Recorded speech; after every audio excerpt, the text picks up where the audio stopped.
following program is in stereo where available.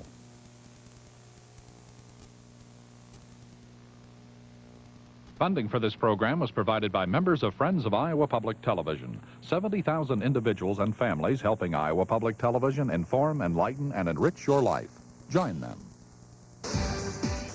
The Iowa High School Wrestling Championships are a 70-year tradition that provides memories for a lifetime. There have been 10 four-time winners we've witnessed. We've seen the young Turks who've gone on to greater stature in the collegiate ranks. It's where competition is the keenest. The finishes are often gut-wrenching. And the emotion leaves coaches, wrestlers, and fans completely drained. Get ready for the biggest and the best high school wrestling tournament in the country. It's the 1996 Iowa State Championships, next on Iowa Public Television.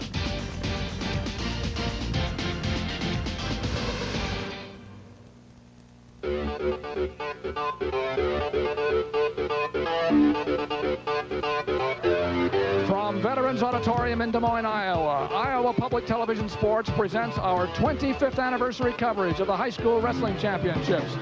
Every seat has been sold for these finals, and we'll have a full house tonight in Vets Auditorium. Hello, everybody. I'm Doug Brown with Tim Johnson, and here we are for we think is one of the classiest events in sports, the Iowa Wrestling Championships. The classiest in the United States. Classy in quantity and classy in quality. Quantity because the crowds have been overflowing all week long. Quality because the fans are the best, the coaches are the best, and the competition, unbelievable. With all those highs and lows, I'd like to say one word: classy, because it's been great sportsmanship. Now, you know, if you've watched us before, that there are 3 matches going on at the same time, so we aren't able to show you all of them. So the Iowa High School Athletic Association has a rotation system they built up over 3 years, and this year in the rotation, you see the 3As start. Now, there's an asterisk there. We'll have the 125-pound 2A match because there is a 4-time champion possible. 1A in the middle, 2As at the upper weights, except for heavyweight. We'll pick it there. We're just seeing how things go. It might be the 3As, as a matter of fact, the big schools once again. I want to hear something about these individuals. We have some great people here. Well, we can use the word classy again, and we start with the pride of Maquoketa. That's Eric Juergens, going to be only the 11th 4-time high school champion if he wins tonight, and only 4 before him have ever gone undefeated, and he's trying to do that. He's a humble, unassuming boy next door. He's a winner. Speaking of winners, we've got David Kelgard from Lewis Central Council Bluffs. Boy, already a 2-time champion, going for his 3rd. He's dominating, and he's got recruiters all over the nation drooling to have him on their team because of his college potential. And then in 1A, the only returning defending champion in 1A, Jimmy Rogers, only a junior, already won 120 matches. He's 43-0 this year, and he's looking to win a 2nd state championship. Every year at this time, we bring in Ron Seaman of the Predicament magazine, and this is the publisher and editor of that great wrestling journal, and you tell us what's happening in the team totals. Thank you, Doug, and it is exciting. The team, there is a race there. We've got a couple of them sewed up, but we've got a great race going on, Okay, let's look at 1A first. 1A is Oakland Riverside has done a fantastic job. You know, they've got 4 kids in the finals. They were all over the mats for the last 2 days. That's all you can see was Oakland Riverside colors. Now, there seems to be some competition left at 2A. I don't have this one nailed yet. You bet. 2A is good. Independence has got the lead now after the wrestlebacks and after the consolation matches, but New Hampton is not too far out of the picture, and don't count out Webster City because they've been leading this, and they still have 5 kids going for championships tonight. So 3 kids going for championships, and New Hampton could get involved, and it's going to be a great race. But how about 3A? 3A, Urbandale, this is a dream team. They came back today and just took over Vets Auditorium. They're 20 points ahead. What could you ask for? That's pretty nice. Fort Dodge has got to be unhappy, but they've got 2 finalists, so they can feel good about that. Actually, we did have a mistake there, because the big story about Urbandale is that they won this title without any finalists at all. They have 2 finalists tonight. So Urbandale's doing a good job. Right. Well, I'll tell you what. It looks like this is going to be just one of those tournaments you won't ever forget. great individuals, great teams, and things yet to be decided. You'll see the best of wrestling in Iowa coming up here. It should be another interesting evening, so stay tuned. It's the 1996 High School Wrestling Championships coming up next on Iowa Public Television. It happens every day. It doesn't stop when you reach a certain age. We're all of us learning, even now. You see something in a person's face and see all they struggle to learn. It could be we are here solely to remind each other what must not be missed or ignored, but celebrated. When do we stop learning? Maybe never. In Chinese medicine, that the body has to move. If IPTV doesn't do it, who will? And we can't do it without your support. During Festival, March 2nd through 17th. Exquisite music by the best tenors in the world. Well-dressed feathered friends brought to you by nature. And Hyacinth Bouquet has a keeping up appearances special. Don't miss all your old and new favorites. Show your support for quality TV by joining Friends of Iowa Public Television during Festival 96.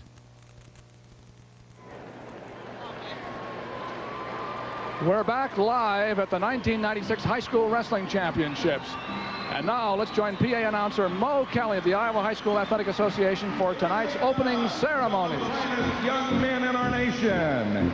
They are student athletes, and they are place winners in the various weight classes and divisions of our 1996 State Wrestling Tournament. The Grand March escort is former West Hancock wrestling coach Al DeLeon.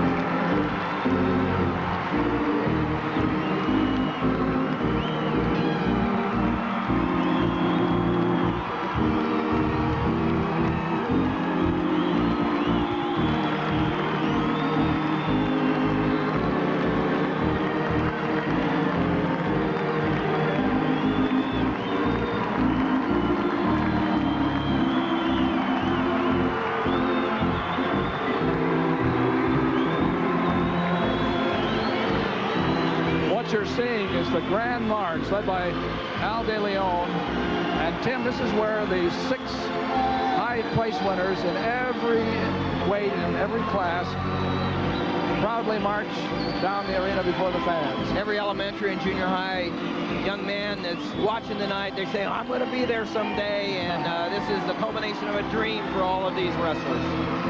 Packed house here at Betts Auditorium cheering, because almost everybody here has somebody in this parade, or somebody who got close anyway.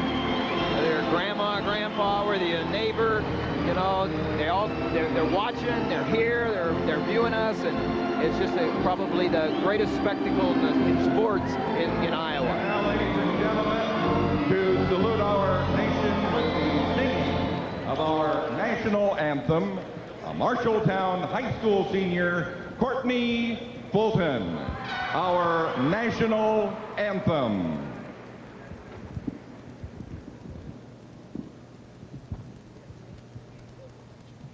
Oh, say, can you see by the dawn's early light what so proudly we hailed at the twilight's last gleaming, whose broad stripes and bright stars through the perilous fight o'er the ramparts we watched were so gallantly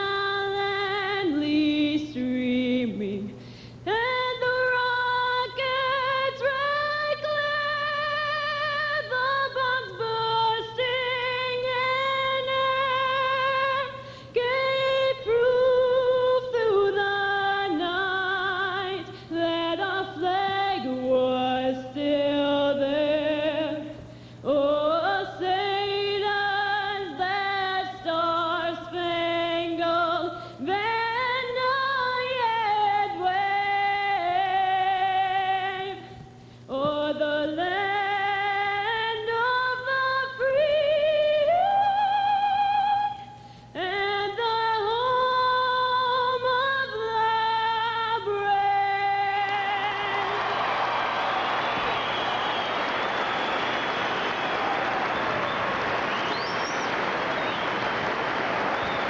The Grand March has taken place. The Star Spangled Banner has been sung, and we're going to be wrestling here pretty quick. Let's take a quick look at how match points are scored and how team points are scored, and then we'll get back for some of the award ceremonies.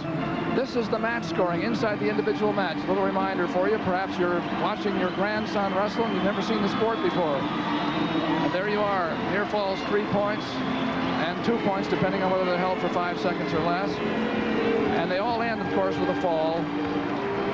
If somebody gets pinned, back to the mat for high school, it's all over. Now there's the team scoring. This is how they get here in the championship team race. 16 points for first place, then on down, 12, 9, 7, 5, 3, 2. And if you win by a fall, you get extra 2 points for your team. Same for any way of disqualification, forfeit, or default, one that ends the match early. And if you just advance through the championship round, you get 2 points. And if you advance to the consolation round, as Urbandale did, you get an extra point there. Now, with the ceremonies, let's rejoin the Iowa High School Athletic Association for its recognition ceremonies. And Mo Kelly. We'll be getting to that wrestling action here before too long. What a great 3 days. We think we've had record attendance. The sportsmanship has been great. The competition has been exciting. We're raring to go into this championship night. You know, for a great program like we have here in Iowa, it takes a lot of people over a period of time to make it the great program it is. And during the next few moments, we're going to introduce you to some of these folks who have had a great hand in making our wrestling program the finest in the nation. But let's kick things off by once again welcoming for a bow our great national anthem soloist. It was great, Courtney Fulton, Marshalltown High School. Take a bow.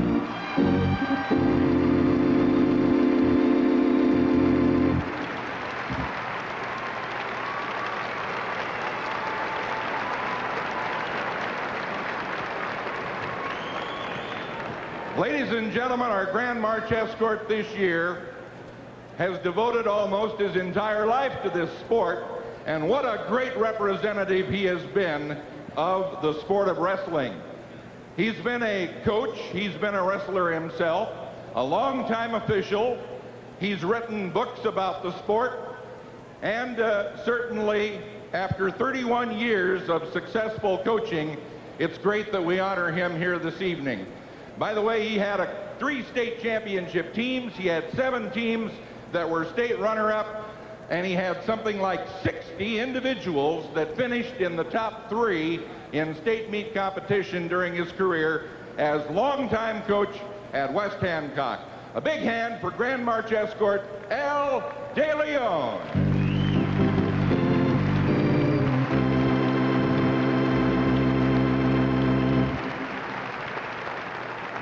Each year, the Iowa High School Athletic Association and the Iowa Wrestling Coaches and Officials Association combine to select new inductees in our Wrestling Hall of Fame. And we have 6 inductees with us this evening, some of the great names in coaching and in competing at the high school level in our state. To present the awards, David Hardy, the Assistant Executive Director of the IHSAA, and the current chairman of the Board of Control, Chuck Van Heck, the athletic director of Muscatine High School. And we would first like to induct into our Hall of Fame Barry Davis. Barry, a competitor at Cedar Rapids Prairie, a 3-time champion in high school, and of course there haven't been too many of those, went on to the University of Iowa, became a tremendous wrestler at SUI, and perhaps even highlighting his career, competition in a Paralympics, in 1984 a silver medal as an Olympian, and a gold medal at the Pan Am Games.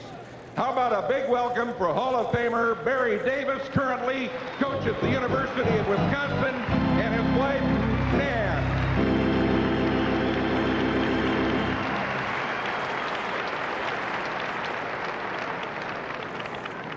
Ken Estling competed himself at Manchester West Delaware High School, later at Upper Iowa. He's been coaching for 27 years over 200 wins, still active as a coach at Bondurant for our high school, Hall of Famer, accompanied by his wife, Kathy, Ken Essling.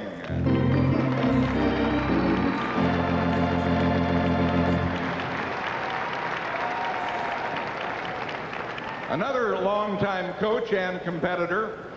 In high school at Decorah, he became that school's very first individual state champion. Later went to the University of Iowa, was a Big Ten champion, finished second in the NCAA tournament, and then into a coaching career, starting at Belle Plaine and the past 23 years at Marshalltown High School. He's consistently had great teams in the race at our state tournament. How about a big hand for Hall of Famer Bill Henning of Marshalltown, accompanied by his wife, Carrie.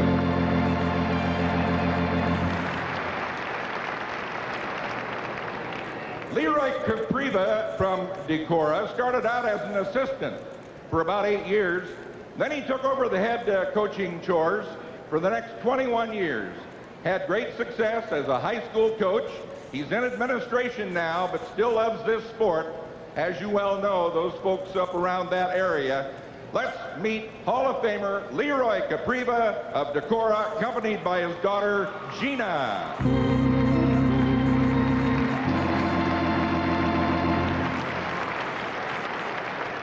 We haven't had very many four-time individual champions in our state, but the sixth one came along in the person of Mark Schwab of Osage. He won 4 state high school championships while at Osage High School. He later competed at UNI. He won 49 matches as a freshman at UNI.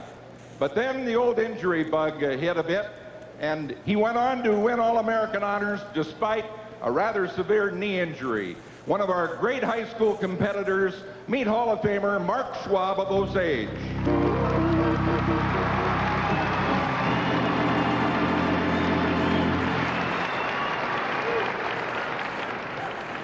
As I mentioned earlier, we haven't had many 3-time champions, but one of them is being introduced next. He won 3 championships as a competitor at Sigourney. Lost only 4 matches in his entire career, and all 4 of the ones that beat him, 3 as a freshman, 1 as a sophomore, went on to become state champions. So a fabulous career for 3-time champion who later went on to wrestle in some Army competition. That is Clark Yoder of Sigourney, accompanied by his wife, Jean.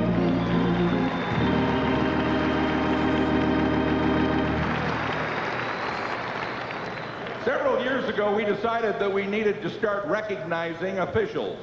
So we instigated an Officials Hall of Fame. Now, this covers all the sports: baseball, basketball, football, everything. Tonight, we're going to induct a wrestling official in our Officials Hall of Fame. Nobody has been a state wrestling tournament official any more times than this man. I believe the total is 21 times. As a matter of fact, he's still working our tournament this year. So how about a hand for a longtime wrestling official from Perry, Larry Blaker, accompanied by his wife, Pat.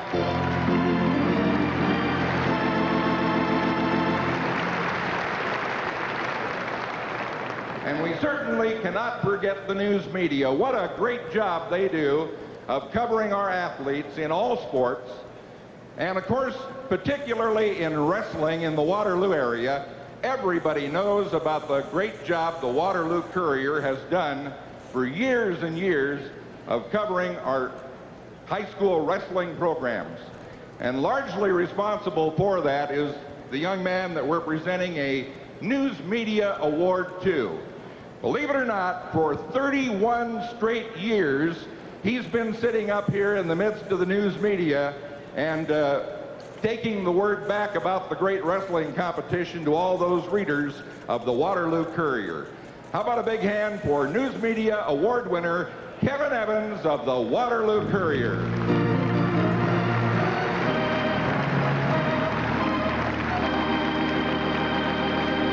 As they depart, how about another big hand for all of these inductees and award winners.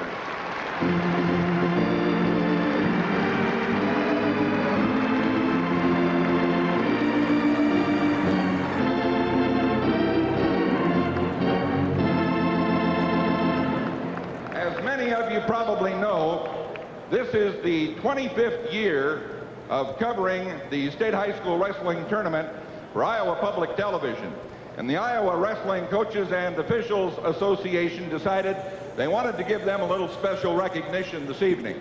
So to do the honors, we have Rich Gray, who is currently the president of the Iowa Wrestling Coaches and Officials Association. And the next president will be Tom Horton, the coach at Dubuque Waller. So these gentlemen will present awards to members of the Iowa Public Television crew who have done such a great job over the many years of covering this event. The producer is Doug Brooker.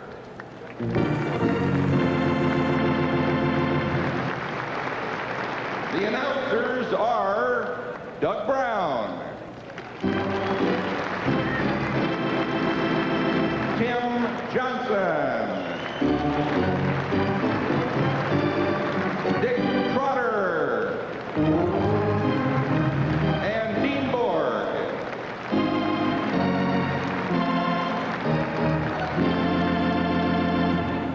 Now, the Iowa Wrestling Coaches and Officials Association meet each Saturday morning of our tournament, and at that time we learn who the current year's Coaches of the Year, Official of the Year, and Junior High Coach of the Year as selected by members of that organization are.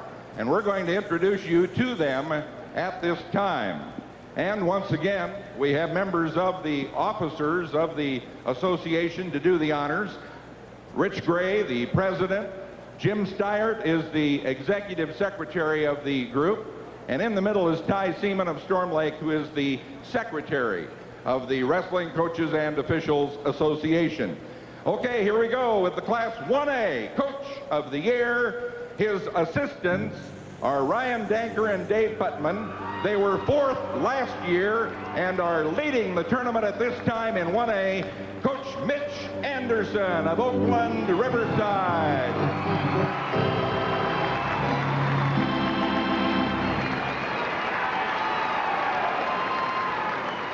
In 2A, the assistant coaches are Jerry Bond and Dave Rebarger, and this coach who won Coach of the Year honors in Class 2A started at Lake Mills, but he's been at Adel in recent years, and they've had some great improvement in their program.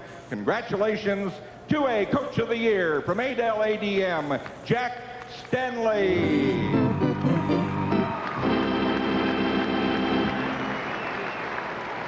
In Class 3A, the assistants are Bill Herder, Kurt Christensen, and Chris Streets. Our coach in Class 3A has been at it for 27 years. Here's an interesting thing. In the recent Missouri Valley Conference tournament, 5 of his ex-wrestlers were coaches of teams in that tournament. They've had a great program at Dubuque Hempstead, and their Coach of the Year is Dan Dunham.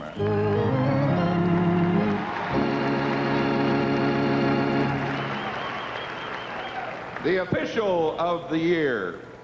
He had a state championship team when he was coaching. That was at Eagle Grove. He is a member of the Iowa High School Wrestling Hall of Fame, and now he is back into officiating. Well, actually, he's been at it a long time, about 26 years, but some of the time when he was coaching, he couldn't devote a lot of time to it. But he's a longtime veteran, has appeared in our state tournament the last couple of years. Now the athletic director at Iowa City West. Official of the Year, Marv Ryland.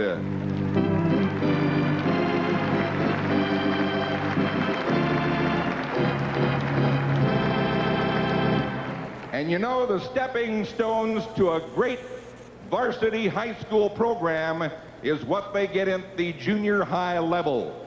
So here's a real veteran of devoting himself to junior high wrestling. A total of 29 years of guiding junior high youngsters at Waukon. Our junior high Honoree of the Year, Mel Haskavec of Waukon, accompanied by his wife, Edna.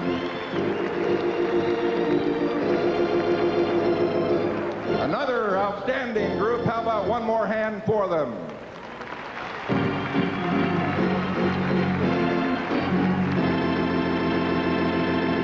Ladies and gentlemen, we're about ready to go here. The wrestling will begin in just a moment. Thank you for your attention. And our award winners tonight, well, I'll tell you what, Tim, it's very nice of the Wrestling Coaches Association to recognize our 25th year. And we thank you very much on behalf of everybody in the entire organization. And I guess that's what happens when you show up, right? You bet. Show up for 25 years. That was fun. Thank you. We'll be back with our first weight class in just a moment.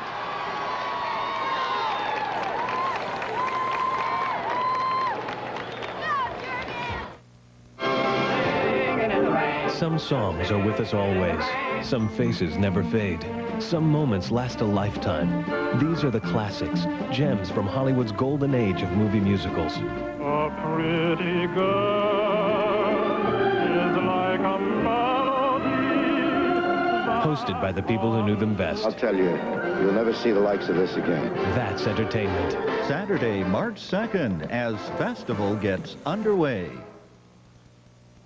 From the smallest molecule to the vastness of space. From the beauty of burning deserts to barren lands of ice.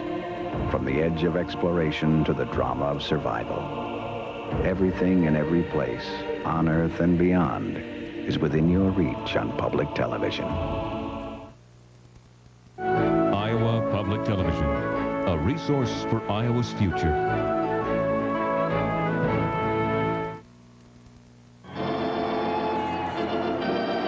We're back for Iowa Public Television's 25th year coverage of the Boys High School Wrestling Championships from Veterans Auditorium in Des Moines, Iowa. With Tim Johnson, I'm Doug Brown, and you can see them cleaning up the mats. They're just about ready to go. Let's take a look again at that rotation that we have for you, because there are 3 mats wrestling simultaneously, 1A, 2A, 3A. This year, the Iowa High School Athletic Association rotation puts the 3A out first. We can change when we have a 4-time possibility, and there is one at 125, so we'll go to AA there to see if the young man from Maquoketa can win. 1A through the middle, 2A in the upper weights, heavyweight. Well, we'll make up our minds when we get there. But we always try to keep track of the other mats, too, and when one match ends early, we find out who's left and go down and see that. And also along the way, we get reports from our ace floor reporters, Dean Borg and Dick Trotter. And that'll have. And we're going to go to Dean Borg right now. Well, Doug, as you know, I'll be covering the single A and double A match tonight. Compelling stories in every one of these wrestlers, just in the years of discipline and sacrifice that they've put in to reach this pinnacle tonight.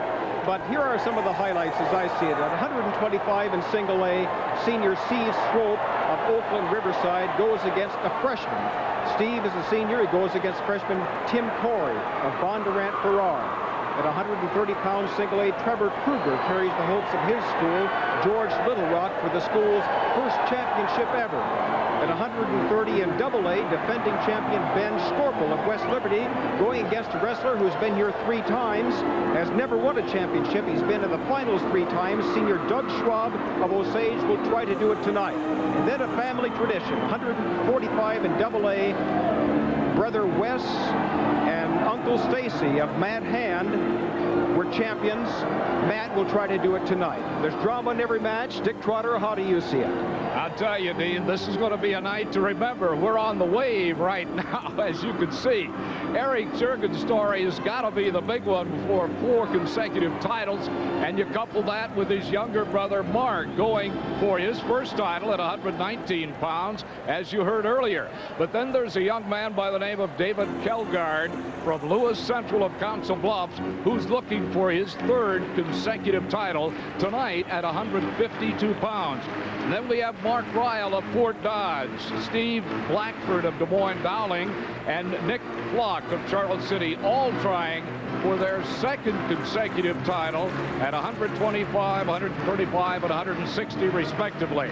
So we're ready for a great night. And now back to you, Doug. We'll be checking back with you fellas very often tonight, Dean and Dick. Now here's the Hall of Famer Barry Davis's turn to be showing what he felt back in times when he was in a young wrestling mood. And Tim Johnson had a chance to talk with him earlier this evening. Barry, this must be a big honor being elected into Iowa High School Hall of Fame. What's it mean to you? Well, you look at the past people that have been inducted to the Hall of Fame, and now I'm one of them. I mean, it's just great to be back in the state of Iowa, the state tournament. You know, it's been a few years since I've been back here, so the atmosphere is already, you know, just like it was yesterday. Speaking of been a few years, we've got a tape here we're going to run here when you were wrestling Randy Willingham. Give us some of your emotions as you watch this tape. Well, first of all, the guy on TV has a little bit more hair than the guy does right here now. But, I don't know, I mean, I think the preparation and things I went through high school, I just carried over to college. The atmosphere here is kind of same the atmosphere down in Iowa City. I mean, it's not much different, so it was just great feeling overall. Thank you. Barry Davis, who's now the coach at the University of Wisconsin, Tim, and a Hall of Famer in the Iowa Hall of Fame after just a few minutes ago. Well, here we go. We're going to go to wrestling now. And in our lower weights, we're going to start out at AAA, 3A at 103 pounds. It's Joe Lucci of Iowa City High of Iowa City against freshman Cliff Moore of Dubuque Hempstead. And this is for the AAA 103-pound championship. 103. In the other weights, we will be setting up for you, too, on the other mats. The 1A match between Kelly Killian of Sloan Westwood and Aaron Robertson of Highland Riverside. At the 2A mat will be Jamie Taxted of Webster City, which is still trying to piece together some high finish here, and Justin Stanley, an undefeated wrestler from Wilton. Our referee will be Tim Byer from Greenfield between Joe Lucci and Cliff Moore in this AAA match at 103 pounds. And Tim, yes, I'll bet there are some pretty rapid heart rates out there right now as we get ready to go. Well, you know, this first match is great. It's a rematch. It's the only loss of Cliff Moore's freshman year. Cliff Moore is only a freshman. The only loss he's had come to the hands of Joe Lucci. It's kind of like Mutt and Jeff out there when you look at the stature and the style here. The loss was 3-1 in sudden death overtime. So this is fantastic. And Lucci is in the black, white, red uniform, and Cliff Moore of Hempstead is in the green. This is AAA 103. If you just joined us, you're right in time for the beginning of these wrestling championships. This is for the state championship, 103 pounds. Lucci a senior and Moore a freshman.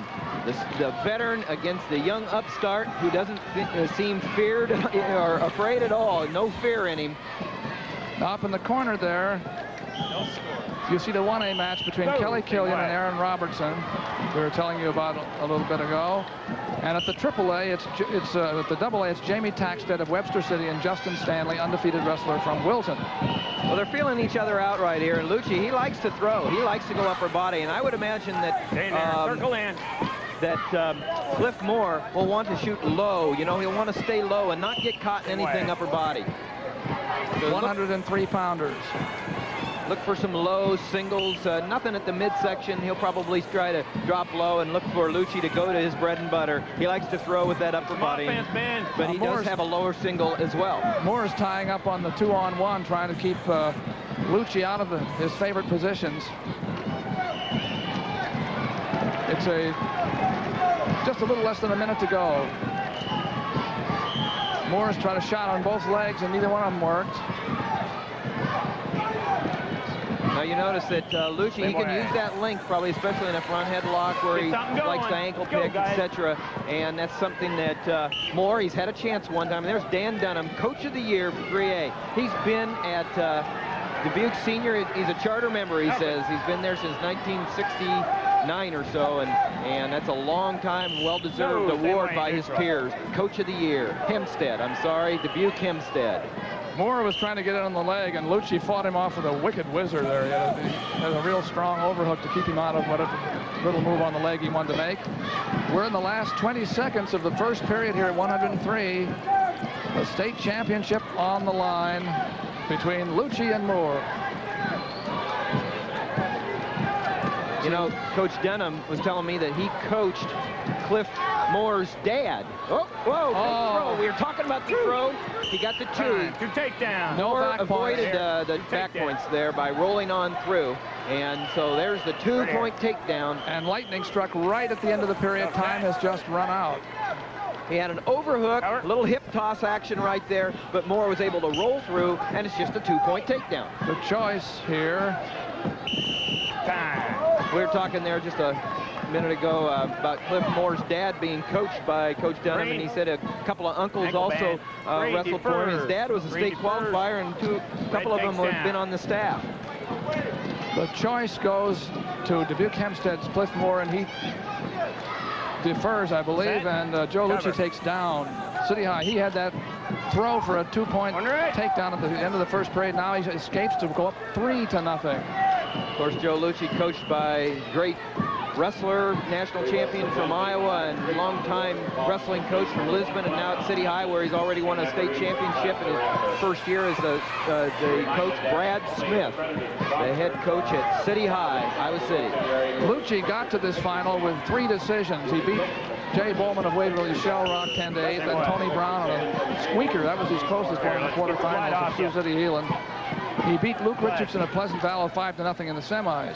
Moore got here with a technical fall in the first round and 2 decisions. His semifinal win was over David Brown of Lamar's, and here they are in this championship match, and now we have a minute and a half to go in the second period of 3. 3 periods long. It's 3-0 in favor of the man in the black, City High's Joe Lucci.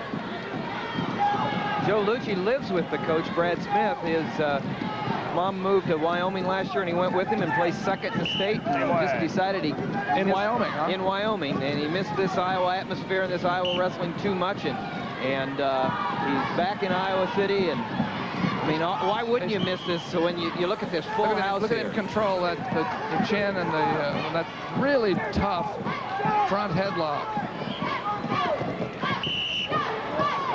So here he is, already matched his, Lucci's already matched his performance last year in Wyoming. At least there's Brad Smith. What a great coach. Everywhere he's gone, he's been a winner. And he expects a lot out of his wrestlers, and they respond to him. Get him wiped off. A minute and 4 seconds to go. They're going to wipe up the mat a little bit here for some check on something. Brad Smith.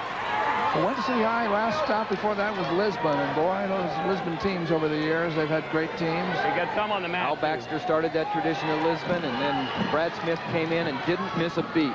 He's just he's a fantastic coach, great technician. Like I said, he sets a high standard, and the kids respond. You see, his assistant is one of his former great wrestlers at Lisbon, C.T. Campbell. Thank you. Ready, guys? 3-0 in favor of the man in black and red there. Iowa City High's Joe Lucci, with about a minute, just a little less than a minute to go in the second period of 3 periods. He's controlling the tie very much, and when Moore goes under, he's being blocked off and actually putting himself in a little bit of danger there with that throws, just like you saw at the end of the first period, Tim. And if you just joined us, Moore, a freshman, going up against Lucci, a senior. They've met once this year. Moore's only loss coming to Lucci from Iowa City in sudden death, 3-1 in a dual meet. And very talented freshman. Lucci, now there, he likes to shoot the legs. He's different, 2 different styles, and Lucci is called this time. Go. Warned for stalling with 30 seconds to go in the second period. Notice how they're fighting for that position in there, trying to get the inside position so they can work their favorite moves. Who's going to win? Here comes Moore on the leg. There, a little duck action. Didn't quite get it. Another duck to the other side. A lot of activity by this freshman Cliff Moore. He's a very impressive wrestler. A lot of power packed in him. In that. Again, that whizzer. Time. That's that overhook that Lucci works. And the second period ends with a score 3-0 in favor of Lucci. Got a warning, Red. But there is set. Cliff Moore's coach, Dan Dunham, seems very calm. Maybe what will be, he's saying, and he figures his young man is going to escape here and get back on the feet. It's 3-0 in favor of the man on top, Joe Lucci. And both these wrestlers are dangerous. Lucci, 19 pins out of 32 wins. Moore, 11 pins out of 29 wins. They both can stick their opponent's shoulders to the mat. Freshman against a senior, you know, that's a lot of difference in age, really, and maturity. And it's a remarkable performance. You don't often see the seniors at 103 pounds. But Joe Lucci is winning this one 3-0 with a minute and a half to go. There's no riding time point in high school, as you know. So it's just a tough ride here. Same way. Lucci, a tough rider on top. You can see why. He's got the length, you know, and uses his weight well, uses his leverage well. He was a state qualifier in Iowa 2 years ago as a sophomore. Moved away to Wyoming, got second, moved back, and going for his first state championship. And a big stand-up there. Got good hand control. Came out Moore for 1 point. So it's 3-1, and Moore is doing what he should do. He went right on the attack. Boy, he's just getting right after him. He's in there with a tough defensive wrestler, but he has 1:04 to score. You know, that's one of the things we've noticed in this high school tournament. You don't see people standing around. These young people, you see it more and more every year. They just go after each other. No, they do. You know, it's just a lot of action all the time.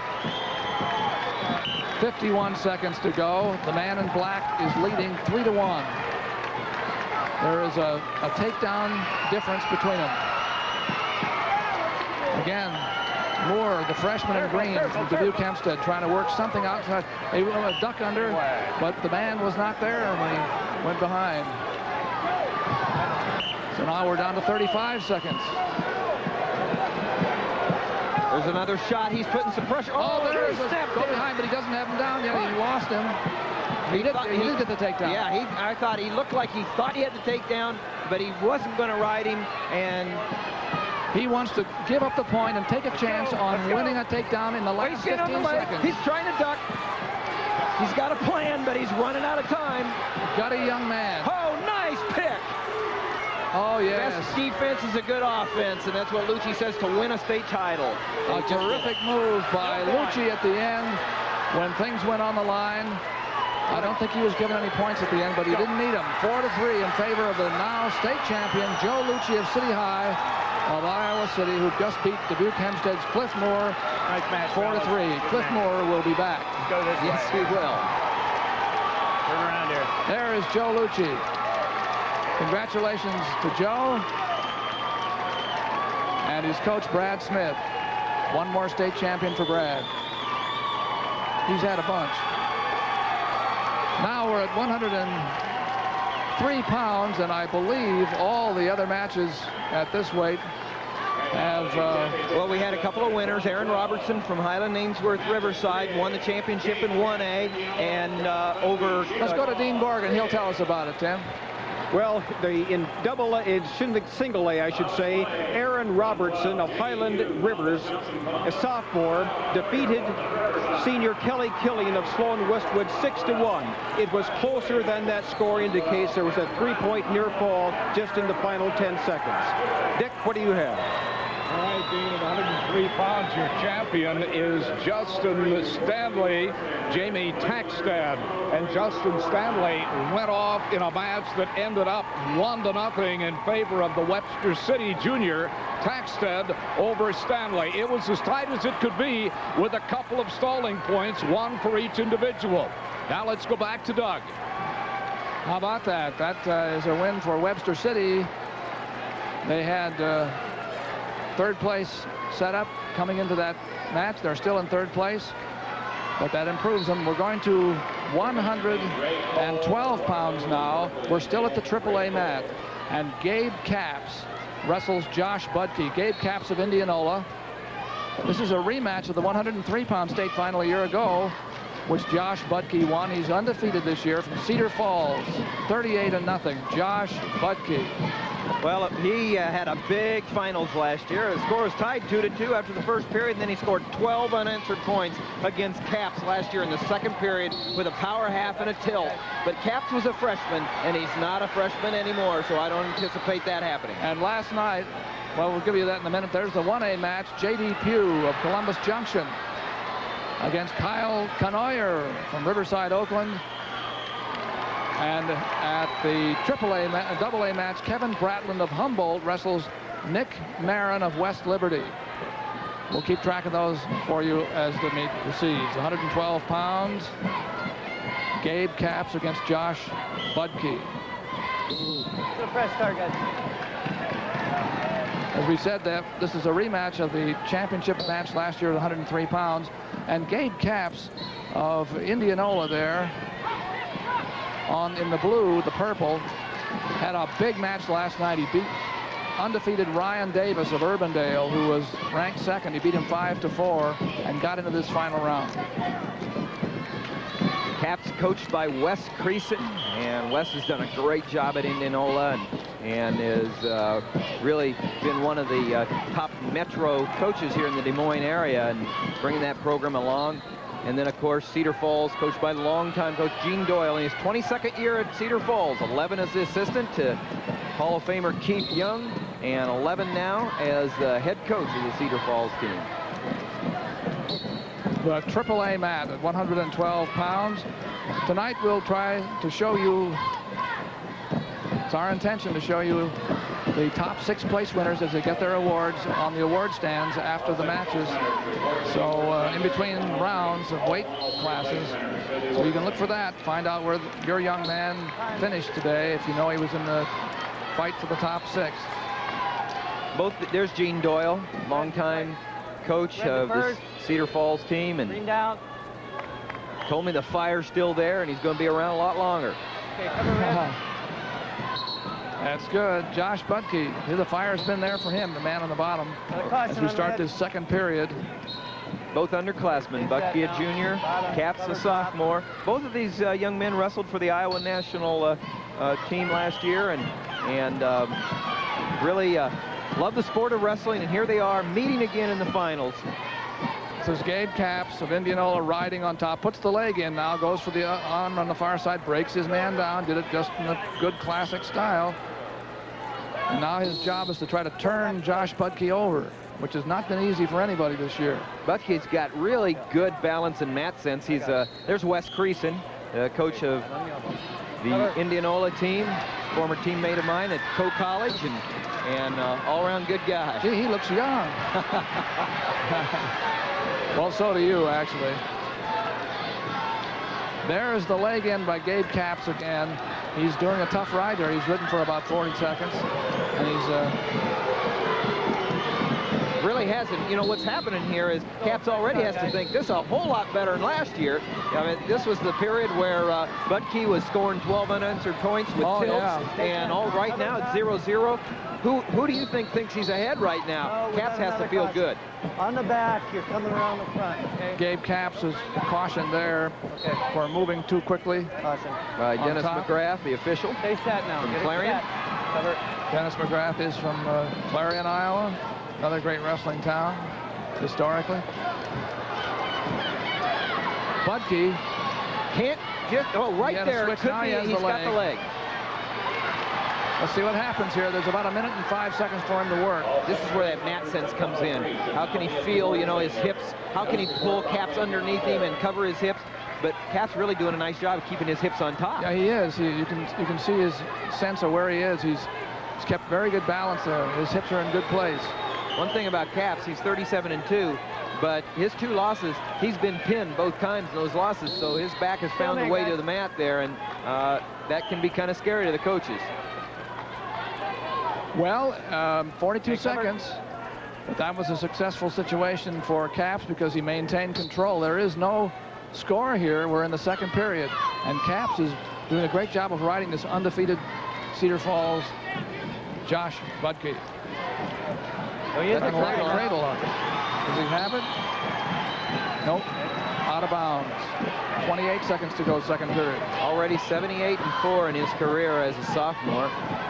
And Gene Doyle's got a young man that's won 114 matches as only a junior for Cedar Falls.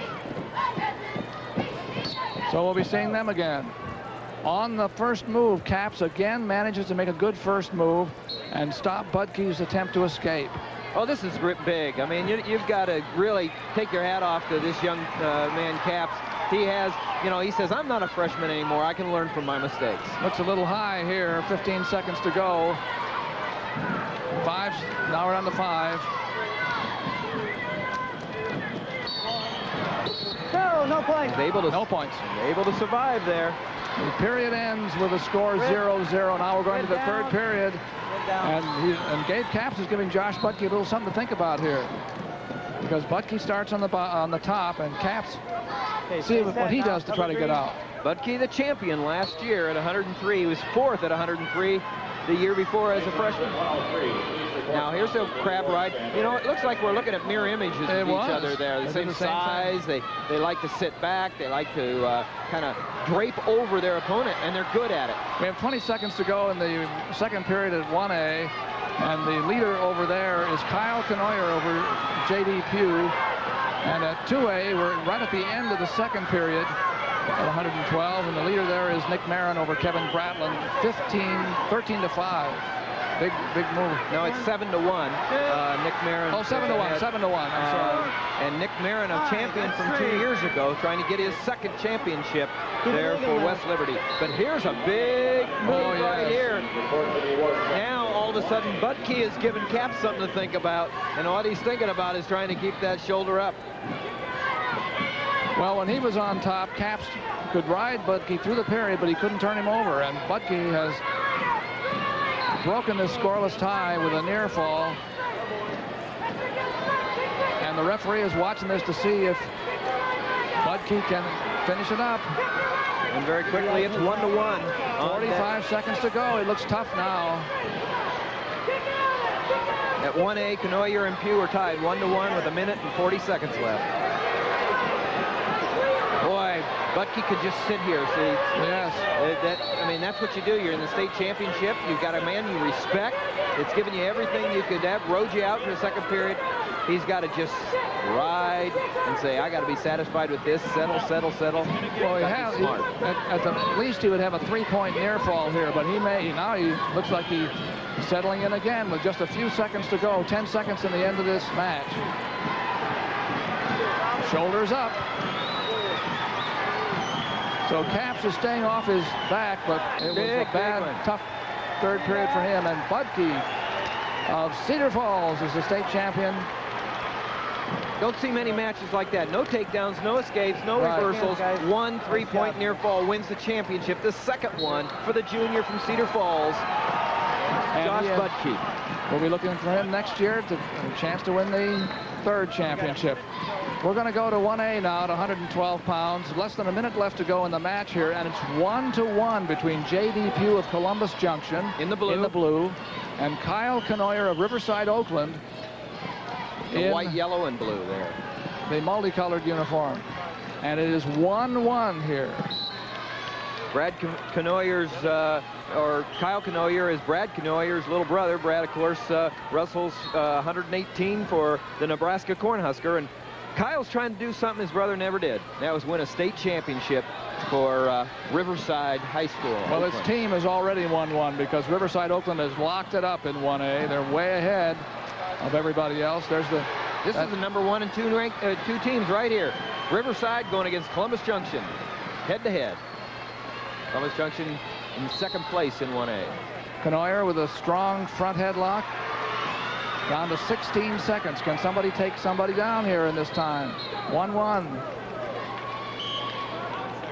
Caution against J.D. Pugh.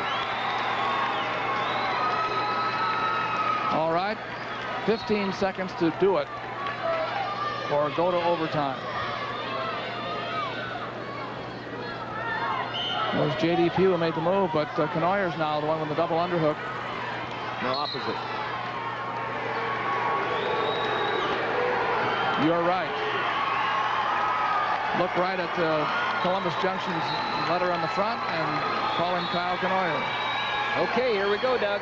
Overtime. Here we go. Well, this is one of the great developments in the sport, I think, when they went right to that sudden death overtime. No minute rest.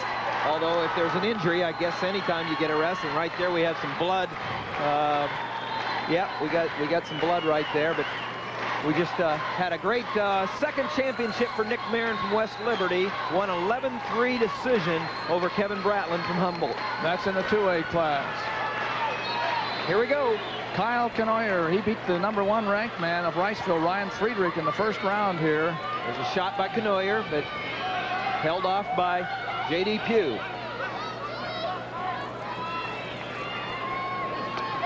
Two minutes, sudden death. Nobody took anybody down in the first 6 minutes. See if anybody can do it here.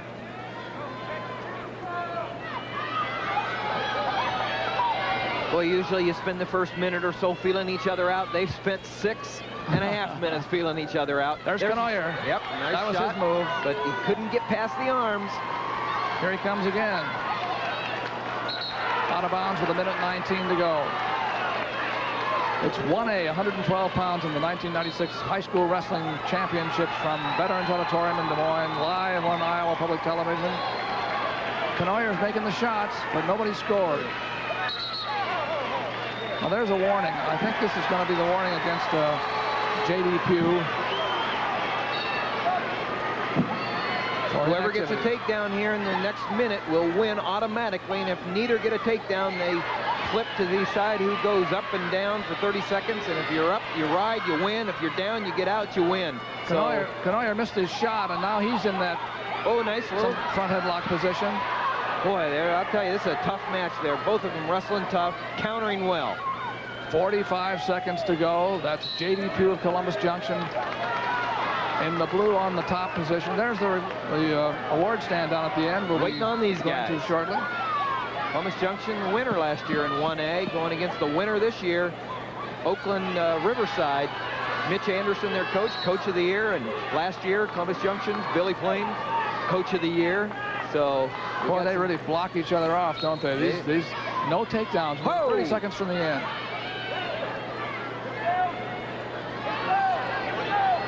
Canoyer in the blue with 20 seconds to go. He's the one who's under.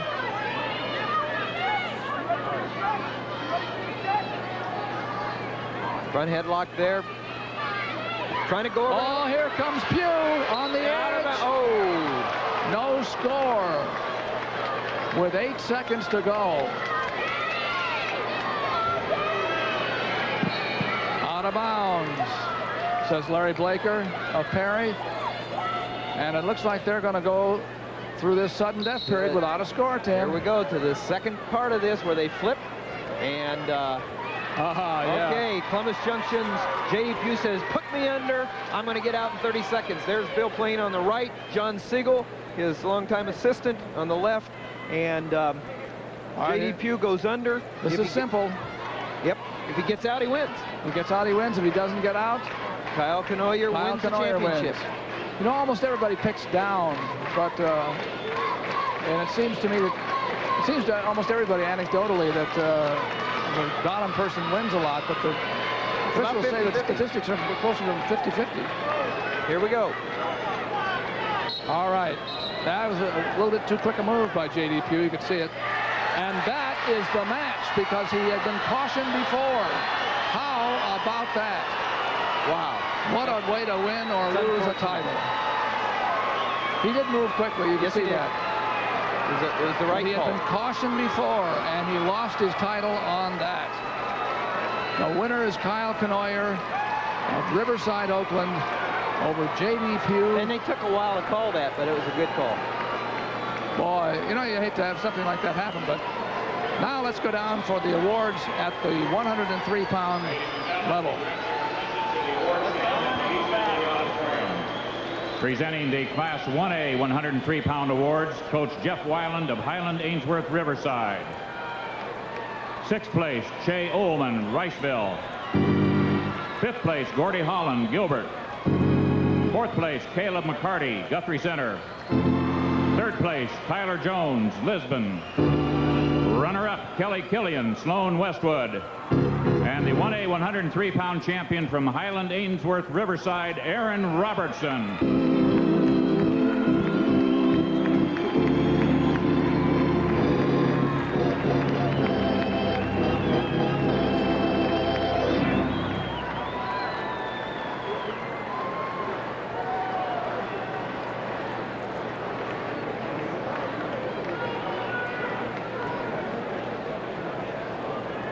So that's the 1A at 103 pounds. Presenting the Class 2A 103-pound awards, Coach Dick Kennedy of Webster City.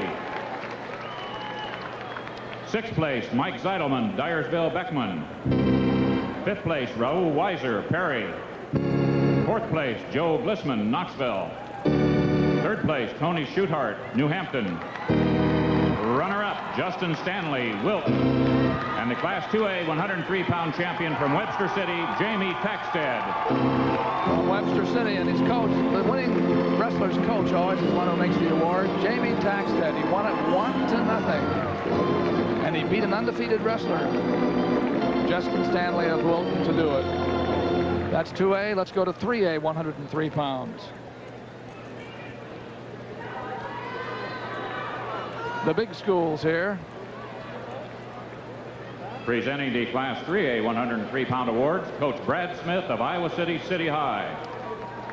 6th place, Luke Richardson, Pleasant Valley. 5th place, David Brown, Lamar's. 4th place, Bobby Dugan, Muscatine. 3rd place, Tony Brown, Sioux City Heelan. Runner-up, Cliff Moore, Dubuque Hempstead. And the Class 3A 103-pound champion from Iowa City City High, Joe Lucci. Congratulations. Dick Trotter, tell us about the match we missed at 112. At 112 pounds, Nick Marin of West Liberty won it all in 94. He was second in 95. Tonight, there he is. He's your state champion at 112 pounds class division 1AA. Nick Marin, been here 3 years in a row and 2 state titles, and his coach, Kurt Damer, couldn't be more excited. Let's go back to Doug.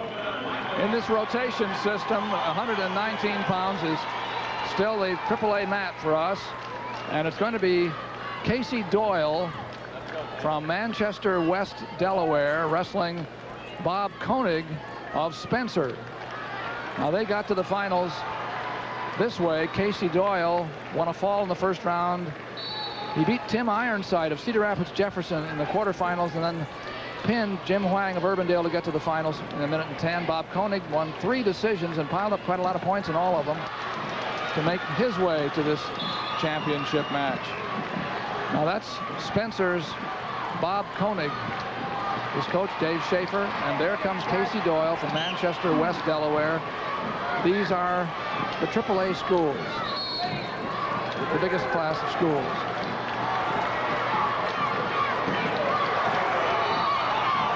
Shot by Koenig, by Casey Doyle of Manchester, West Delaware, and a very good one.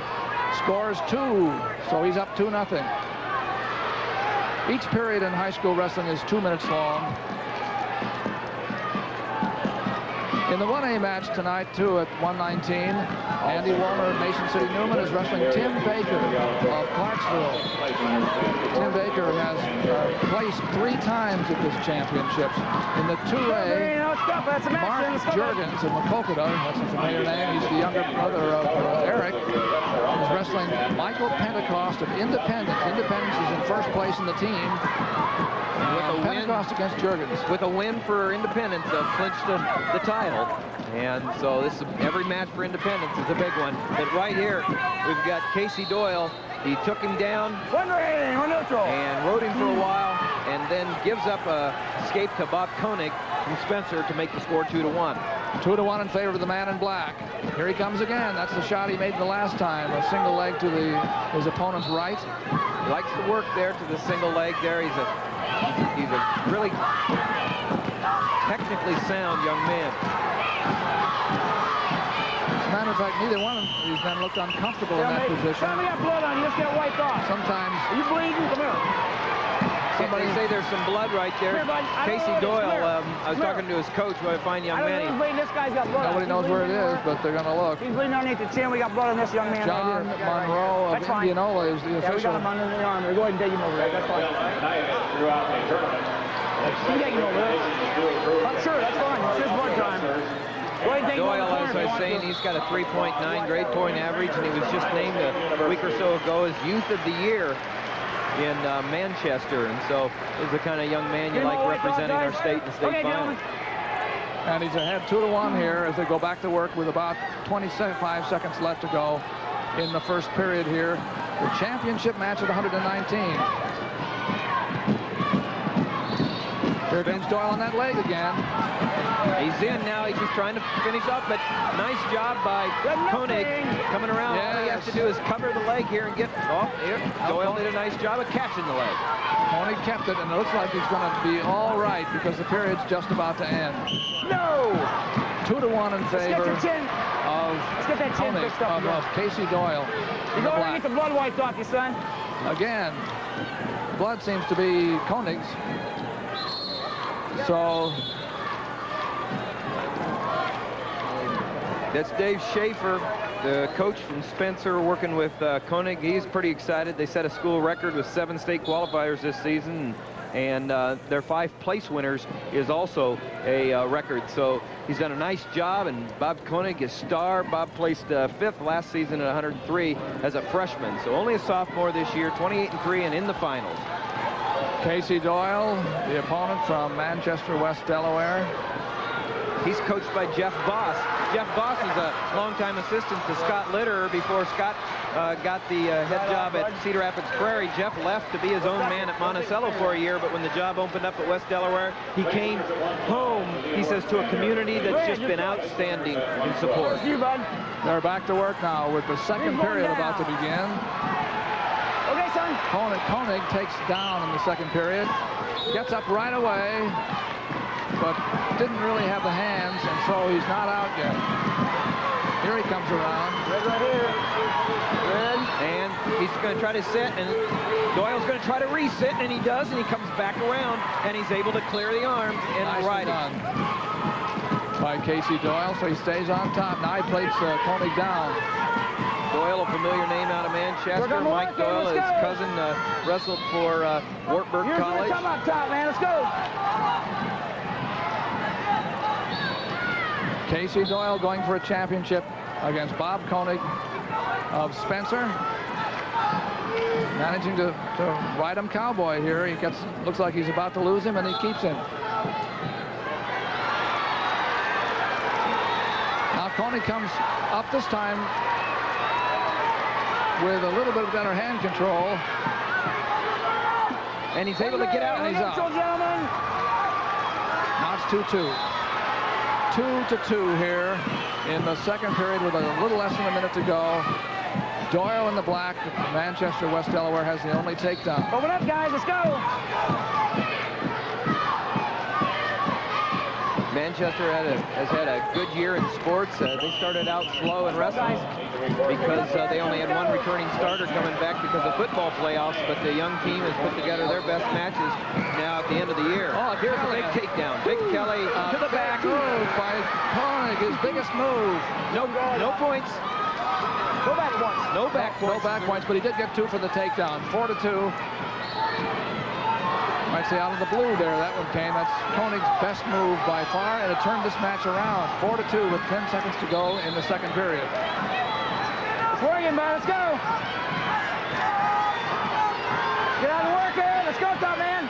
Good period for Koenig. He managed to come out to escape, and then got a nifty takedown. Red is going well, down. and Independence is going into their last period over there. Okay, Independence wrestler Pentecost is ahead 5-0. Here's a replay of the Kelly. Okay, and the 2 points, almost back points for the Spencer wrestler Koenig, but he didn't get the back points, but he got an important 2. But as I was saying, Pentecost from Independence going into the last period, he's ahead 5-0 over Juergens from Maquoketa. A win could win the tournament for Independence. Doyle is out. He's now bound by 1 after that escape against Spencer, and here comes Doyle. Nice stop by Spencer's Koenig there from keeping Doyle from getting 1 and 2. A minute and a half to go in this match. 119 pounds live from Veterans Auditorium on Iowa Public Television's coverage of the Iowa Wrestling Championships. Here comes Doyle in the leg. He's trailing by 1. He's got to come up, see? And what's happening is Koenig is putting a lot of hip pressure. Stalemate, big victory right there. Little victories turn into championships. That's right. A minute 15 to go. That's one of the assistant coaches. Now there's Doyle trying for the leg again, and he looks like he's in a little better spot this time. He covers the head. He's ahead by 1 minute left. This is what you call a big ride. It is. This is Doyle on top now by 1, and in the control position.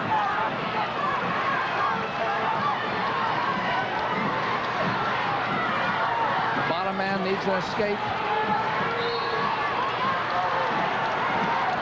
This position's looking better now for Doyle. He's in between the legs there. Stalemate, you're right down, let's go. Call a stalemate. Now, Tim, we have about a half a minute. That's right.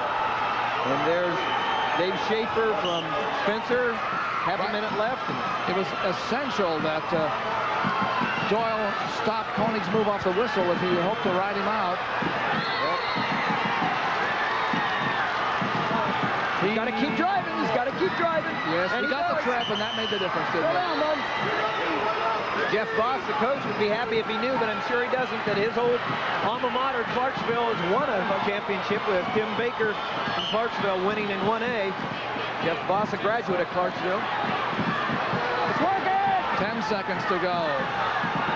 The man on top. And he's going to be happy here if his young man can ride out for a 1-point victory. You're stalling, son. You only find out so long. Let's go. There's a warning, but there are only 3 seconds to go, so Doyle looks like he's in pretty good shape unless Koenig makes a miraculous move. Stop the short sit or the stand-up, and it's over. Casey Doyle of Manchester, West Delaware. Shake hands, gentlemen. Good match. A good match, 5-4. Bob Koenig defeated by 1. Jeff Boss on the left there, happy head coach in his first year back after being an assistant coach. Let's get the awards now at 112 pounds. Award stand 1A first.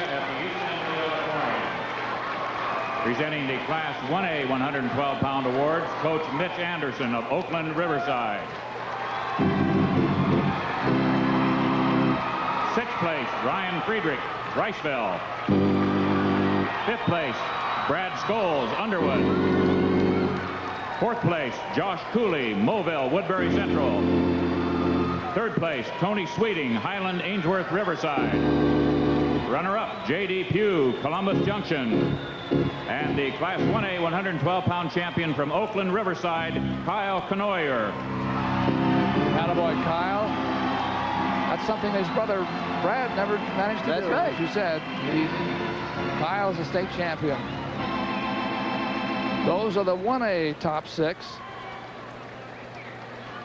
from Veterans Auditorium in Des Moines on Iowa Public Television Live, our annual, the 25th coverage. Presenting the Class 2A 112-pound awards, Coach Kurt Deemer of West Liberty.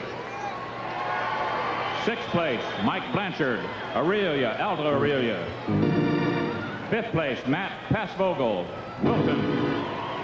4th place, Kyle Cunningham, Forest City.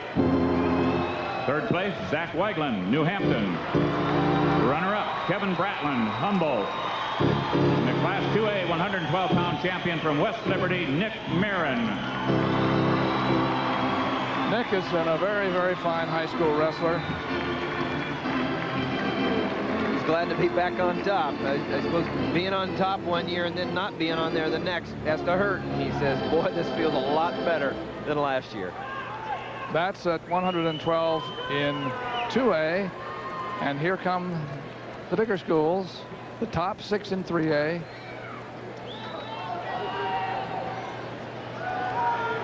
Presenting the Class 3A 112-pound awards, assistant coach Paul Huffman of Cedar Falls. Sixth place, Todd Hoffman, Spencer. Fifth place, Matt Lepick, Iowa City West. Fourth place, Bill Fisher, Norwalk. Third place, Ryan Davis, Urbandale. Runner-up, Gabe Capps, Indianola. And the Class 3A 112-pound champion from Cedar Falls, Josh Budke. Number 1 from Cedar Falls, Josh Budke. Now let's go get a full report from Dean Borg. Single A, 119 pounds. Andy Wolder of Mesa City Newman had lost 3 times during the season to Tim Baker of Clarksville. He had hoped tonight would be different, but it wasn't to be. He was decisioned 10-1. Leading into the third quarter, in the third period, he was behind 5-0. He scored an escape in that third period, but then Baker responded with a takedown and 3 near-fall points to decision Andy Wolner 10-1. So the champion, Tim Baker of Clarksville, Dick, Double-A. Yes, Dean, at 119 pounds Double-A competition, your state champion Michael Pentecost of Independence as he defeats Mark Juergens of Maquoketa by the margin of 5-1. Actually, Juergens shown there with a little disgustedness in himself after he scored only 1 point, and it came late in the match with 1:30 seconds left in the third period. Back to you, Doug. And that gives Independence the team title the way we figure it. Now, here comes he's the man. The man who is seeking to become the 5th person ever to win 4 championships in Iowa undefeated. He would become the 11th man to win 4 titles and the 5th to do it without losing a single match in high school if he can make it. This is Eric Juergens of Maquoketa, who's 32-0, wrestling Mike Corsilia of Davenport Assumption, who has 1 loss. Guess who, too? And guess when it happened? Last week. He didn't last the match with Eric Juergens. Eric Juergens won in 3 minutes and 41 seconds. In the center, man. We talked about unassuming and humble, and that's Eric Juergens. What a great young man, and what a great moment this will be if he's able to finish out his dream. Jeff Tampier, the coach there, and I've talked about the thrill it is to coach a 4-time state champion. 1A in this 125-pound class, Steve Swope of Oakland Riverside wrestles Tim Corey, a freshman from Bondurant Farrar. And at AAA, it's Ben Barnes of Johnston against undefeated Mark Ryle, who's going for his second title. Long shot by Juergens from way out, but Corsilia is okay. Now Juergens has the leg, but it's right on the edge, and can he haul it in? Nothing yet. One thing about Juergens, he had a lot of young men avoid him this year. Move up and wait, move down and wait. Didn't have a lot of competition all year, and he was kind of a little worried about his shape, and he would make matches go longer and not just take the falls when they came. But I doubt if that happens tonight. He doesn't have to worry about keeping his condition past this match right here. Nice shot by Corsilia. But here comes Juergens. Defend and then counter fast, and he gets the first takedown, 2-0. Neutral. He feels confident up there, so he lets Corsilia go to make it 2-1 and comes back around again. 4-1. 143-0, and he just got his 100th fall last night. That's his right. 100th fall out of 143 victories. The state champion the last 3 years at 103, 112, 119, and he's going for his 4th at 125. Eric Juergens has about a half a minute to go here in the first period of the match. That would, if he wanted, give him the chance to step to the top of that award stand for the 4th time. Watch the arm now. Of course, Corsilia, he was 4th last year at 125 on the state championship team of Davenport Assumption, coached by Wade King. And Corsilia, 40-1, like you said. He's no shabby wrestler right there. He's real tough. He's undecided where he's going to go to college. A lot of people might say, well, where's Eric Juergens going to go? There's control in the head. He snaps one way, goes the other around, covers the arm, covers the hips, and gets the 2 points. But Eric Juergens is undecided, and he's not even thinking about it until after tonight. Corsilia was in the down position, and Juergens just let him go to try to take him down again. 4-2, and he did. 6-2. 6-2 in favor into the middle of Eric Juergens, and here he comes again. Just to give you an example of how tough Mike Corsilia is, he's won 133 matches in his career with 65 pins. There's Jeff Tampier, closest to us, in his 8th year as the head coach at Maquoketa. Not something you say, look, I'm a good wrestler, you know, any normal year I'm going to win this thing. But here is Eric Juergens in the mat against him, and he leads now 6-3. You know, Jeff Tampier, it's worth noting, you know, he's put his time in. He's been the head coach at Maquoketa 8 years. Yes, that's good. Okay. He's been the assistant coach 1 year, and he was the junior high coach for 17 years before taking over as assistant and head coach. So he's put his time in at Maquoketa. 8-3. Now 8-4 is Juergens with 1 minute and 10 seconds to go in the second period. Lets Mike Corsilia go. He's had a lot of success on the feet. He's pinned everybody in this tournament so far. I don't think too many people have lasted too long with him. But Juergens... Hey, keep it legal, keep it legal. Leads now 10-4 after that. Watch the arm. He has the hammerlock across the back. Keep it legal. 1, neutral. Now 10-5 with 30 seconds to go, second period. Eric Juergens in the red from Maquoketa, going for a state championship for the 4th title if he can get it. Red, come on now, in the middle. As you saw earlier, his brother, Mark, lost to Independence's Michael Pentecost in the last weight class. Here comes Juergens again. Now he has Corsilia flattened out pretty well. 12-5 is the score with 10 seconds to go, second period. And one of the young great wrestlers that we're not seeing because of Juergens going for 4, Mark Ryle, won by a pin over Ben Barnes from Johnston. Ryle from Fort Dodge wins the championship, finishes a perfect year, 37-0, and his second state championship. Last year, he lost to Juergens in the finals when Maquoketa was in 3A. That's the only thing keeping him from a 3-time state champion. Mark Ryle from Fort Dodge wins by a pin in 3A. 1, neutral. 12-5 after the takedown near the end of the period, and then Juergens is out, making it 13-5 to start the third period, a 2-minute period. Juergens and Corsilia. Juergens just keeps coming at you. He's just going to keep coming after you, and we see a lot of that, you know, and there's a lot of teams who've watched Dan Gable's teams over the years, and that go get 'em style, and I think a lot of coaches talk about how they see that in these youngsters anymore. They figure that's the way to wrestle, and they all do it. There's Juergens on top again, 15-5, another takedown.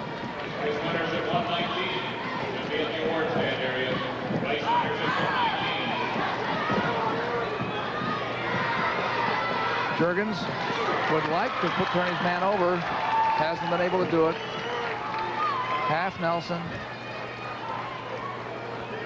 What can he do with this? Can he do something with it? Trying to drive the power half right there. Got the wrist on the other side. Put a lot of pressure on Corsilia.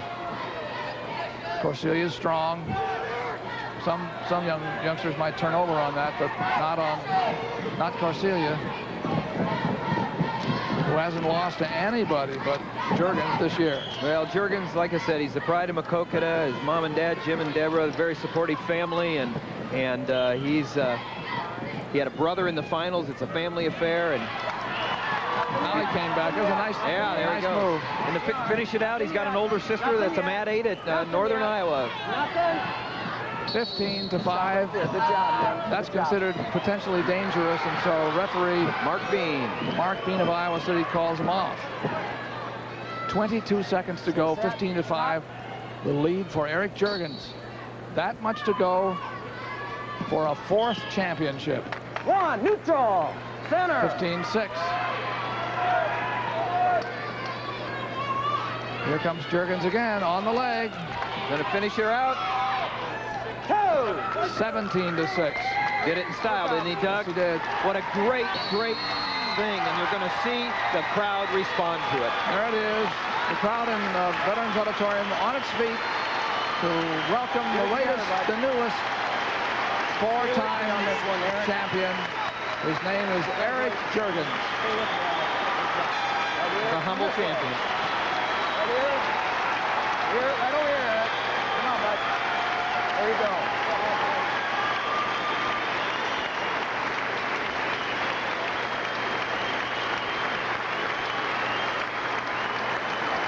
Everybody up here.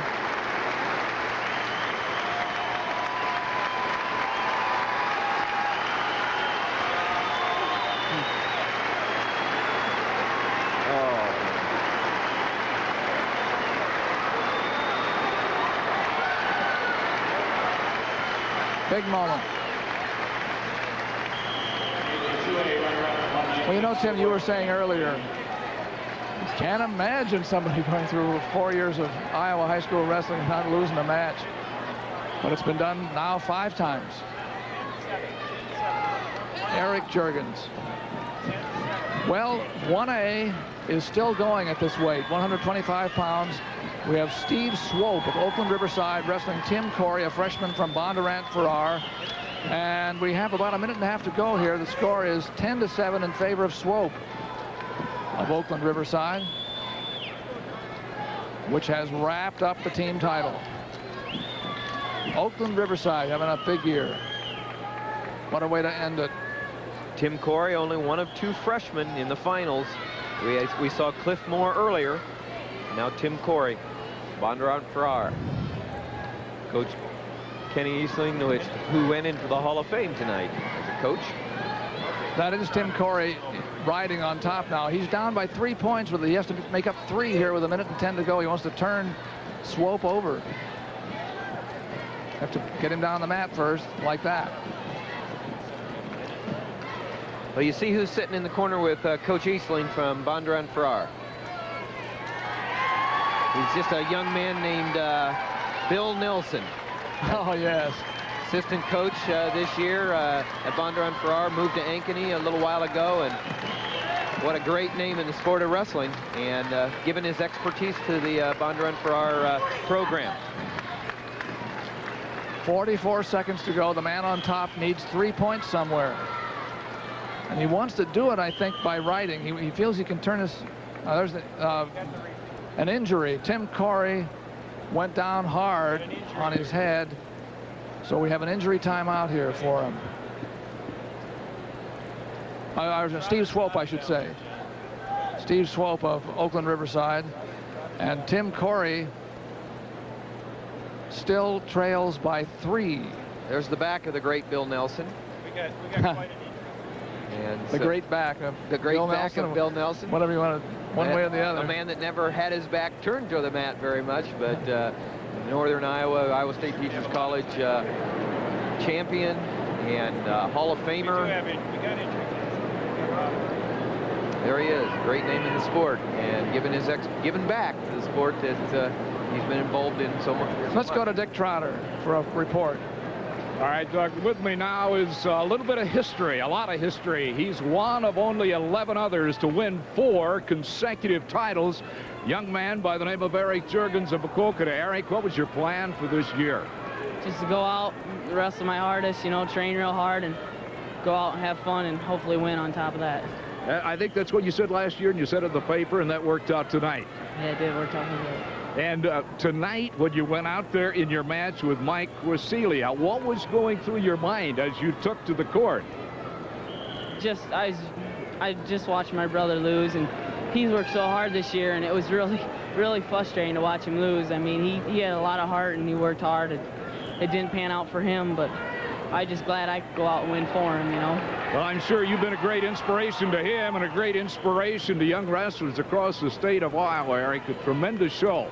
Thank you very much. Thank you. And now we're going to go to back to Doug. Thank you, Dick Trotter. Congratulations again to Eric Juergens. We're back at the 1A match. Steve Swope against Tim Corey. Corey hasn't been able to chip away. In fact, he gave up the takedown to try to take Swope down, and he's not going to get it done. The seconds are ticking away, and Swope is going to win a championship. 11-7. Swope, Steve Swope of Oakland Riverside on the champion team at 1A. He's winner 11-7. You know, watching that interview with Eric Juergens, I had the feeling when the match started, he looked like his mind might have been otherwhere for a second, and now you know where it was. He was with his brother who just lost. Well, you know, blood runs deep, and I'm sure they worked out together, and he really wanted to see his brother win, but that has to be a relief to get that 4th off your shoulder. Let's get the awards now. 119-pound awards. Coach Doug Hatch of Clarksville. Sixth place, Zeb Sullivan, Woodbine. Fifth place, Jacob Peterman, Belle Plaine. Fourth place, Rick Schweitzberger, Kingsley Pearson. Third place, Chris Goodwin, Lisbon. Runner-up, Andy Woolner, Mason City, Newman. And the Class 1A 119-pound champion from Clarksville, Tim Baker. He's been on that stand 4 times, but this is the best one. He wins championship in his senior year.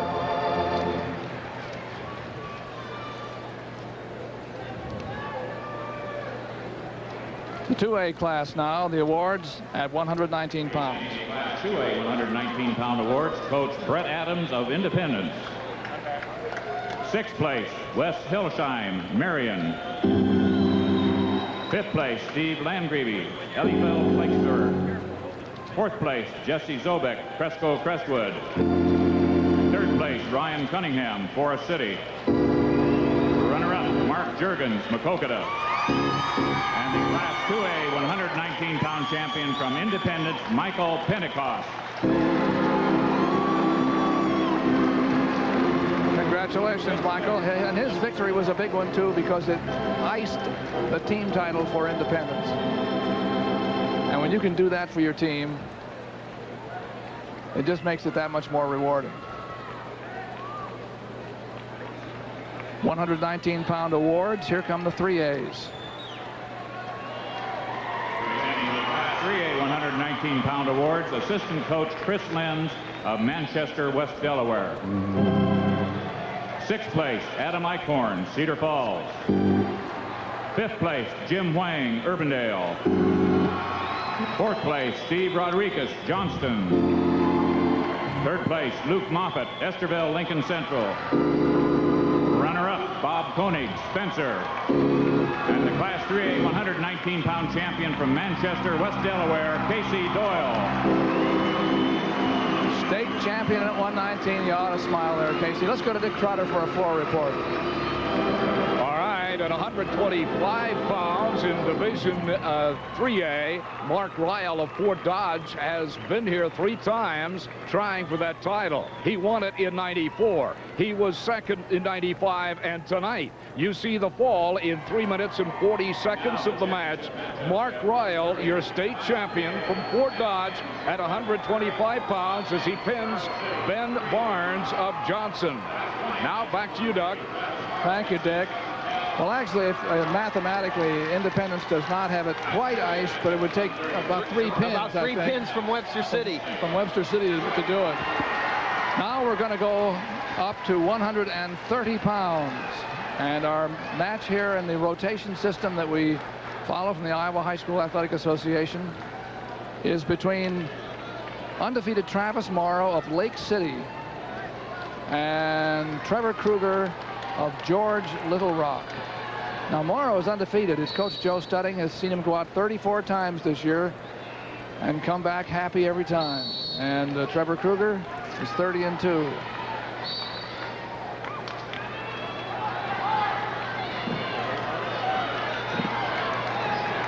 Shake hands, man. Good luck.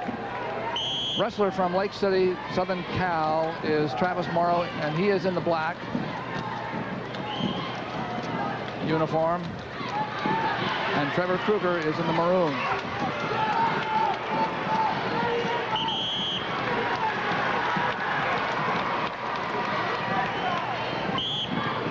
We're beginning our coverage of 1A matches through the middle weights here in the rotation system. We've got Travis Morrow, like you said, his coach is Joe Studding. And there's Ben Scorpel, Doug Schwab at the 2A. Doug Schwab of the famous Schwab family from Osage. He's undefeated, going for the family's 6th title. And there at 3A, it's Matt Pence of Cedar Rapids Prairie wrestling Scott Vance of Charles City. We'll keep you up on what happens there. But our main match is at 1A, Travis Morrow against Trevor Kruger, and they haven't settled a thing here in about 50 seconds. Just as Kruger was looking for some kind of duck action, Morrow was dropping in on a single, and both kind of hit. Travis Morrow got here by pinning Tim Prunty of Wayne Corridon.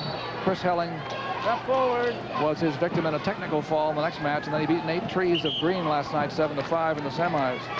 Kruger won falls in his first 2 matches against McMillan of Valley Elgin in less than a minute, Andy Kiger of Audubon, and then he beat Matt McEnany of Cedar Rapids LaSalle in a barn burner 14-10 last night to make his way into the finals. Morrow has not lost this year.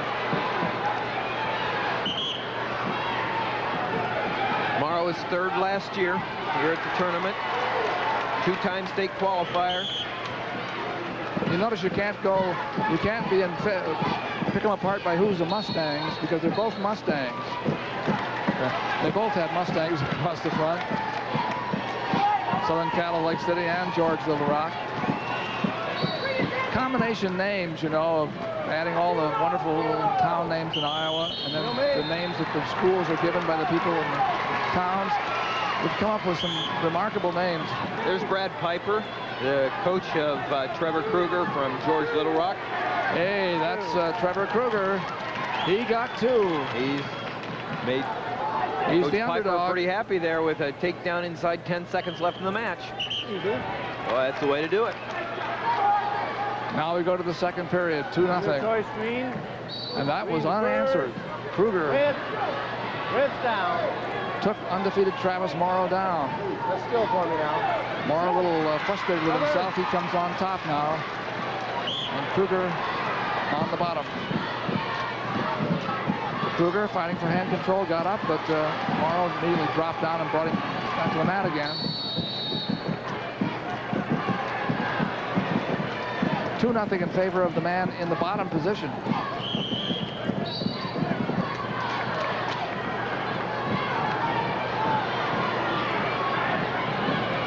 Morrow puts the legs in. You see, like they're working the Turk there. Yes. Obviously, one of his pet moves with the leg there, hoist the leg. A minute and a half. So Morrow was the one that scored the takedown then in the last 10 seconds and got that 2-0 lead. And now is getting rid of it. Yes, it was Morrow. That's right. That's right. Am I confusing everybody? Never done that before, Tim. Not me. I mislead you all. There. Whoa. Work up and use that. Kruger doing a good job of riding here. He's behind, though. He's down. After Morrow took him down in the first period with only 10 seconds left, he's really riding hard on Travis Morrow. Work up. You got to open up underneath. 40 seconds to go.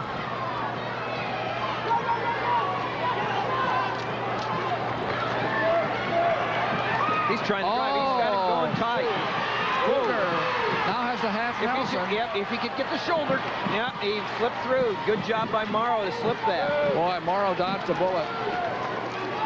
At 2 back points, though, makes the score 2-2. So the man on top, Kruger's doing a fine job of riding. He's been really tough. So we go to the third period here for championship at 1:30. Morrow in the... Still, we got 10 seconds left. Oh. Whoa. And it was just Now enough. he scored a takedown with 10 seconds left, and he scored a reversal with 5 seconds left. Boy, I'll tell you, Morrow has really done the job in the last of each of the first 2 periods. 4-2, Morrow up, as Tim said, by doing it right at the end of the period. That's still cover. Here's the reversal, a little bit of Granby type of action. Came across for the 2 points with only 5 seconds left to go back ahead, 4-2. Now Morrow's on top of Kruger and would like to protect that lead. 4-2 there. Kruger underneath right now, needing to come up and come up hard. Third period, it's 130 pounds. The high school wrestling championships of 1996 live on Iowa Public Television. This turned into a little bit of a scramble. Morrow able to come back and control the hips right there. As long as the hips are on the mat like that, you're not going anywhere. Kruger needs to get up back to his base and explode up, keeping his hips underneath him. Right now, when they're on the mat, he's no danger. You're too tight. You got to loosen up. Let's go. Stalemate. Stalemate called by Bettendorf. White Spangler. White Spangler official. No. You're too sloppy here. You got to get behind your That's elbow. a caution. Caution red. Now wait for it. For Morrow. Still now. You get set. We saw a state championship divided on caution. Decided on cautions tonight earlier. Not doing right. So you do have to watch yourself moving too quickly. Minute 10. Here comes her. Oh, yes. At least one. It's going to be one for Kruger. Makes it 4-3. Well, there's no points yet. No. White Spangler holding off on what he's calling. There he is, 1 point.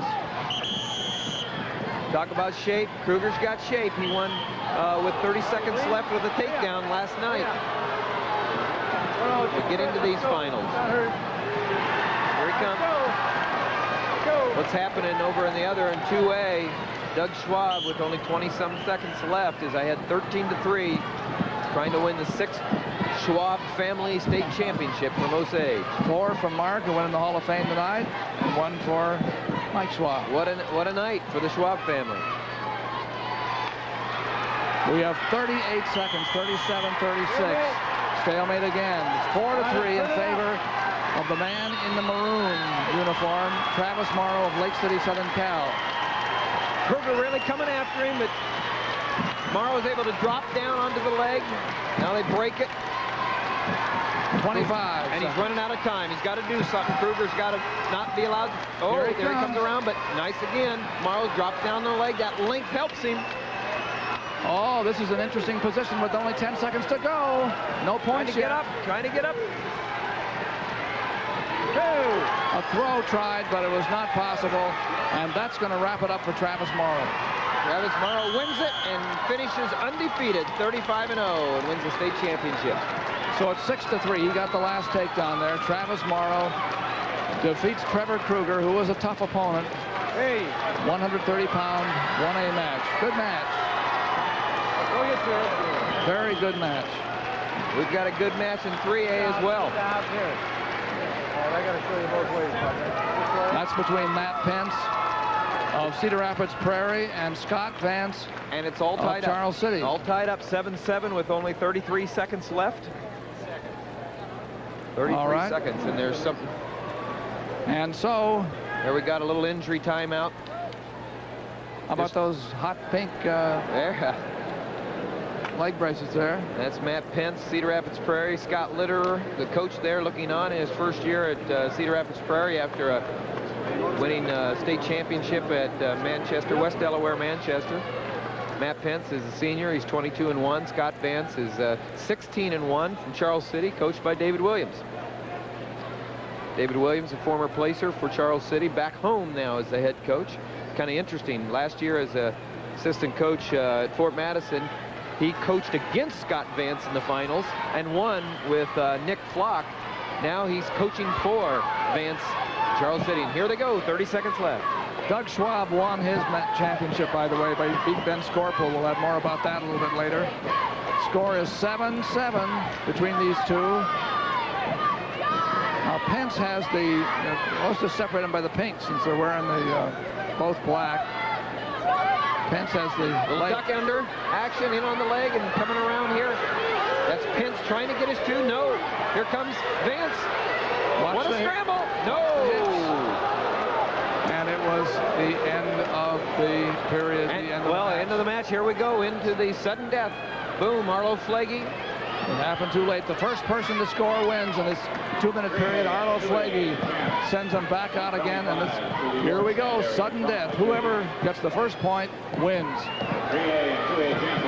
That is Pence on the left in the pink knee guards from Cedar Rapids Prairie. His team has done very well here this week. Often does. Scott Litterer has to be quite happy about that. Putting the pressure on. Scott Vance putting the pressure on. Arlo Flagey calls it a stalemate, brings him back to the center. We're about a quarter of the way through overtime. And that's Coach David Williams from Charles City. Both these young men are seniors. Sudden death. Scott Vance qualified as a freshman and a junior, and here he is in the finals as a senior. And Matt Pence qualified as a sophomore and a junior, and he's here, and so they're trying to duke it out. That's Pence. Pence in on the leg. All he has to do is finish it up. They go out of bounds. Didn't have room to do anything there. Now the time is important. 58 seconds to go. Both of them say that their biggest accomplishment so far is making it to the finals. So they're excited about being here, and one's going to be awful excited here in a few seconds. Almost the same kind of move that Pence tried a little while ago there. The old boot scoot that's been made kind of famous by Lincoln McElravy, and that's what Scott Vance says his favorite move is, the boot scoot. 7-7. With about a half a minute to go. At 130 pounds, the 3A championship on the line in overtime. 30 seconds exactly to go. The first score wins. Vance shot right off the mark, but couldn't get it. 20.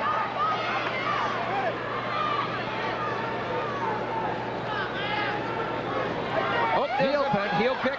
Pence going after it, but he's... I don't know. He may have it. Nope, couldn't quite pull it off.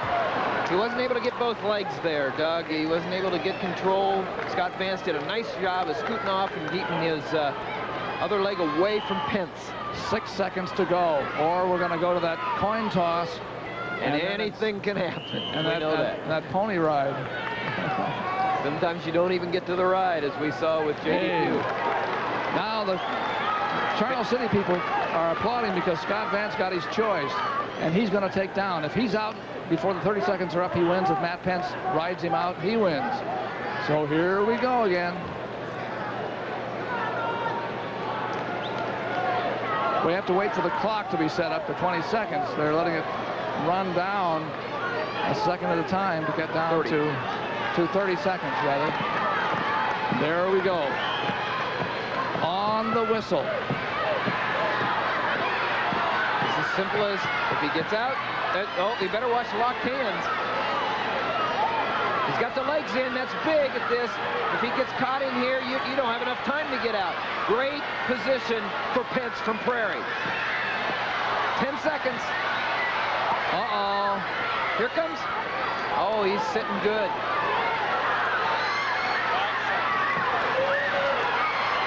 Pence wins. Pence wins. So it shows you that the bottom man doesn't always win by any means. They had to work 7.5 minutes. 8.5 minutes. 2-minute overtime plus that 30-second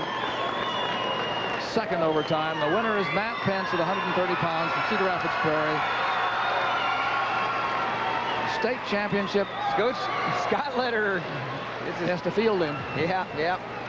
He's had some state champions before, but it's got to be sweet in his first year at Cedar Rapids Prairie. And there's Chucky Harden, good wrestler. Let's have the awards at 1A for 125 pounds. Coach Mitch Anderson of Oakland Riverside. 6th, Donnie Junger, St. Ansgar. 5th place, Chad Eberhardt, Dyke, New Hartford. 4th place, Nick Lenny, Belle Plaine. 3rd place, Darren Wilson, Alburnett. Runner-up, Tim Corey, Bondurant Farrar.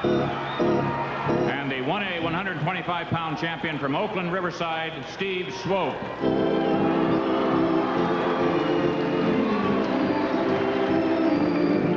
Satisfied young man there, Steve Swope.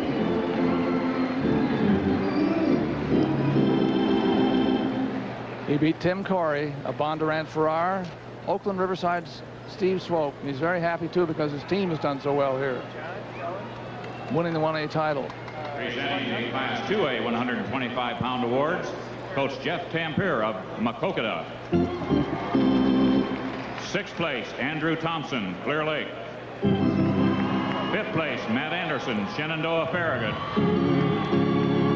Fourth place, Barry Thiede, Rhinebeck, Gladbrook, North Pema. Third place, Nick Haynes, Pella. Runner-up, Mike Corsiglia, Davenport Assumption. And the Class 2A 125-pound champion, the 5th undefeated wrestler in high school history, and the 11th four-time state champion, Eric Jurgens, Wacokota.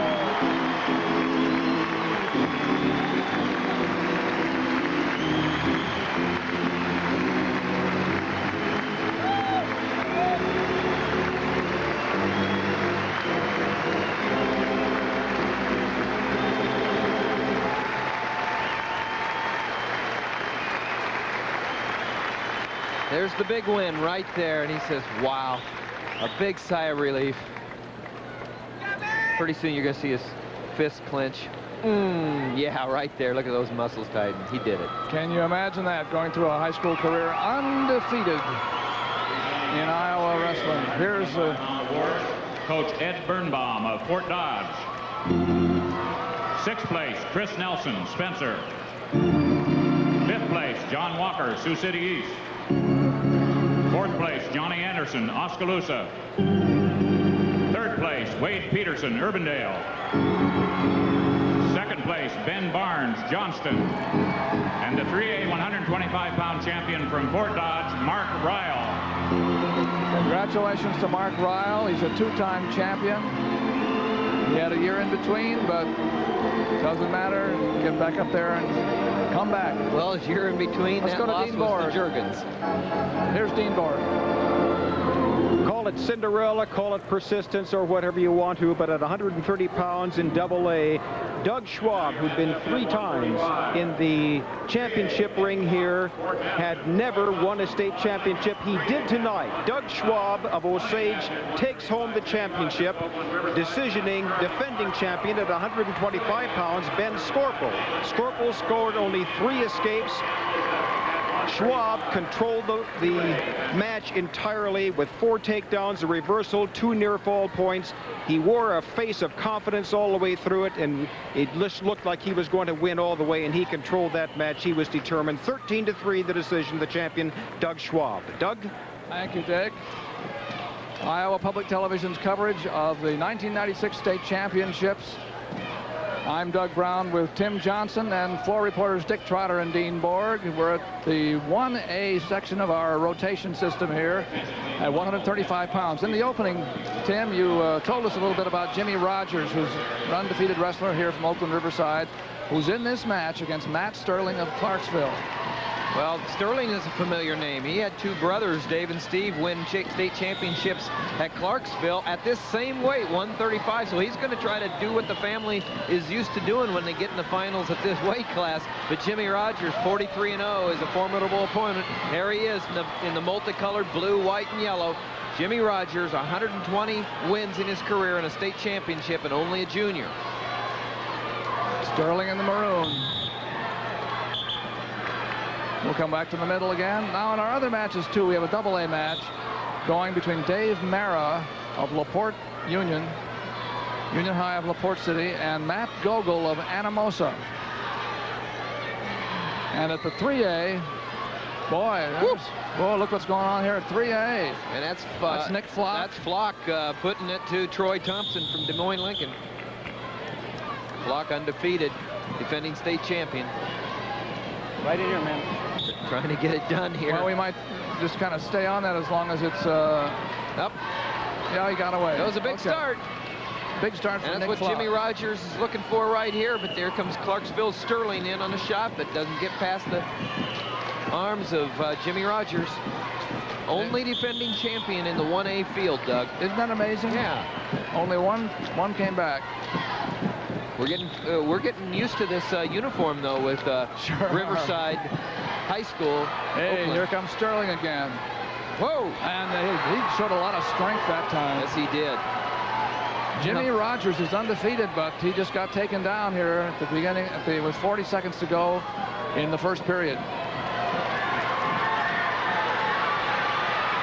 The referee here is the referee of the year, Mark Ryland from Iowa City. You remember him as a wrestler, maybe, and then certainly as a coach. Eagle Grove. There's Mitch Anderson, the coach of the year for 1A. He was kind of nervous tonight, he said. I said, well, it'd be worse if you didn't have it all wrapped up. He's coming in with 4 finalists, and he's got the tournament wrapped up, and he can let the young men go out and do it. He doesn't have to worry about the gold trophy because they've got it. But his most successful wrestler, Jimmy Rogers, is behind here with 22 seconds to go in the first period. Matt Sterling has a lot of size, a lot of length, and he showed some strength on that takedown. Both juniors, both are going to be coming back. You never know, they may meet again, so it'll be interesting to see what happens here. Sterling.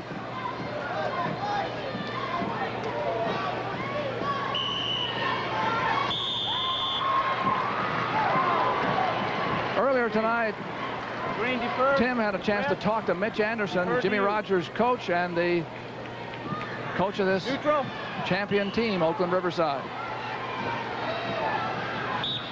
You received a great honor from your coaching peers, Coach of the Year. What's that mean to you, Mitch? It's a tremendous honor to me.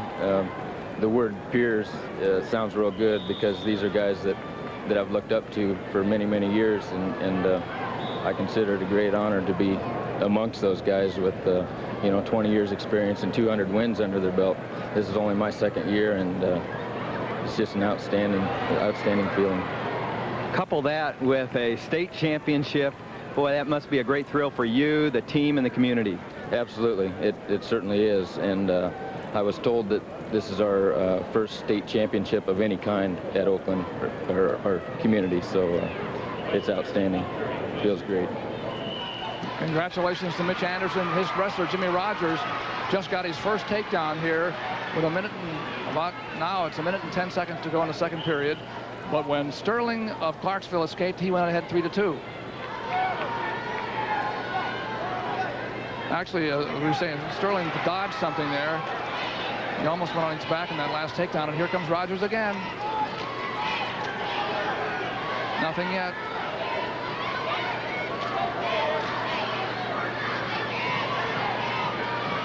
There's 2. He gave 2 points. Marv Ryland gives 2 points to Rogers, Jimmy Rogers from Riverside there. Go back ahead 4-3. 4-3 for the 135-pound championship of the 1996 tournament. Set. Rogers 43 and zip. He was number 1 last year at 119 pounds. 6th as a freshman at 112 pounds. He's got something good going here, Doug. We'll show you between periods the 1A standings as we have them now, the team standings. By the way, Rogers had his toughest match in this tournament in the quarterfinals against Brian Karsian of West Marshall. He won only 3-2. And it tells you something. He knows how to win under pressure. He knows how to win the close matches. And sometimes you get a little scared if you never have a close match. Matt Sterling just got away from him, though, and tied the score. So we have that happened right at the end of the period. Here are the 1A team standings. At this point, Oakland Riverside has it wrapped up. Columbus Junction and Highland Riverside in a battle for second. Kingsley Pearson in there. Monona MFL Marmac. Wonderful high school names, all those towns. But here we go. Now that's Rogers on the side of the mat. He is in a tough battle here to stay undefeated this year. Matt Sterling of Clarksville is tied with him 4-4, and Sterling starts on the bottom. So Rogers says, I'm not going to try to ride you. I'm going to just let you go and go behind and count on taking you down. But they've traded takedowns. Good scrapping by both these wrestlers here. They're both getting after it. They're both trying to win this match. 5-4. Sterling ahead. Like we said, trying to follow his brother's footsteps. Steve and Dave, who both won state championships for Clarksville at this weight, 135. Now bear hug by Rogers, but it's out of bounds, I think. He was happened a little bit too close to the edge. But you can see how dangerous he is when he gets in that position. Yeah, that was one he wanted very badly, but it happened right on the boundary line. Doug Hatch from Clarksville. He's the coach there. Jimmy Rogers under. That was a duck under to a bear hug, but he was stepping on the line, and that's what Marv saw as the feet go out. So now we go back again to the mat with a minute and a half to go, and Sterling leading 5-4. He made the shot. Nick Flock wins his second state championship for Fort Madison on 3A, 21-11 over Troy Thompson from Des Moines Lincoln to finish undefeated, 30-0. Out of bounds with a minute 13 to go. Sterling, the man on the left in the maroon, young man, is leading here 5-4. We have a minute to go. Sterling keeping Rogers at bay and leads 5-4 here. 53 seconds to go. That's a worried Mitch Anderson, as his undefeated star wrestler, undefeated Jimmy Rogers, trails here with about 40 seconds to go. He's got a good track record against Clarksville in the finals. Jimmy Rogers wrestled Tim Baker last year from Clarksville in the finals and beat him for his championship, and now he's going against Sterling from Clarksville. So there's Rogers in on the leg. Yeah, nice shot, single, and now he's trying to cover up. He's trying to keep that whizzer, although he gave the 2. That's 2. The whizzer's in, but Marv Ryland says that Rogers has control. Now it's 6-5 with 21 seconds to go. Double shot, off to the single. Gets up to his feet. Good technique, drives through, trips. Now he's going to try to cover the hips. He does, he gets the 2. Big takedown, puts him back ahead 6-5 with 21 seconds left. It's a big ride. Oh, I don't know. Rogers is talking about letting him up and then taking a tie and then going for a takedown. Either that or just starting. He is going to take a chance here and go for a takedown rather than ride him out. He likes his chance on the feet. He didn't want to. Whoa! Whip over. And he's in. All he has to do is hook. He got it. He got his arm out and wins. You see that? He's ahead 6-5 with 19 seconds left. He lets him up to win the state championship, takes him down. Wow. It's real confidence. That's confidence is right. There's a state champion, 2 of them. He's going to go for 3 next year. Jimmy Rogers from Oakland Riverside, a champion team. That was a toughie, though. Let him up. There's the underhook, whip over there, steps all the way across, tries to hook in his leg. He does. As soon as Marv Ryland says he's hooked, he gets his 2 points. Let's go to the award stand at 1:30.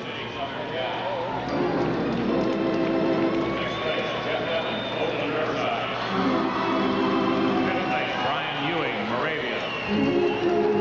4th place, Matt McEnany, Cedar Rapids, LaSalle. 3rd place, Nate Trees, Green. Runner-up, Trevor Kruger, George Little Rock. And the 1A 130-pound champion from Lake City, Southern Cal, Travis Morrow.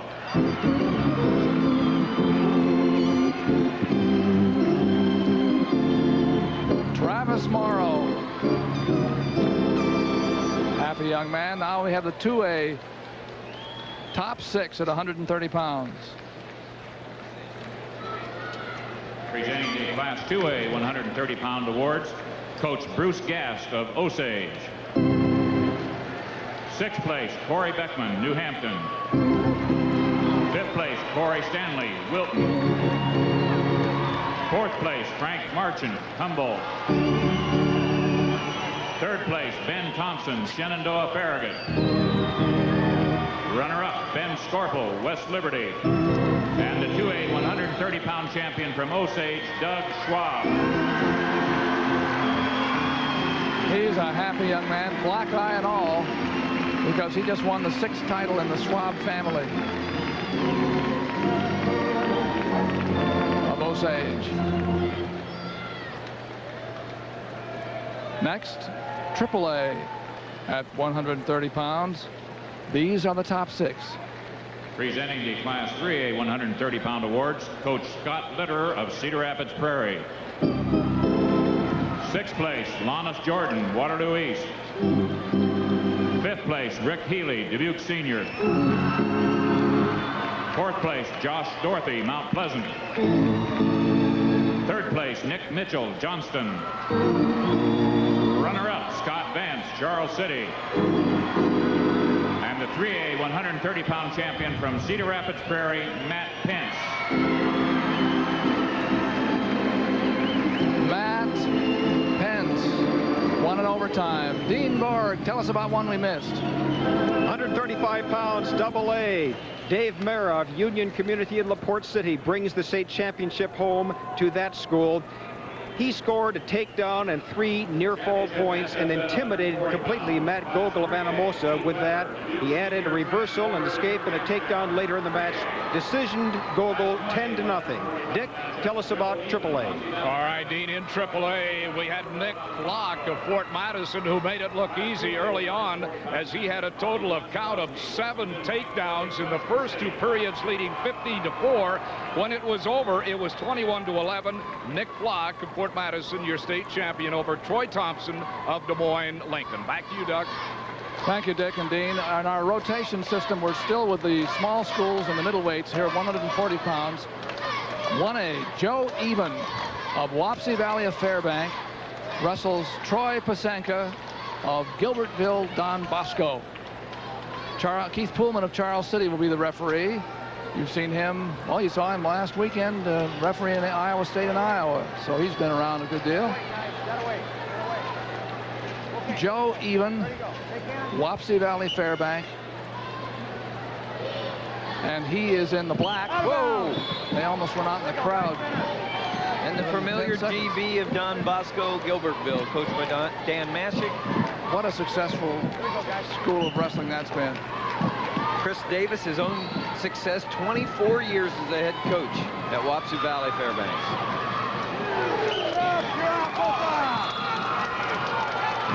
26 for Dan Mashik at Don Bosco. A couple of veterans that have been around for a long time. Joe Even moves in, but a tough whizzer by Pasenka. Stops that attempt. Now at AA in this weight, 140, we have Bobby Goncharowski, who is undefeated from Washington, wrestling Mike Fertig of Webster City. And at AAA, Keith Weber of Dubuque Senior meets another Dubuque wrestler, Trent Moore from Dubuque Hempstead. So that's the second all Dubuque final we've had tonight. Up. Here it's Joe Even in the dark uniform against Troy Pasenka in the blue. Joe Even's first trip to the state tournament. He's been a varsity wrestler for 4 years. And Joe's from a real special family. His brother Don was the winningest wrestler in the history of the school. Wrestled 125 pounds, and he was tragically killed in an accident. And his family, his dad and John and Mom Mary Lee, great family, and this is a real exciting time for Joe Even here in the finals, but not exciting. Except that Pasenka just caught him with a headlock. Boom. And now it's tough.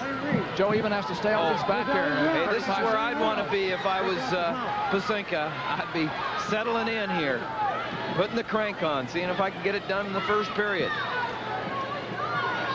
He got a really tough headlock, and Keith Pullman is eyeing to see if the shoulders meet the mat. Pressure, pressure, pressure. 15 seconds.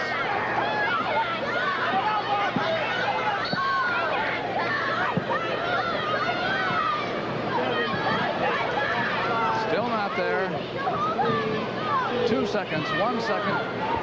Oh, he lasts out. A 3-point near fall by Troy Pasenka, Gilbertville Dust. In on the shot, but he just got caught right there by a great headlock by Pasenka, and to the back, big 5-point move. Man, that go from 0-0 to 5-0 just that fast. Now it's a 2-minute second period. Who wears out the hardest in a situation like that, Tim?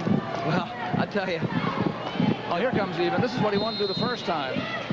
The Don Bosco, young man from Don Bosco, he's sitting in there. He's struggling. I mean, he's trying to tighten it up, but man, the other guy's fighting for survival, and I would say that the Even has to really come back now and catch himself and say, okay, let's start over. I've spotted him 5, and let's get after it. By the color of his face under there, a deep purple, Got it.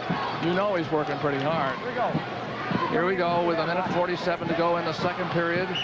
Contrast in styles and stature right here, in on single.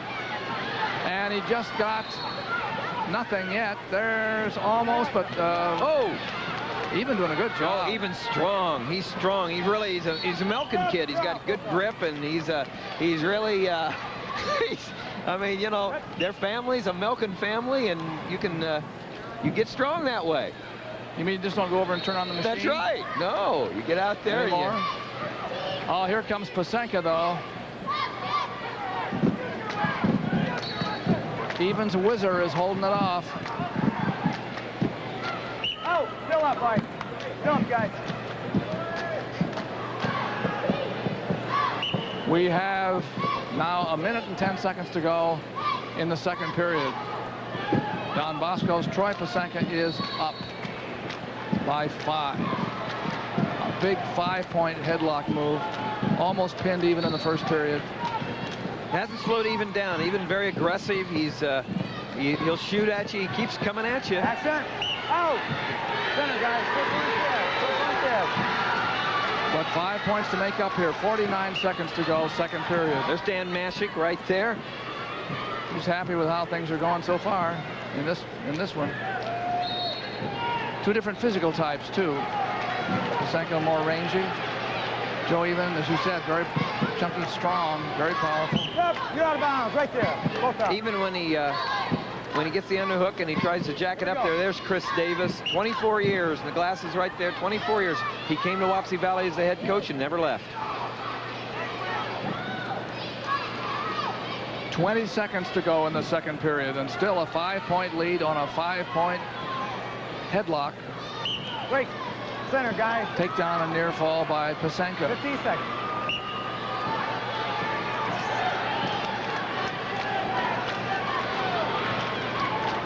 Pasenka able to ward off the shots of Even right there. Because of his length, he's able to snap him down and get on top of him. But right now, Even's trying to come back with a quarter Nelson there, but time runs out, third period. Down. Last period coming now, 5-0. Now here's Even coming up there, and he needs to score some points right now, and here's his opportunity. Boy, he wishes he doesn't dare think that way, but he'd love to have that headlock back. He's a senior, 34-7 this year. 5-1 now. He's behind by 4. He's won over 100 matches in his career, but this is his first trip to the state tournament, and he's come all the way 3-0 in this tournament, and here he is in the finals. He won 3 decisions to get here. The last night he beat Jared Keith of Eldora, New Providence. But here comes nothing yet. Pasenka again. Bounds, both up. No control. Looking really tough here.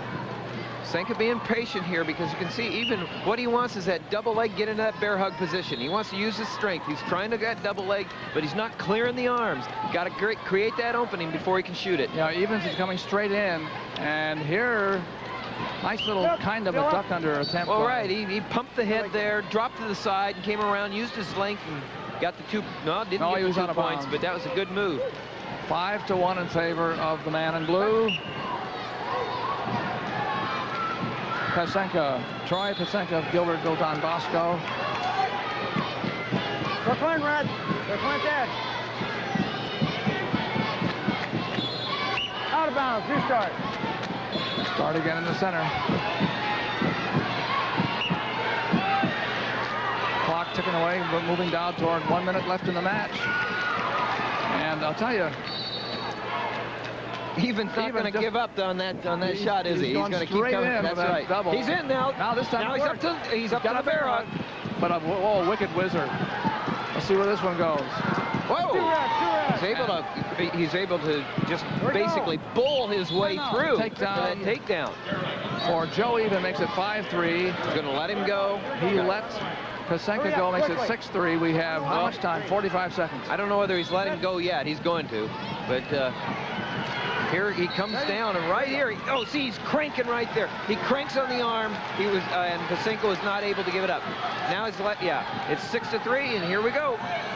Nice inside trip by Pasenka, but he wasn't able to get it. Whoa! Oh, Evans came back in bounds, and he got the takedown. And wow. He's trailing now by 1. That's a let-up. That was a let-up by Pasenka. He had the takedown. He was at the edge, and he let Even come back in. You got to give credit to Even there. He's never given up. Came on the outside, coming around, knees are in, 2 points. Okay, now he lets the man go to try to take him down. 25 seconds to go. A takedown ties it.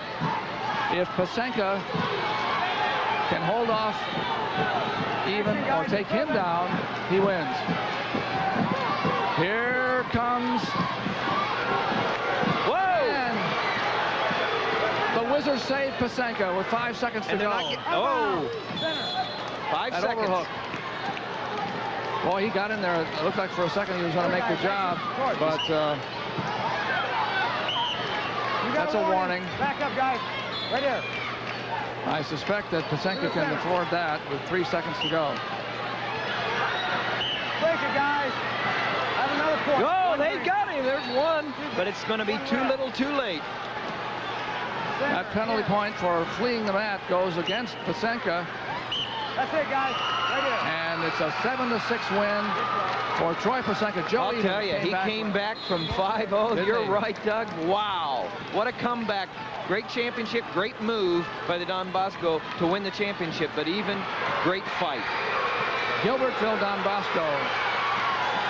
Troy Pasenka. Let's go to 2A now, because that's still going between Bobby Goncharowski of Washington, undefeated in 34 matches, and Mike Fertig of Webster City, whose team is in 3rd place in the championships. And Webster City is in the purple. Goncharowski, Washington in the black. Webster City, to have any kind of opportunity, has to win this match. It's 2-2 in the 2nd period. Takedown for Goncharowski right at the end of the 2nd period. Going right into the 3rd, 4-2. So now it's 4-2 in favor of Goncharowski, coached by Tim Powell Balvance. He starts in the up position, leading by 2. As I said, Doug, Webster City has to win this match. They need they need at least 1 win, a pin, and another extra point win, and they can't afford any loss if they want any chance at the title. Overcoming Independence. Independence is sitting rather pretty, I'd say, 14.5 points ahead. If Webster City was to pin all 3 of their finalists, have pins, that'd be 18 points. Every win is 4 points, but then you can score 2 more with a pin, or with the extra points, another point. 1:25 to go in the match. The leader is the man in the black uniform from Washington, Bobby Goncharowski, coached by Tim Balvans, and of course Webster City, coached by Dick Kennedy. Well, he cut Goncharowski cut Fertig's first move off. Now he has him flattened out here. 1:12 to go. This is where he wants him. He's leading by 2.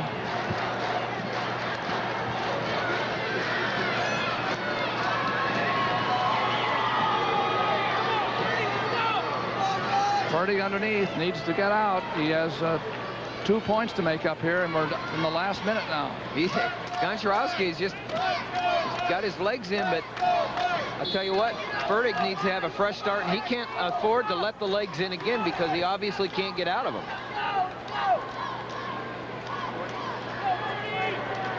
Fertig in the down position with 47 seconds to go, and Goncharowski, I think, moved a little bit too fast. Or was it? No, it's Fertig. Caution. Boy, he's got to come up. Goncharowski knows what to do right now. He says, let me put my legs in. This is working. This stuff's all right. He's leading by 2 with about 30 seconds to go. Good tight waist, good arm control right here by Goncharowski from Washington. Now there is a warning, and I frankly didn't see who he called. The man on the bottom, Fertig, has to get out, and there are 20 seconds to go. It's tough when you're down flat in your face, and that's where Goncharowski is keeping him in this last period. 10 seconds to go. And Goncharowski, only a junior, looking to win. Both these young men, only juniors. They could meet again, but it's 4-3, and it's going to be a championship. 1 second left. All Goncharowski has to do is step to the middle.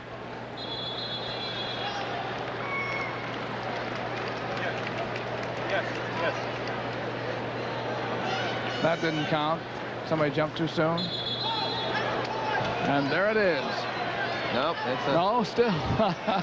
It's the longest 1 second I've ever seen, Tim. There's a point for Goncharowski because that was a second caution against. It's over. 2 juniors, you never know. They could meet again. They could. Undefeated season for that man, Bobby Goncharowski of Washington. He beat Mike Fertig of Webster City in the championship finals. Now the award stand for the 135-pound winners, beginning with 1A. Ladies and gentlemen, we direct your attention to the award stand area at the east end of the auditorium. Presenting the Class 1A 135-pound awards, Coach Mitch Anderson of Oakland Riverside.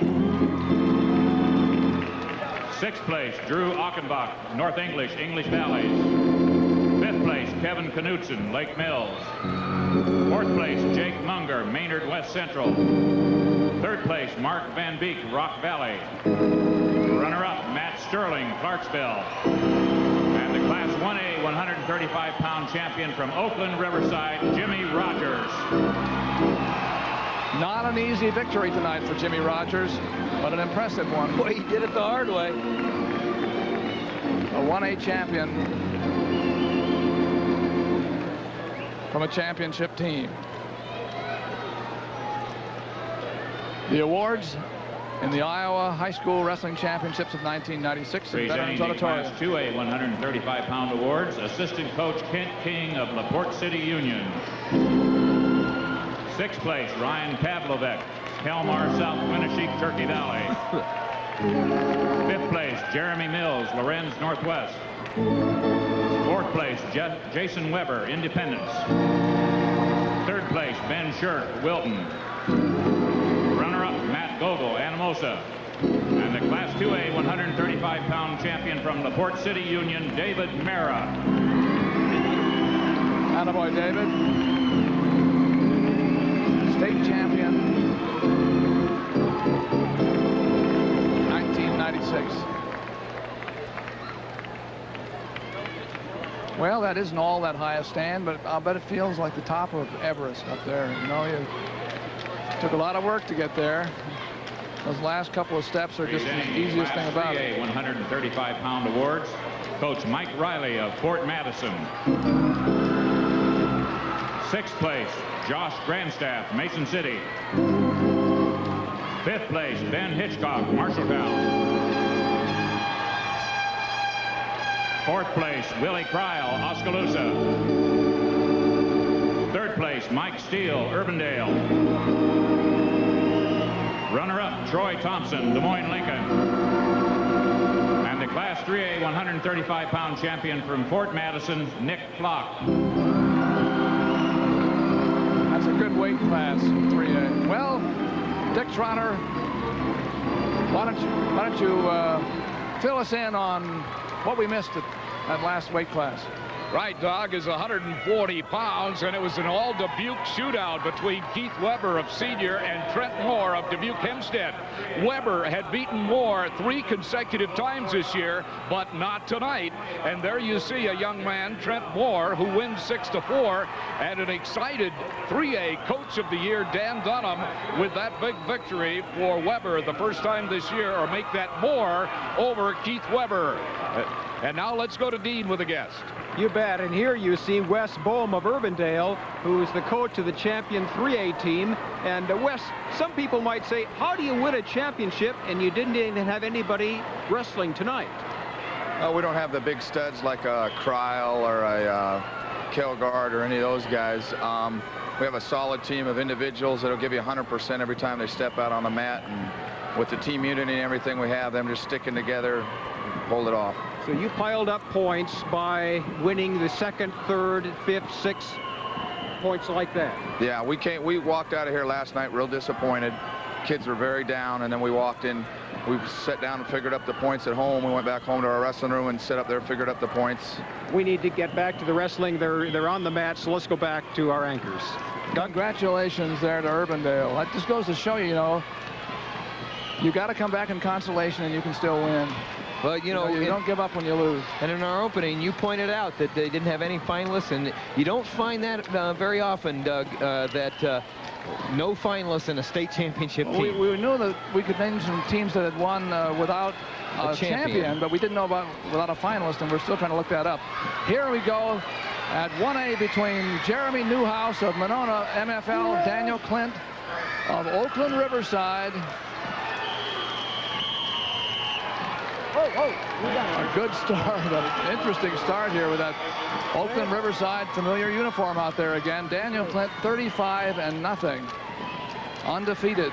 Mitch Anderson, Mitch Anderson ought to brought his own chair. Yeah. It's a great start. At 2A, it's Matt Hand of Tama, South Tama, against Eric Schulte of Independence, which is now the champion team. Independence is now knows they're going to win at 2A. And at AAA, it's Todd Buckland of Des Moines Lincoln, undefeated, coached by Mike McGivern against Justin Wolf of Fort Dodge, and that's a big one.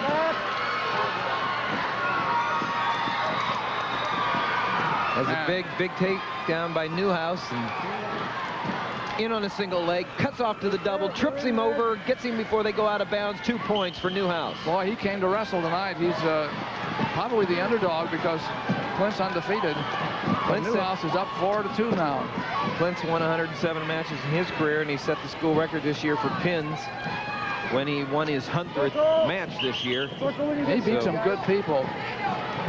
Well, I was going to say he beat Bobby Forcine, who was ranked #1, unbeaten from Columbus Junction. He beat him in the quarterfinals 7-3. Earlier this year, he had beaten Mark Dunbar, who last year was #1 ranked on the 2A level. Another single, cut to the double. Boy. Great takedown, man. He's getting his way. Newhouse, what a great shot. Newhouse is taking it to Dan Clint. He's up 6-2. I suppose some of the folks from Oakland Riverside aren't believing what they're seeing here, but Jeremy Newhouse started strong and he hasn't stopped. Well, MFL Marmac, they had a great district. They won the district championship, and Jeremy Newhouse, he's won 111 matches. He was a state qualifier last year at 140. Won a match, but didn't place. But his highlight, he says, is making the state finals and setting a new career record for wins and pins. So both of these wrestlers have the career records of their school for pins. Look at that. In a single, double, and trip. He's got it down. He's going to patent it. Boy, that hurts. That was a great first period for Jeremy Newhouse, who leads 6-2. Newhouse says he's going to wrestle next year in college, and it's going, his college of choice is University of Northern Iowa. That makes the score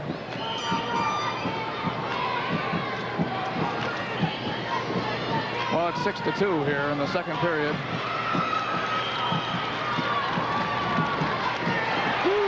Here comes Clint. Here comes your pin. Oh, holy cow. How to turn it around. My goodness, and he says, I want it now. You can just see that intensity. He's behind by 4 points, but he has Newhouse on his back. Gene Luttrell, the official, looking closely. Couldn't keep it. Big. 3-point near fall, 5-point move. Boy. These guys can both explode. We've seen 2 wonderful takedowns by Newhouse. Here's the replay. Danny Clint, double overhook, trip to the back. Optional start. You often see heavyweights do that move. Here they are at 145. Clint needed that because he was behind by 4. Now he's ahead by 1 after the escape, 8-7. Newhouse, Northeast Iowa. Clint, Oakland Riverside. Well, they just keep coming from Oakland Riverside. Clint looks like he's feeling a little better now. Yep. Positioning's real important here. You get out of position, you're going to suffer the consequences no matter which wrestler you are right here, because both of these guys are lethal. Both of these guys have good shots, good attacks. Gene Luttrell takes him back to the center again. You're watching the championship finals of the 1996 high school wrestling finals with Tim Johnson and 4 reporters, Dean Borg and Dick Trotter. I'm Doug Brown. Our 25th anniversary championships tonight. We enjoyed it. It's been a great run, and this is one of the best finals we've had, I think. Newhouse came underneath, but Clint is looking strong now. No, it was almost as if he needed a little something to get started. But Newhouse took him down 3 times early in the first period.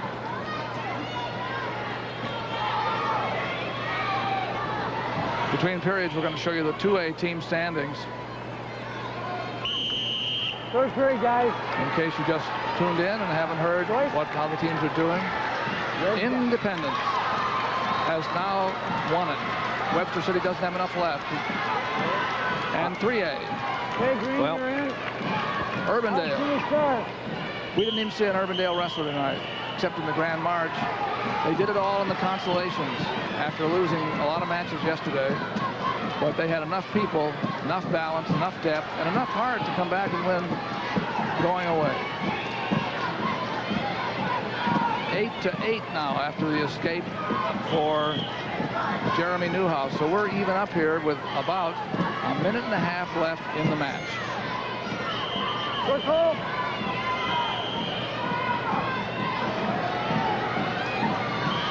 See Newhouse trying to stay out of that situation with overhooks and underhooks where he can get tripped. Keep it in the circle, guys. Don't back out. That's a little bit too quick, I think. Crossing green. Wait for the whistle. Wait for the whistle. We've seen a lot of quick moves tonight. There people are ready, anticipating the referee's signal. It almost tragically cost a state championship in the lower weights in 1A. Starting to slow down a little bit here. They got the underhook going. Jeremy Newhouse trying to look for that position where he can find the opening and get in on that single. Both of them kind of hanging on now. 8-8. Who's going to make a mistake? Again, that tie up with the arms, upper arms. There it is, the double overhook again by Clint, looking for a trip if he can get it. He just wants to get a trip. As soon as he lets up, Newhouse is going to drop in on the leg. 35 seconds. Circle in. Come on, guys. Circle. Coach Doug Martin from Monona, MFL Marmac.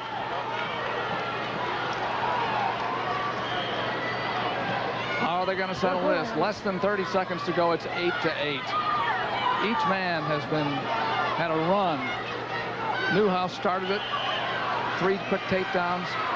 Clint caught him with a 5-point move. Clint trying to throw again, but we're almost out of time. Can he throw here? Can he throw? They're going to go to overtime. Mitch Anderson says, okay, let it out. Let's go. Daniel Clint, 35-0 this year. 35-0. 2-minute overtime. Whoever scores first wins. Sudden victory, sudden death. Newhouse won the first part of the match. Clinton won the second part. That's all over now. Here we go. Go back. Don't push him deciding off, 2 minutes. Go back. Let's go. Guys are just pushing now. Let's go. Gene Luttrell of Waterloo. Veteran referee. Here again is Clint. Both wrestlers forcing their way, trying to force it away. Clint trying to go that double overhook and looking for that trip all the way there. Jeremy Newhouse looking for that leg. Oh! Got an injury timeout here for Daniel Clint right there. A minute 14. Yep, he's injury timeout for his shoulder. You see he has a wrapped shoulder.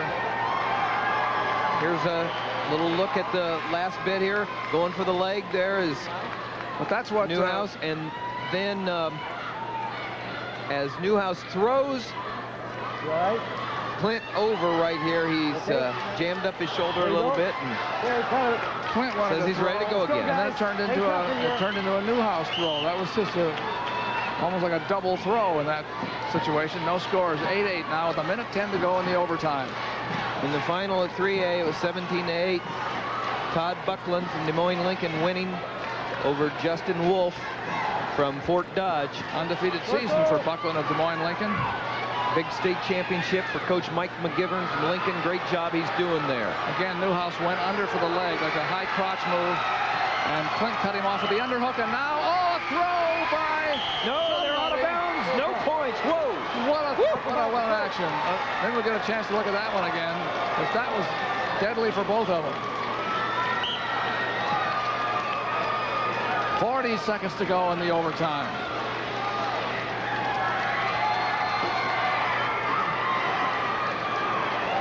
Jeremy Newhouse in the blue from Monona, MFL marker. Daniel Clint from champion team Oakland Riverside, undefeated in the black. On AA, Matt Hand won the championship. Tama South Tama over Eric Schulte from Independence. Will catch up. Oh, 2 points by Jeremy Newhouse. Jeremy Newhouse wins it. And he Coach Doug Martin the undefeated streak.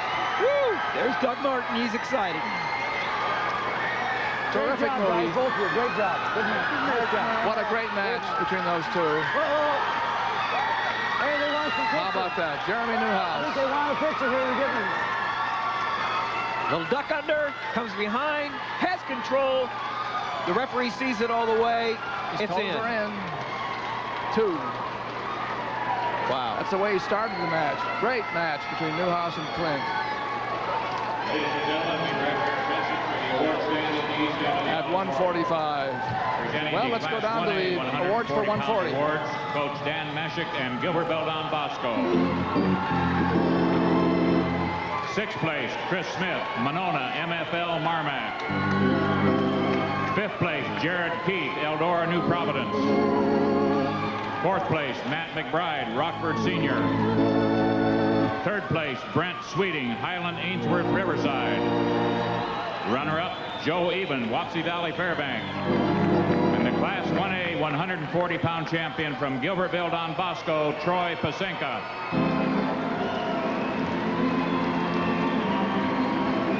Fine match for the title there.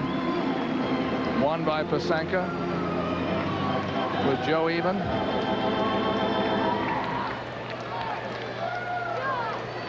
Two A's coming up now. The awards at 140 pounds for 1996, live from Veterans Auditorium in Des Moines. 2A 140-pound awards, Coach Tim Balvans of Washington. 6th place, Todd Schmaus, Cresco Crestwood. 5th place, Justin Nolan, Van Horn Benton Community. 4th place, Rocky Hamilton, Wapello. 3rd place, Elliot Nielsen, Lorenz Northwest. Runner-up, Mike Fertig, Webster City. And the Class 2A 140-pound champion from Washington, Bobby Goncharowski.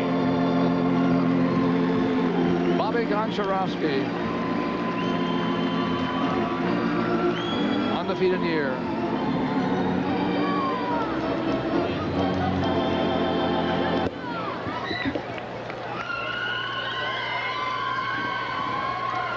Now we're going to 3A.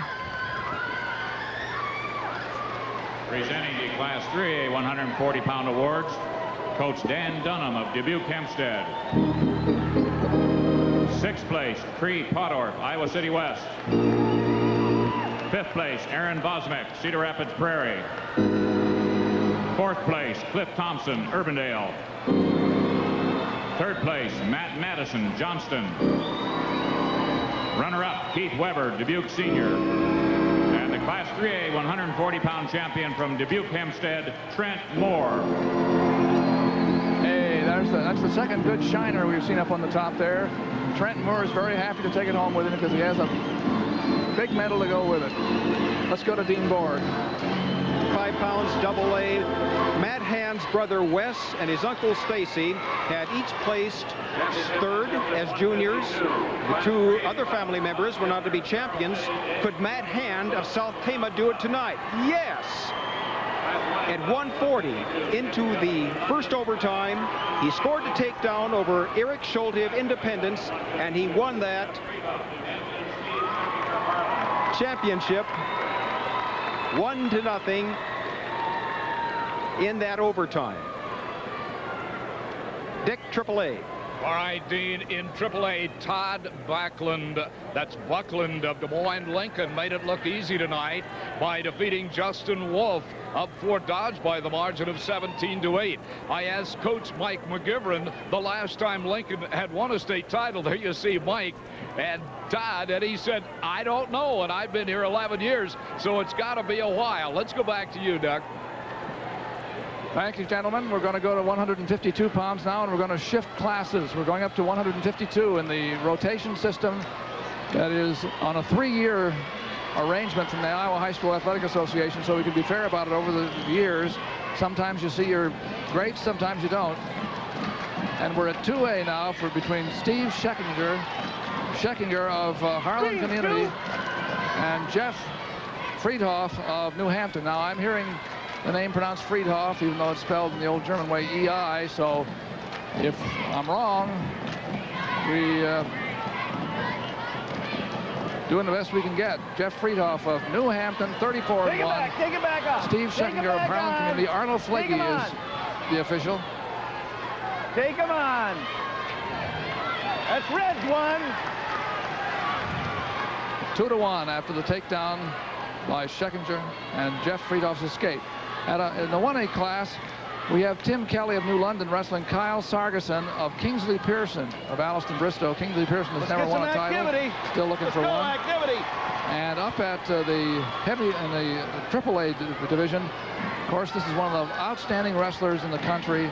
Council Bluffs Lewis Central's David Kelgard, who is looking like he's just about to pin Todd Kellner, unless Kellner can come out as he did. So it's Kelgard leading 4-1. We'll keep an eye on that. Scheckinger leading 2-1 for Harlan over New Hampton's Jeff Friedhoff. And Friedhoff coached by a friend of mine, Larry Straw, who is back into coaching after a number of years out. He was the head coach at Mount Vernon from 1966 to 1977, and now he is in his first year back as a head coach in his hometown of New Hampton. Move in. Good shot there by Both up. Friedhoff, but it was on the edge of the mat, no score. 2-1 in favor of Scheckinger. Scheckinger, there's Jim Bruck. He was my college roommate, and so he's a friend of mine too, you know. Jim Bruck right there from Harlan, my college roommate at Coe College, and Larry Straw is who I followed at Mount Vernon as the wrestling coach, and he was a great help and a great name in the sport of wrestling, and it's just great to see him back in as a head coach. Red, your choice. Red defers. Look at that takedown. Green. In on the single, Green cuts off to the double, drives through, picks up, got it and done. Gets it done. 2-1. Okay, start the second period, and the choice is up. And here comes Friedhoff behind. He'll have to take the man to the mat.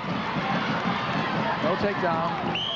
One now, off the mat, one. That's a point because off the mat, one. Scheckinger of Harlan Community was judged by Arlo Flegge to be leaving the mat to avoid being taken down, so it cost him a point. Okay, let's go.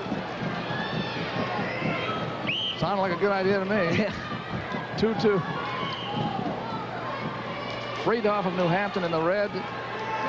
New Hampton having a good year this year. You know, Larry Strauss said, you know, he hadn't coached for 17 years, but the school needed a coach late in the year. In September and October, he agreed to fill in until they could find an acceptable candidate to take it. I think they've probably found an acceptable candidate.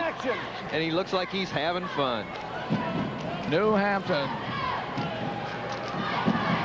There, years and years ago, there used to be one of the most fascinating little cafes in Iowa called Little Butch's up in New Hampton, where people stopped all the time. I remember that years ago. Anybody else remember that? Well, Larry might. Larry's a high school graduate of New Hampton. Now he's back home. Here's the last minute of the second period. It's 2-2 between Friedhoff of New Hampton and Scheckinger of Harlan Community. 2-2. Friedhoff in good shape. Yeah, he gets a takedown for 2. Goes ahead 4-2 with 40 seconds left in the second period. Okay, get off the side. Friedhoff wrestled in both the Iowa Junior National Greco-Roman and freestyle teams last summer. He's going to go to either Luther College or Iowa State. He's a senior with a 34-1 record. Kelgard just won his 3rd title with a fall, which is not surprising. He's pinned 37 out of 38 people this year, I think, something like that. Like I said, recruiters from all over, whether it's Oklahoma State, Nebraska, Northern Iowa. We'll show you that pin, too, by the way, when we get a chance. Well, I know tonight here, we saw Tim Newman of Nebraska. Of course, Barry Davis is here. He's the coach at Wisconsin now. Red's down. There's Kelgard's whip over right there, and he catches him tight, and it's going to be bye-bye. Right there. 3 titles for the 3A state champion. David Kelgard. AAA. David Kelgard. What a fine young man. He's an All-American in everybody's book. Somebody said he got a B+ the other day? Yeah, first B+, 3.97. Got his first B+ in college algebra. Take him down. Red 5-2 as Friedhoff gets out. With 1:40 now to go in the match. We're in the 3rd period here. The 2A Division Championship of Iowa High School Wrestling from Des Moines. There, Friedhoff looks tough now. Friedhoff stopped the shot of Scheckinger and was able to come around, but no points there. Scheckinger's got to watch that. Friedhoff wants to be on his feet right there. He thinks he can handle Scheckinger that way. Scheckinger tough on top. He's a 3-time state qualifier. He qualified in 94 and 95, but didn't place. Here he is in the finals. 106 wins in his career.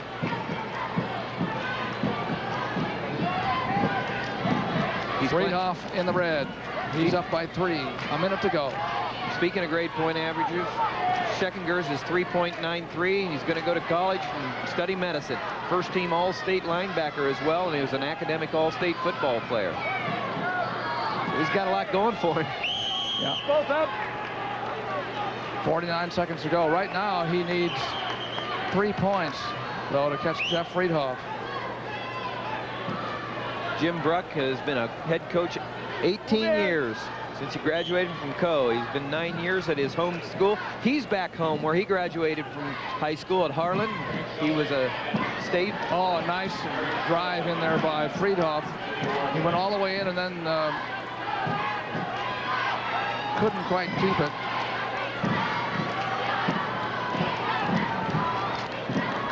Friedhoff lost his head guard, and Arlo Flegge's going to have him put it back on again with 19 seconds to go. A 3-point lead for Friedhoff. With There's Larry Straw. Larry Straw filling in, he says, but New Hampton has to be real happy with what's happened with the team's performance this year. Scheckinger looking for something, a throw when he has 8 seconds to go. Red, you're just holding in there. Let's go. That's a warning against Friedhoff, but he'll take it because he's so close to the end. At 1A, Sargison won 7-2 over Kelly. Kingsley Pearson over New London. 2 seconds, 1 second. No points scored at the end. The winner of a state championship for New Hampton, Jeff Friedhoff. Okay. Good job. Good job by Friedhoff. Real excited. Absolutely. No, that's not And David Kelgard just won his 3rd title, too. We know about there, but there's Friedhoff from New Hampton get excited. Coach Larry Straw getting his first state championship in a long time after 17 years out of coaching. Good to have you back, Larry. Let's get the awards at 145. Marmac. 6th place, Kevin Weber, Gilbertville, Don Bosco. 5th place, Travis Jaden, Pocahontas area. 4th place, Chris Smith, Sumner. 3rd place, Bobby Forcine, Columbus Junction. Runner-up, Daniel Quint, Oakland Riverside. And the Class 1A 145-pound champion from Monona MFL Marmac, Jeremy Newhouse.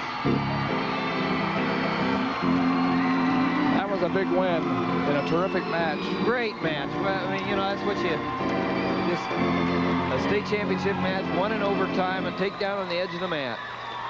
A lot of sportsmanship there too. Yes, there was. By Dan Clint, gracious loser.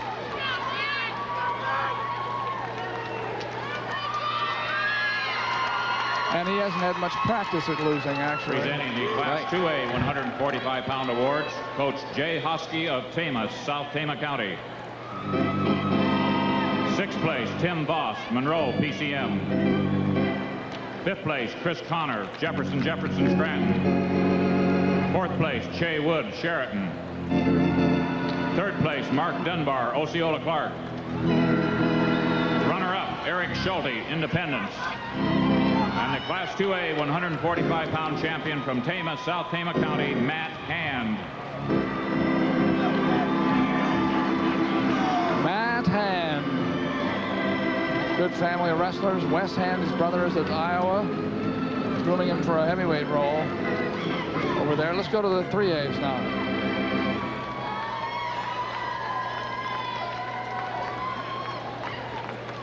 Presenting the Class 3A 145-pound awards, Coach Mike McGivern of Des Moines, Lincoln. 6th place, Trevor Endicott, Glenwood. 5th place, Rich Mowry, Indianola. 4th place, Luke Voss, Pleasant Valley. 3rd place, Nate Burkert, Clinton. Runner-up, Justin Wolf, Fort Dodge. And the Class 3A 145-pound champion from Des Moines, Lincoln, Todd Buckland. Congratulations, Todd. Fine, unbeaten year. Dean Borg has something for us. Single A, 152 pounds. Kyle Sarguson of Kingsley Pearson is the state champion. He decisioned Tim Kelly 7-2. Tim Kelly was from New London. And here's Dick Trotter. All right, Dean, we've got a 3-time state champion with us right now, and his name is David Kelgard from Lewis Central of Council Bluffs. And tonight, he had no trouble in putting away his opponent. Dave, what was it like on the mat? I went out and I wanted to get a fall, and my opponent did a real good job. He stayed real low, and I had a hard time getting in and taking some shots on him. And in the second period, he started opening up, and then that's when I was able to do that snap down to the half. All right, and I think we're going to see this on the monitor. Go ahead and tell us about it, Dave. I snapped him down and then threw that arm over, got my hips underneath his, and then I just cinched up the half. And I know you not only take great pride in winning matches, but also the academic field. Yeah, I put a lot of stress on academics ever since I've been little. My parents and family have always stressed academics, and I work real hard in my grades, and because I know that's going to take me places. All right, thanks very much, Dave Kelgard. Congratulations for Lewis Central on your victory over Todd Gellner. Now let's go back to Doug. I don't know if there's a prospect in the country that college coaches are looking at any harder than David Kelgard. No, he's, you know, when you talk about top, you're talking about David Kelgard. Now we're at 2A, 160 pounds between Scott Kaufman of Emmitsburg in the yellow top and Chad Rowson of DeWitt Central, who just took him down in a good scramble. Rowson 32-4. He's a senior going against sophomore Scott Kaufman, who's 39-2. And he was a qualifier last year as a freshman. He had 3 tough matches here. Second, actually, last year. They were all close, but the last one was a great one. He beat Matt Graver of Davenport Assumption, who was defending champion, 13-12. Well, Kaufman, of course, a great name out of Emmitsburg. His dad, Gary, is the older brother of some of the Kaufmans that Dan and Bobby and Kevin, all those guys that won state championships with some great Emmetsburg teams back in the 70s and early 80s. Don Cox is the coach. Chad Rowson of DeWitt Central in for the takedown. He got Kaufman up in the air, almost put him on his back. 4-1 now with 40 seconds to go in the first period. At a 1A, Mike Cassidy of Martinsdale St. Mary's is wrestling Brett Harvey of Kingsley Pearson. Kingsley Pearson just won its first individual championship in history a while ago. And at the AAA, Steve Blackford, undefeated year from West Des Moines Dowling, is wrestling Clinton's Steve Long. And speaking of first, this is Coach Kurt Kreider from DeWitt Central's first finalist in 7 years at DeWitt Central.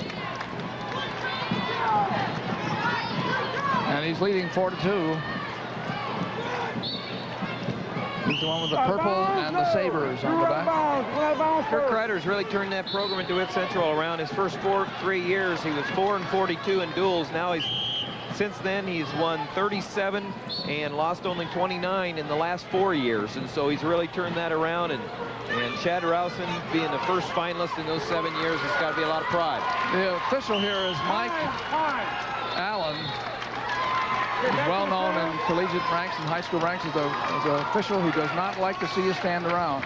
Green, your choice. He's very quick to make you move or call stalling.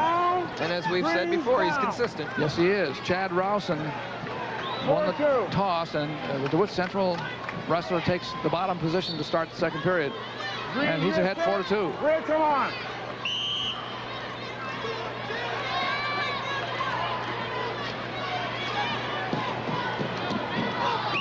Out of bounds. Hustle back, please. Come back to the center with Kaufman in the top position, Rowson underneath. Optional start. Red, neutral, green. 1. Now that is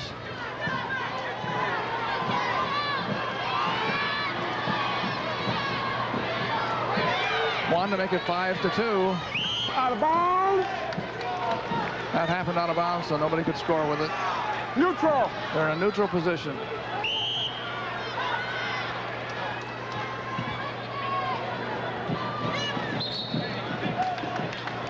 Stay in there, man. 5-2. Stay in there.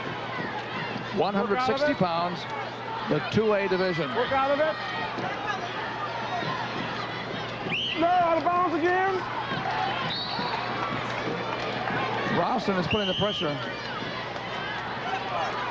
Rowson is putting the pressure on, and he leads 5-2. There's a nice shot in there. He's deep, and he's going to pick him up, and that's just what he needed to do. Boy, has he got it going on his feet there, doesn't he, Doug? He really is. He's been in there because this guy Kaufman's twice. really strong. He's tough, but Rowson really having it his way. Feels, and the confidence is building now, you know. He stood up, took him down, got the takedown. Less than a minute to go in the second period. It's now 7-2.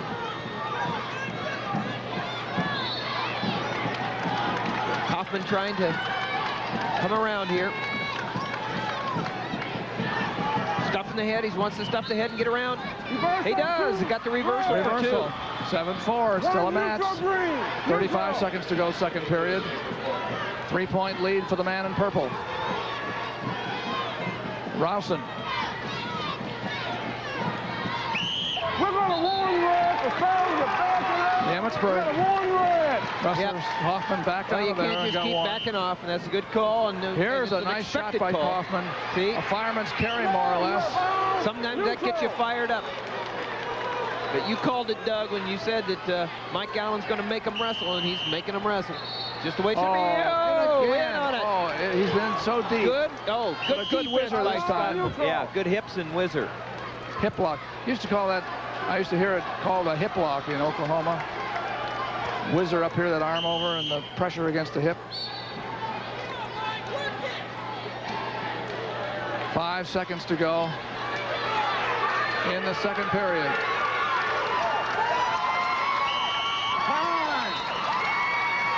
Okay, third period. Red, Here we go in the third period, 8-4, Rowson and DeWitt Central ahead. Rowson, a senior, versus a sophomore, Scott Kaufman from Emmitsburg. Leading 8-4, now 8-5. He's had some great leg shots, Rowson has. Well, you can see a lot of pressure down, like a snap down, and then go under when the man reacts. Don Cox has been a head coach for 11 years. There he is, and years at Emmitsburg, 3. He's been the head coach at Emmitsburg for 3, and he was the head coach at Clarinda. And on that double, but again, the whizzer is saving Kaufman, a real tough whizzer, the overhook. Well, it comes down to conditioning. Both of these wrestlers look like they're in good condition. A minute and a half to go in the match. 8-5 in favor of Rowson in the purple with the sabers across the back. State championship match 160 in 2A.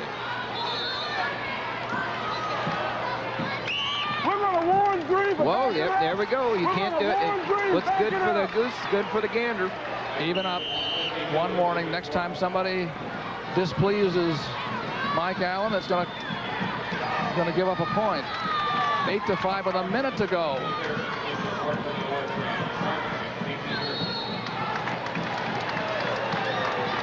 Well, Scott Kaufman's just keeping it going, isn't he? Yeah, underarm spin that time, but Rowson wasn't there when he came around.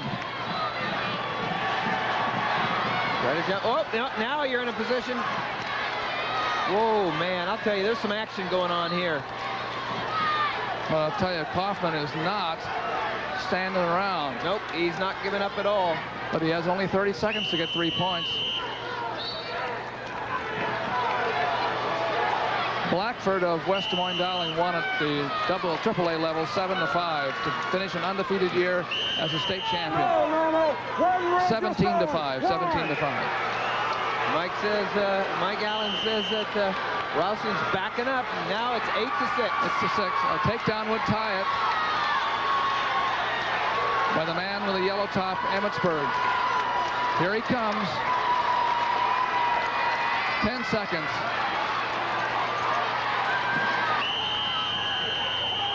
8 seconds now as they come back to the center. Both wrestlers. Go for it. Go for it. Good shot there. Saves him from any kind of stalling call. Just doesn't want to let it up here. Kaufman gives it a good go. And DeWitt Central gets a state champion. And it's Coach Kreider's first state champion. How about it? A good, tough match between Emmitsburg's Scott Kaufman and DeWitt Central's Chad Rowson. Yep, Kaufman finishes second for the second year in a row, only a sophomore. We're right in the middle of a very noisy group from Martinsdale, who's Martinsdale St. Mary's young man, Mike Cassidy, just won 9-2. And Martinsdale St. Mary's had never won a title, and that's John Amfer, whose father some years ago was won the Junior High Coach of the Year award up for his work in Ames. There's the 152 title. Presenting the Class 1A 152-pound awards, Coach Dr. Tom Stock of Kingsley Pearson. 6th place, Rhett Taylor Bennett, Lisbon. 5th place, Joe Bishorner, Lake City, Southern Cal. 4th place, Zeb Evans, Lenox. 3rd place, Benji Silver, Central City. Runner-up, Tim Kelly, New London. And the 1A 152-pound champion from Kingsley Pearson, Kyle Sargison. That's the first title for Kingsley Pearson, too, in history. Kyle Sargison beat Mike Cassidy. There's Rowson's reaction right there. Mike Allen holds his hand up, and there's Kurt Kreider. He says, I can't believe it. Oh, what a great feeling for both of those. Presenting the Class 2A 152-pound award. He beat Tim Kelly of New London. Larry Straw of New Hampton. 6th place, T.J. Erdahl, LaPorte City Union. 5th place, Scott Duffy, Iowa Falls. 4th place, Blake Miner, Van Horn Benton Community. 3rd place, Kyle Hansen, Wilton. Runner-up, Steve Setchinger, Harlan. And the 2A 152-pound champion from New Hampton, Jeff Friedhoff. Attaboy, Jeff. 152-pound champion from Northeast Iowa in the 1996 State Wrestling Championships, which we're broadcasting live on Iowa Public Television tonight, as we do each year, and have for 25 years straight. I think we did one in 1972. 1970, first one I can remember doing. And for some reason we missed a year, and then went 25 years in a row. Coach Keith Massey of Lewis Central, Council Bluffs. 6th place, Cliff Wilcox, Sioux City, Heelan. 5th place, Mike Malone, Clinton. 4th place, Matt Thone, Pleasant Valley. 3rd place, Mitch Payton, Manchester, West Delaware. Runner-up, Todd Gellner, Charles City. There's another and the 3A 152-pound champion from Lewis Central, Council Bluffs, David Kjellgaard. Coach Keith Massey's real proud. He's put a lot into this young man. This young man's put a lot into himself. What an accomplishment. Let's go to Dean Board. Doug, Kingsley Pearson had a state champion here 2 years ago. Kyle Sargison did it for them, as you just saw him get the medal just a moment ago. Brett Harvey was on the mat in single A at 160 for Kingsley Pearson tonight. He'd hoped to make it 3, but he didn't. He fell behind, and then was decision 9-2 by Mike Cassidy of Martinsdale St. Mary's. Mike Cassidy, the champ, single A at 160 pounds. Doug? Doug. All right, Dean. Last year, Steve Blackford won the state championship. Tonight, Blackford repeats with a 17-5 victory over Steve Long of Clinton. And there you see a delighted young man from West Des Moines Dowling and another champion for Coach Ron Gray. Now let's go back to Doug. Undefeated season. Thank you, Dean, for straightening us out on the Kingsley Pearson mistaken information we had. 171. We're at the 2A level during this stretch. And the Clear Lake's David Dobell is wrestling here against Tyler Abens of Webster City. Offense now, let's go. Now, Tyler Abens of Webster City is in the purple. Not a familiar name? Well, his father, Keith Abens, won 3 state championships at Hampton. Nope. He won it at Humboldt.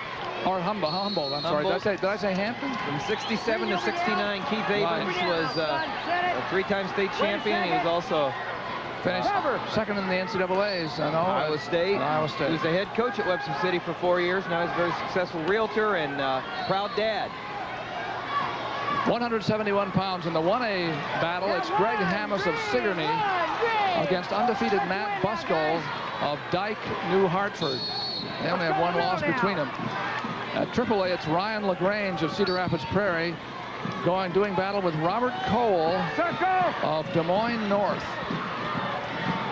who was a champion last year 2 years ago in Nebraska at 189 pounds. And talk about having somebody's number right here. David Dobell has had Tyler Abens' number several times have they met in the last couple of years, and all in favor of Dave Dobell from Clear Lake. 4-1 now. He goes up with his second takedown. Now we understood, what, 6 times they've met, and Dobell has won 6 times. But Tyler Abens wrestling very well coming into these finals. And anything can happen, but right now it looks like Dobell's taking off picking up where he left off. Abens had his toughest battle in the semifinals. He edged Brandon Cummings at Mediapolis to get into this match, 10-9. Earlier, he'd won a fall against Benson of Dallas Center Grimes and beat Jason Roberts of Clarinda 9-2. Dobell had one tough match in the quarterfinals where he beat the #1 ranked wrestler, Ross Harbison of ADM Adele, to get here. And he's ranked second, has been ranked second all year by Des Moines Register. Dan McCool has been keeping. He does an enormous amount of he really work does. on. We've had a lot of statistics from him in this meet. Amateur Wrestling News Writer of the Year, Wrestling Writer of the National. Year. Yep. National Writer of the Year. National Writer of the Year. Gary Weber, the coach at Clear Lake, says that if Dobell wins the match tonight, he'll tie Sean Harlan of Clear Lake for career Clear Lake wins at 110. 4-time state qualifier. He was 145 qualifier as a freshman, 5th as a sophomore, 2nd last year, and here he is trying to win a championship. Bill Rhodes of New Hampton is the official. He just made the coin toss. And Dobell. No change. He's Clear Lake. Was down. And speaking of 4 times, hey, there's 2. But Avens just reversed it. Like I said, Avens is wrestling very well. 4-3 now. Clear Lake has wrestled well this year. They won the first North Central Conference Wrestling Championship in the school's 29-year wrestling history. So Gary Weber's had it going good this year. One red! One red! Nothing yet? Nothing yet. It's either going to be an escape or a reversal. It's a reversal for Dobell. He got it back. 7-3. You see the scoreboard in the back. Go, Bottom. Keep working now.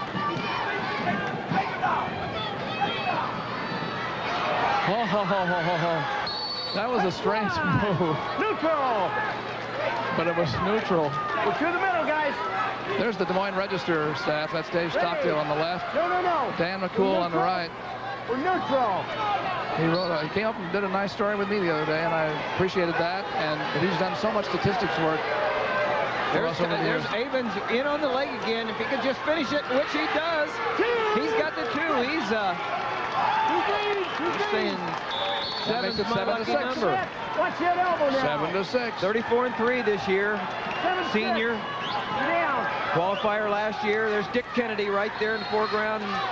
Right, Dick Kennedy, the coach at Webster City. Well, I'll tell you, David Dobell is going to have to get his mind a little tougher in this match because Tyler Avens is really coming back here. He's down by 1 with about 40 seconds to go in the second period. The matches this year is 6-2, and he pinned him. Dobell pinned Avens earlier in 3 minutes and 20 seconds. So I'd say Avens rising to the occasion right now. Still managing to keep his position. 20 seconds to go in this second period. Using his length real well. He's got to keep his hips up, though. Yeah, can't get him sucked underneath. And right now, Dobell's got a leg. Could be dangerous. What we're trying to do, if you're Webster City, is hang on here. And he got the stalemate. 8 seconds to go. It's Gary Weber, Dobell's coach. The last 6 seconds of the period are ticking away. And Avens is still in Good job by Avens there, keeping control. He makes it look interesting, though, doesn't he? Yes, he does. Third period starting now. 2 minutes left to go here. 7-6 in favor of Dobell, who has never lost to Avens, but Avens is wrestling well here, as Tim says. Oh, he's wrestling the match of his life right now, Doug. He's coming up against a guy he's never beaten. Lost to quite a few times the last couple of years, and he's really, really turning it on. If you're Dobell, you're thinking a lot right now. You're starting to panic. Stalling against Dobell on the bottom. Bill Rotes warns him. 29-1 this year, Dave Dobell is. 17 pins. Avens has 22. Whoa! He's got his head. Dobell has Avens' head. This is a difficult situation. Goes through it. This is scramble. He's still got Avens with control. Avens, Webster City has control here. If he gets his hips in position, and he's all right. His head. Whoa! Wasn't that interesting? Man, how to get almost pinned in the middle of a ride. Again, Dobell has the leg right here, but Avens has got it going his way, but he's behind. Less than a minute to go. He's going to have to think about letting him up and taking him down, but right here, he's going to try to tilt him first. No, he can't do it. Nothing. 40 seconds. Be interesting, the communication between he and his coach right now. Something's got to go different.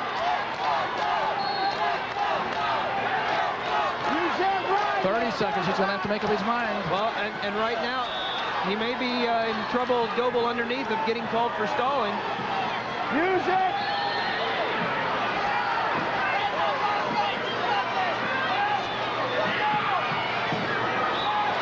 Oh, close with 15 seconds to go. He's got the arm bar. He's got the wrist. And he may have the backs. It's close. No. What a ride. What an effort.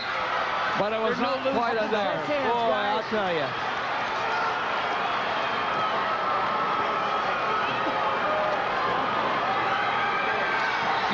David Doble of Clear Lake.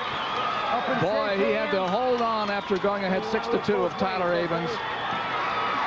A wonderful match, and Doble wins. There you go. Defeating Tyler Avens for the 7th time. Chris, the guy had his arm barred up. That was an amazing match toward the end, and it was just so close.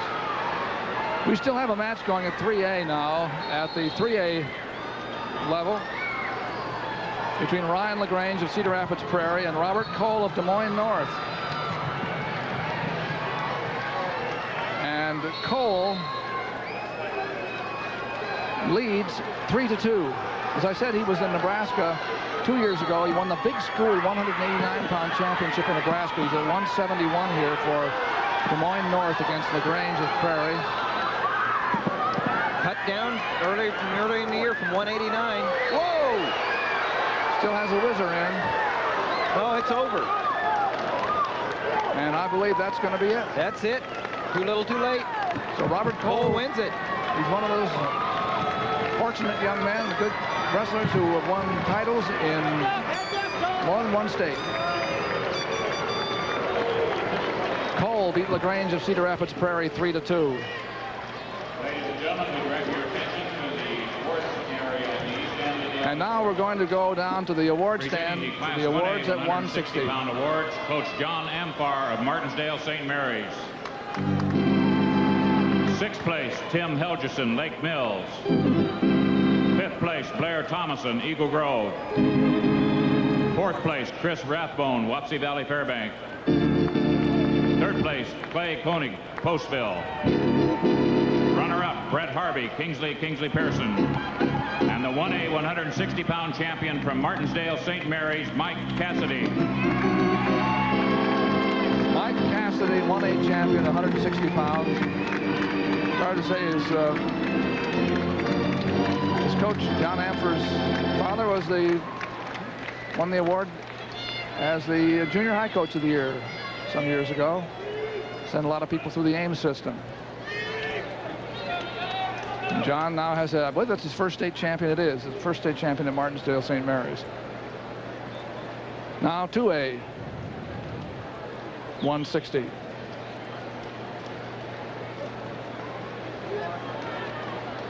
The top 6.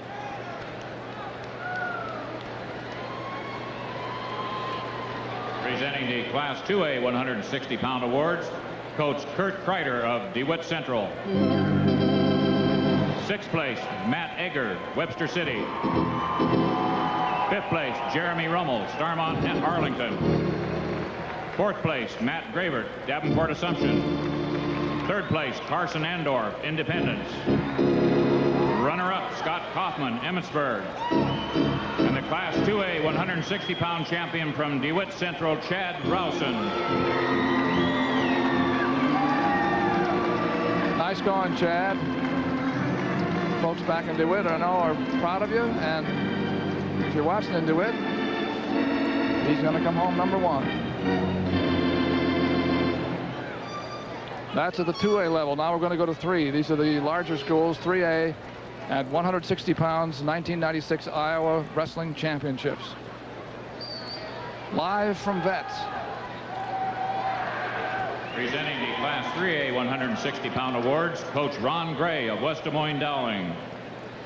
6th place, Ted Pryor, Cedar Falls. 5th place, Wes Simpson, Spencer. 4th place, Corey Everhard, Fort Dodge. 3rd place, Jessman Smith, Southeast Polk Runnels. Runner-up, Steve Long, Clinton. And the Class 3A 160-pound champion from West Des Moines Dowling, Steve Blackford. Steve Blackford, 2nd championship at 160 pounds. Let's go to Dean Board. Single A, 171 pounds. Matt Boskol of Dyke, New Hartford was in real difficulty with the time running out in his match with Greg Hammes of Sigourney. He was leading only 4-3, and Hammes was threatening. But at the last, as time ran out, as time expired, Boskol scored a reversal and decisioned Hammes 6-3. The champ in single A, 171 pounds, Matt Boskol of Dyke, New Hartford, Dick Trotter.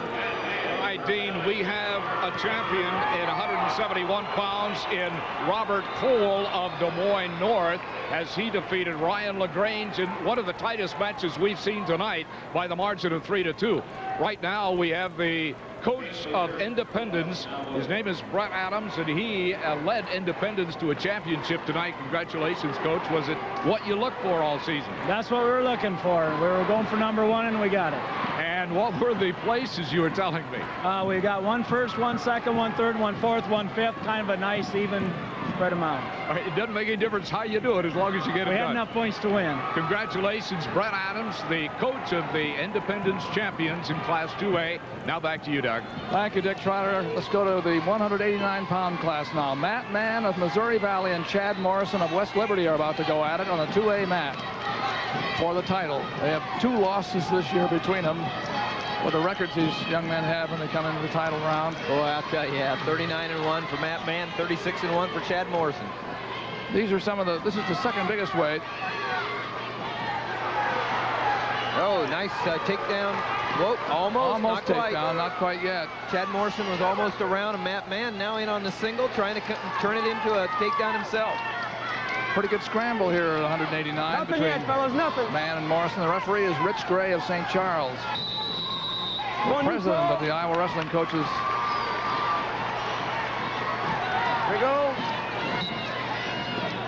And Officials Association. 2-minute first period, no score. We'll be setting up the other 189-pound matches. At 1A, Nick Weeks of Cedar Rapids, LaSalle is wrestling undefeated Jason Payne of Columbus Junction for the 1A title. And at AAA, Aaron Tecklenburg of Marshalltown goes against Micah Daggy of West Des Moines Dowling. There's a, looks like it's going to get the takedown. Another scramble, but this time. Looked like Mann had it for sure, but here comes Morrison up. Whoa! Got his hips out of there. Yep. Now he's in the switch. With look no at this. Points, and he's going to get a takedown with the switch. Don't say it very often. No, you don't, do you? A switch for a takedown. A new offensive move, man. Go teach that. Chad Morrison, West Liberty. Kurt Deemer, the coach there, brought 3 wrestlers to the state tournament. Go, guys. Let's Had work 3 hard. in the finals. We know Work that for Nick score. Marin won. I don't know what the other West Liberty young man did, but we'll see here in a minute. But that's quite a record.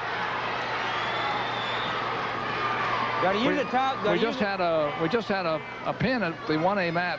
Jason Payne of Columbus Junction finished an undefeated season by pinning Nick Weeks of Cedar Rapids and LaSalle in the first period. Got a green, There's Rich up, down, Gray, neutral, or defer. outgoing president of Green the referred to Coaches red. and Officials Red Association. down. Done an outstanding job of leadership in an organization that just gets better and better. Second period.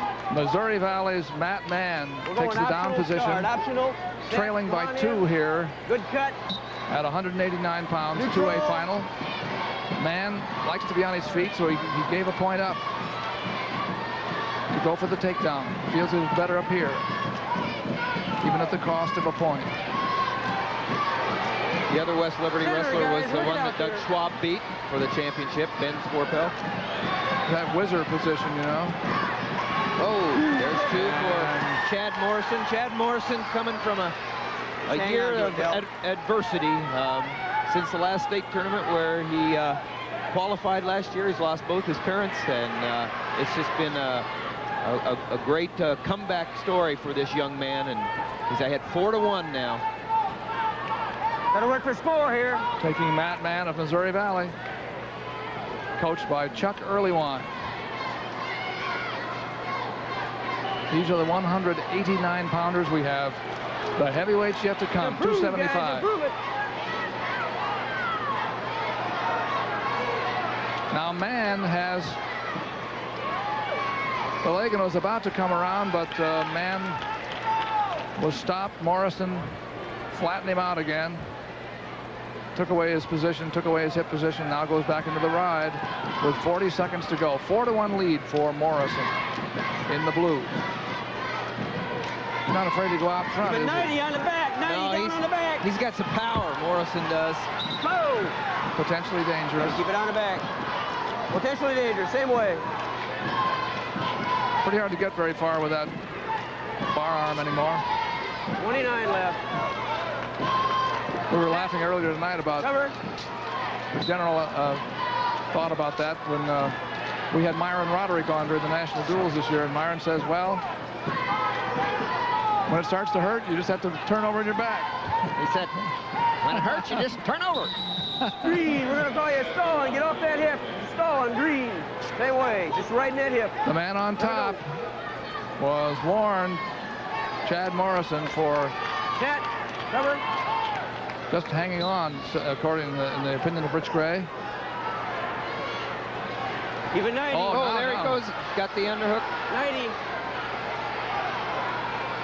Trying to drive it. Again, potentially dangerous. Keep it on the back. And stopped 4-1, however, with man up on top. Morrison on top. Set. 3 seconds. Chad Morrison just riding him out there. Going to take a 4-1 lead into the third period. Last period, Green Troy. So here we go. Last period of the 189. These are the 2A standings. Independence has it locked up. New Hampton did very well. Webster City finished third. Wilton up there. West Liberty. That's a pretty good 5. Head in the middle. Very close. Those are the 6 through 10 teams in the 2A division. At 189. Another 2. He's taking control. Chad Morrison, a man on a mission. Yeah. Looking very good at this weight. Oh, he's been out front, and he's just cranking away on Man, and Man has spent most of the time here trying to stay off his back. Oh, man. I'll tell you, that kind of pressure right there, that's what you're doing. You're just trying to survive right there. So, guys, finish hard. Takes whatever arm is available and just takes it as far as it'll go.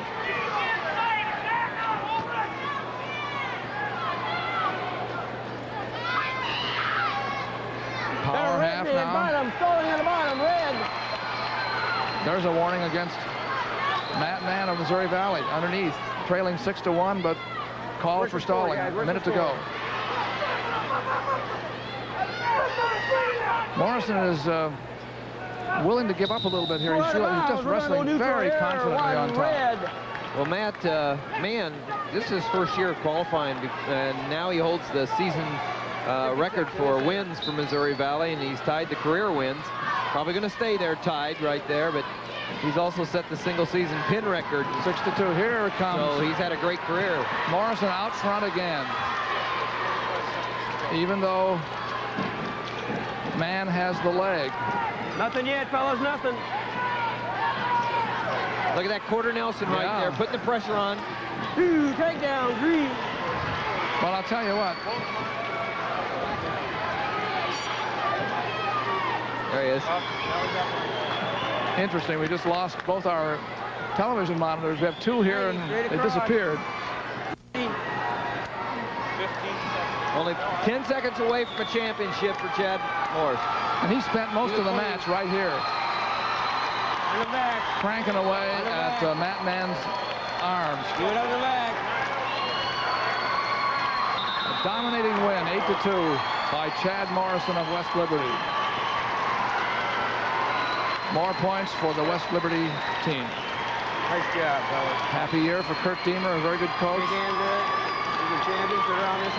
Missouri Valley can be proud of Matt Mann, who lost only his second match of the year in this championship final, 2A, 189 pounds.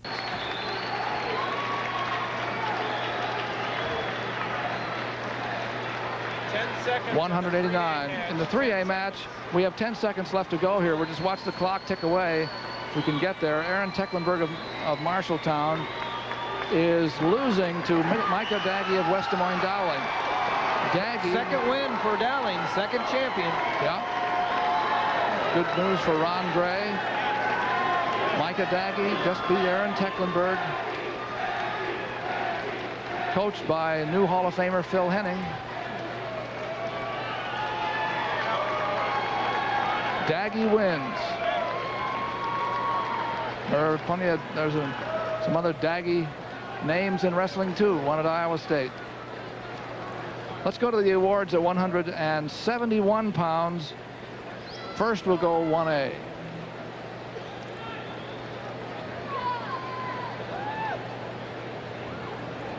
Ladies and gentlemen, we direct your attention to the award stand area at the east end of the auditorium. Presenting the Class 1A 171-pound awards, Coach Randy Dodd of Dyke, New Hartford. 6th place, Ezra Struby, Rock Valley. 5th place, Levi Hutton, Truro, I-35. 4th place, Aaron Shellhorn, Wapsie Valley Fairbank. 3rd place, Leroy Capping, Nashua, Nashua Plainfield. Runner-up, Greg Hammis, Sigourney. And the 1A 171-pound champion from Dyke, New Hartford, Matt Bushcole. Undefeated year for Matt.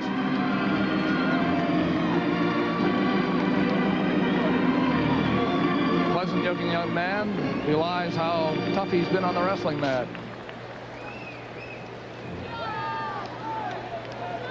That's 1A. Now we go to 2A. Presenting the Class 2A 171-pound awards, Coach Gary Weber of Clear Lake. 6th place, Ross Harbison, Adel DeSoto Minburn. 5th place, Jim Bark, DeWitt Central. 4th place, Chris Laughlin, Pella. 3rd place, Brandon Cummings, Mediapolis. Runner-up, Tyler Abens, Webster City. And the Class 2A 171-pound champion from Clear Lake, David Doble. David Doble of Clear Lake on the top rung of that stand. 2A champion at 171.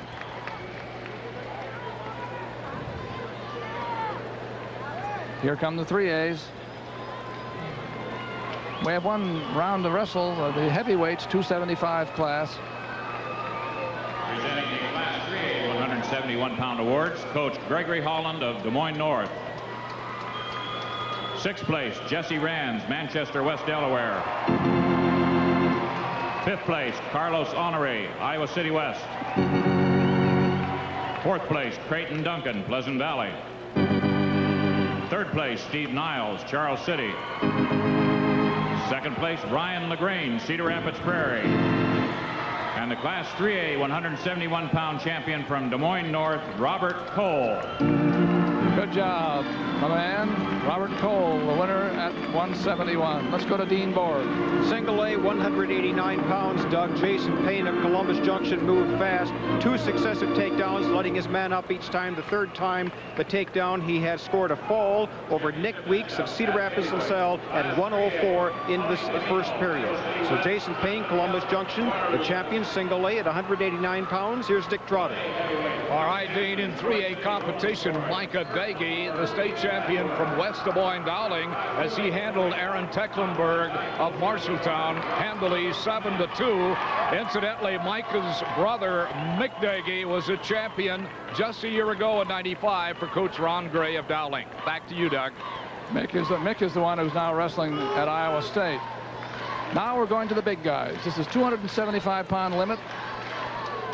We're going to pick up the AAA match here between Tony Baminio of Iowa City West High School and Justin Galbraith of Waterloo West.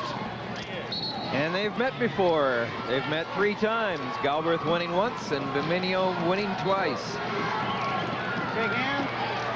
Last year, Galbraith won 6-3 in the state tournament, but this year in a duel, he got pinned, and he's been beaten another time. So he needs to get back on track to what he was doing last year when he wrestled. Here's Baminio in on a shot. Right out here. Baminio won a pin in his first round match here over Dubuque Hempstead's Jeff Dewey. Won in overtime to stay alive in the quarterfinals over Ryan Rasmussen of Denison Schleswig, and then edged Jeremy Stewart of Charles City 2-1. So he had a go to get here. Justin Galbraith of West Waterloo won 3 decisions. And there is 1A Luke Sampson of Story City, Roland Story, and Kurt Lowenberg of Pekin Packwood having at it for the championship. And a 2A, Tom Van Dyke of Clark High School in Osceola against Josh Little of Comanche. Josh Little of Comanche. Galbraith has the leg up on Baminio right here. He's going to try to finish it off. He's got an eye. Got to keep him on the mat right there. Got to keep him on the mat. Oh, he got his foot up. Man, I'll tell you, you don't get chances like that. That was good position for Galbraith right there. Referee Doug Manley sends him back to the center again. Galbraith won 3 decisions to get here, 2-0 over Des Moines Lincoln wrestler Matt Roberts, 3-1 West Dubuque, and then he beat Matt Moeller of Urbandale 6-2. Galbraith, a 2-time All-State first teamer in football. Plays it a little heavier than what he's at right now. Probably plays closer to 300, but he's at 280, cuts to 275 for this heavyweight. You didn't see any Urbandale wrestlers tonight in the finals, 3A. But you're going to see them pretty soon. But they won the title. That's right. They did so well in consolation.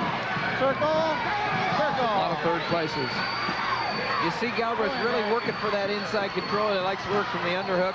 Dominio, he's a strong upper body wrestler. Works with Mark Ryland in the room. Mark, of course, Marv, the official of the year. His son, right out here, the former Hawkeye national champion, and like to go a little upper body, and he works with Dominio, and pretty good teacher to have.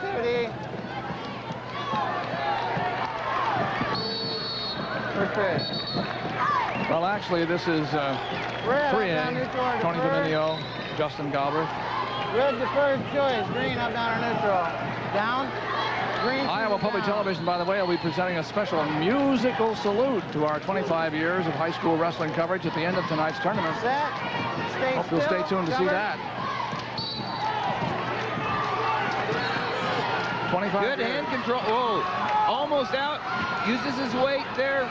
Talking about Galbraith from West Waterloo. He got one. 1-0. Galbraith from West Waterloo was almost out just on the whistle. Then Dominio dropped down on the leg and thought he had it in a position where he could pick up the leg, but no. Galbraith dropped his pretty big body on top of him. 1-0 with about 1:40 to go in the second period. We're just starting the second period. At heavyweight. Circle. Circle in. Circle.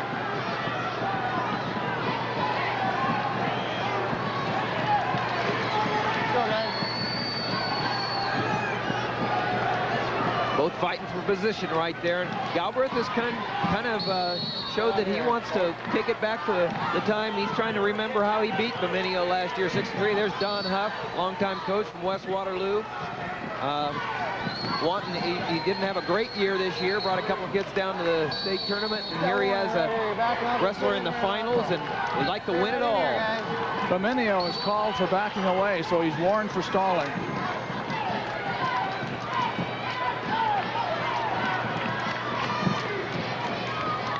Scott Williamson is the coach for Iowa City West, a former wrestler for Brad Smith at Lisbon, and now the head coach at Iowa City West, and kind of beat his mentor this year when they had their dual meet and some tournaments there, and kind of got the best of old Brad. Brad taught him too much. It's always a danger, you know? Yeah. Justin Galbraith. Oh, there's a nice shot and a duck, but another shot to the opposite leg. Pulls it up. If he can keep in bounds, he's got a good position, but Dominio. Galbraith. Is he in? Official doesn't feel he has control yet. Oh, he had the head in there. There's not two there. Manley says didn't have enough control.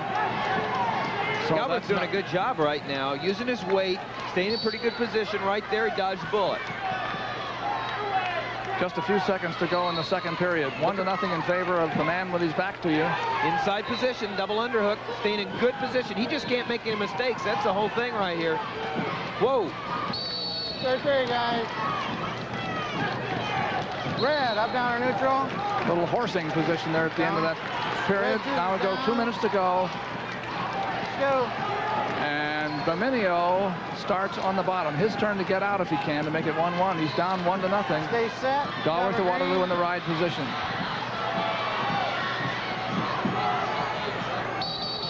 A caution. Caution. Top man moved too soon. Caution. Let's go. Hope you've enjoyed the coverage tonight on Iowa High School Wrestling for the 25th year on Iowa Public Television. 3 classes of schools.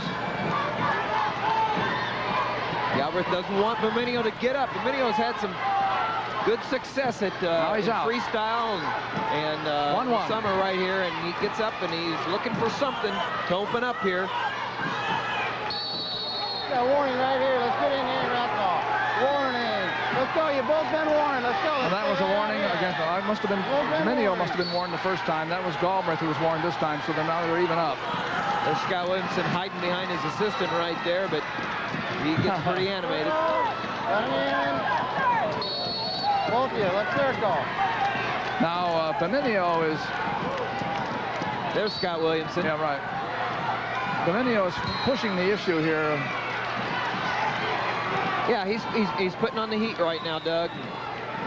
Galbraith's going to get hit if he doesn't go forward. If he stays in good position right now, 1-to-1, it's going to come down to who can get that takedown or who doesn't get called for stalling. Right. We'd hate to see it. They're both penalized now. Guys, let's get it going. Yeah, I hate to see it. Doug Manley like said it's a point for each of you because the other man is stalling. So it's now 2-2. With a minute to go. A minute. Circle in, guys. In order to win something, you have to give up something sometimes, you know? You have to give up a comfortable position in order to take a chance. And it's really hard to do sometimes when you're in a tough match. Galbraith has the front headlock, but it's not going to go anywhere.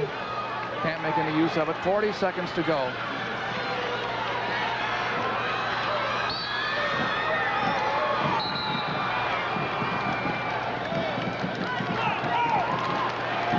Let's go, guys. 30 seconds to go. 2-on-1. Galbraith has 2-on-1. He's been going for the inside underhooks. Now he's trying the 2-on-1. Going to drop down to a single, but doesn't get it done. Berminio catches. Let's go. Hop up, guys. Hop up. Not a bad idea there, but it was out of bounds. Berminio started to tie up on the head and then went for the heel pick. 20 seconds to go. Or we're going to have an overtime here if somebody doesn't score. Neither one of them. Circle. Berminio occasionally changes levels. Right here. 4 seconds. Let's go. Hustle in. And he did there, but it was a little bit too little and too late. 4 seconds to go, 2-2. We're certainly, almost certainly going to have an overtime. Here we go. Overtime, guys. All right. Let's go. Sudden death overtime. You've both been 2 warned minute and period. penalized. Let's Don go. Huff says shake it Both out been there. penalized. Berminio, let's go, Tony. Berminio on the right, in the green, actually the cream and green uniform, and Justin Galbraith of West Waterloo on the left. Lock up. Nobody's thrown from here. They've locked up that way a couple of times. In 2A, Tom Van Dyke from Osceola Clark won the championship 2-1 over Josh Little from Comanche. Each man and one lost only once coming into that final.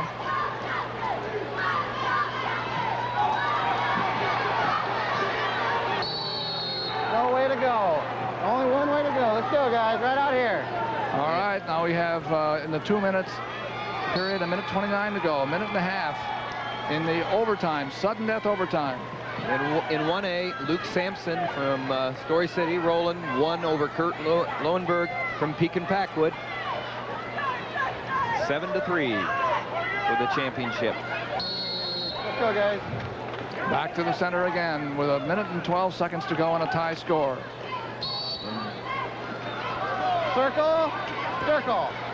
Circle in, guys. You're just pushing. Let's go. Right out here. 1:05. Let's go.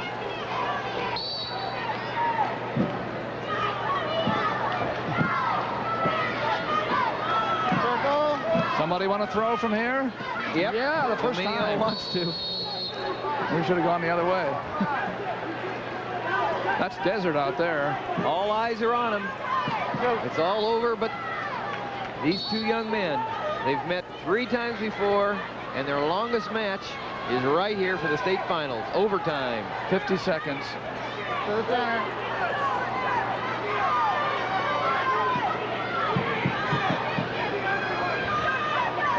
Unlimited class. Actually not unlimited because it's 275 pounds. But the scoreboards say unlimited from the old days. And also for individuals. Now 26 seconds. If somebody does not score, it's right out here. Right out here. The flip and the pony ride again. 20 seconds. 20 seconds. The bull ride, I guess you'd have to say. Here's the inside position. Both of them fighting for it. That's what Dominio wants, but it's on the edge of the mat, and he can't do what he wants with it. Hustle in, let's go. 7 seconds to go. Oh, we said that earlier. I said that Justin Galbraith, just to win this, couldn't make any mistakes, and so that means he's got to win the coin flip, I guess. Yeah. Well, here we go. Now it's going to be 30 seconds Green, up, down, to a championship. He does. He says he's down. I'm going to try it. We've had 2 down that haven't won for one reason or another. Oh, we've had 1 down. That's right. They did not win the 2 down positions. And Scott Williamson says start with a kind of a standing approach there, the Olympic start there, and then jump on him.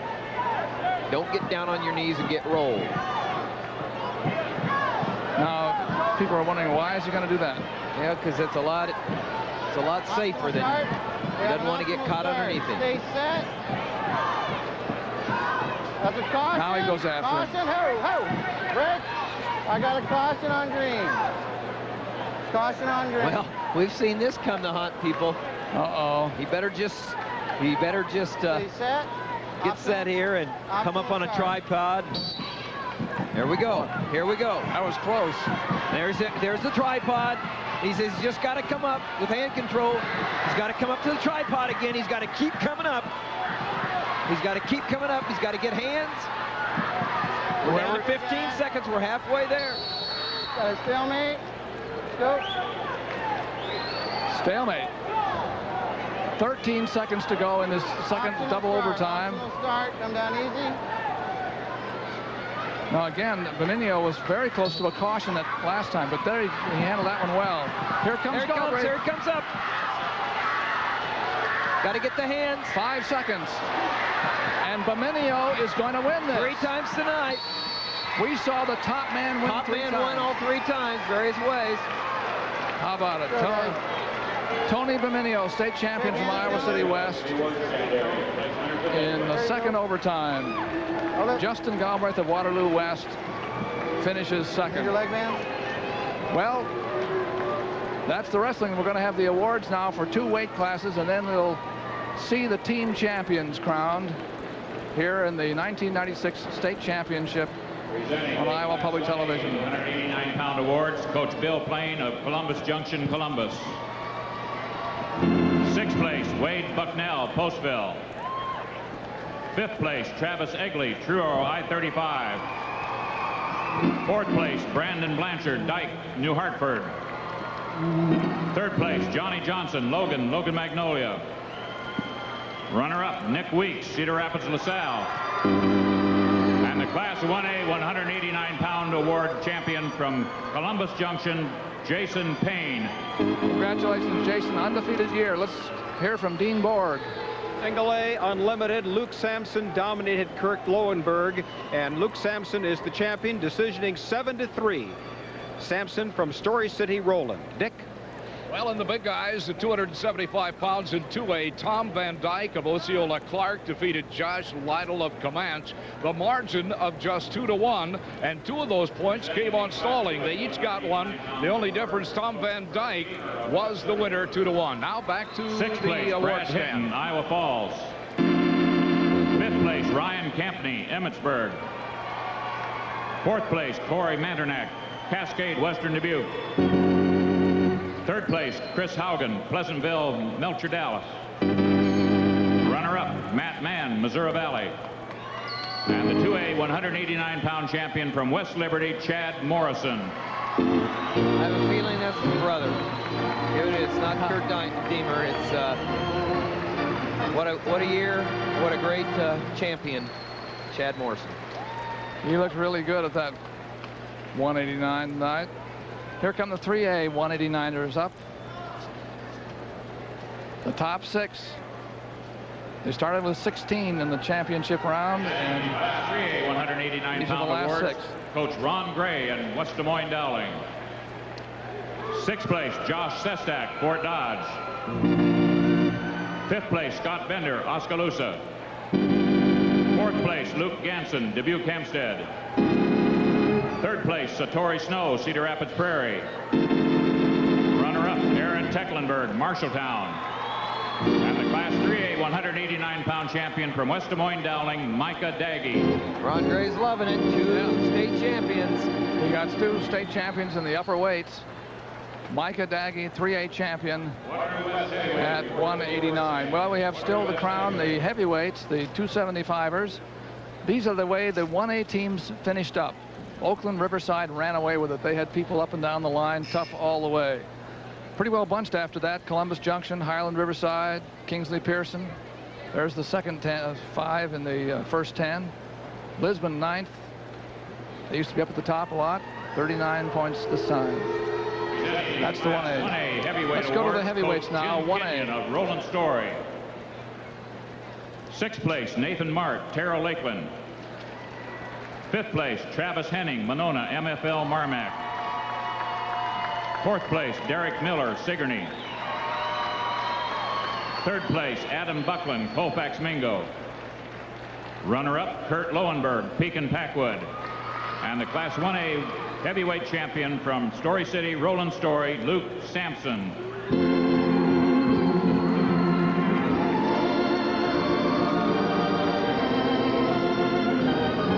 Roland Story crowns a titleist. He looks pretty happy.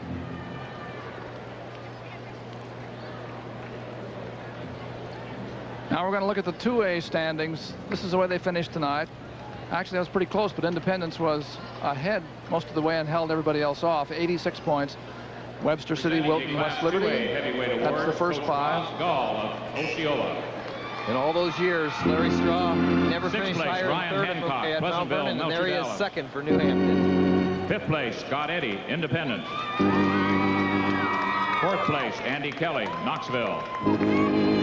3rd place, Scott Duffy, New Hampton. Runner-up, Josh Little, Comanche. And the Class 2A heavyweight champion from Osceola Clark, Tom Van Dyke. Tom Van Dyke. Had a fine year. And went to the top of the ladder at the end in the heavyweight class. Lost only once in 36 matches this year. Presenting the Class 3A heavyweight awards, Coach Scott Williamson of Iowa City West. 6th place, Jeremy Stewart, Charles City. 5th place, Corey Burns, Spencer. 4th place, Mac John Daggy, West Des Moines Dowling. 3rd place, Matt Moeller, Urbandale. Runner-up, Justin Galbraith, Waterloo West. And the 3A heavyweight champion from Iowa City West, Tony Bamino. Who won it in a double overtime. We're going to show you now the standings at 3A now. Urbandale, who didn't have anybody in the finals. Wow. Won it in consolations and walked away with it too. Fort Dodge, Prairie, Charles City, some familiar teams up there. Iowa City West, the second 5 in the first 10. We'll see in a little bit. Well, now here we go back to Iowa High School Athletic Association's Mo Kelly for the presentations of the team trophies. To present the trophies, to my near left is the current chairman of the board, Chuck Van Heck, athletic director at Muscatine. Next to Mr. Van Heck, Les Dalma of Rock Valley, superintendent. Next to Mr. Dalma, Arlo Flaggy of Waverly represents the Iowa Association of School Boards on the Board of Control. And next to Mr. Flaggy is Doug Williams, Superintendent of Schools at Gilbert. In Class 1A, if they'd come forward, the third place team with 64 points, Coach Jeff Wieland and Highland Ainsworth Riverside.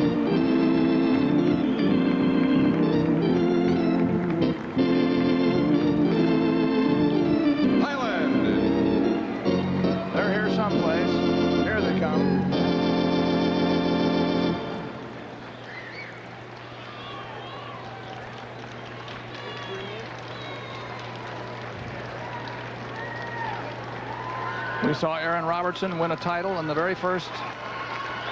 The second place team, 71.5 points. Coach Bill Plain and Columbus Junction, Columbus. After winning the state championship last year, Coach Plain gets the second place for Columbus. I think they're for real. Payne's only a junior. They'll be back again next year. J.D. Pugh. They had another finalist, J.D. Pugh. That's right.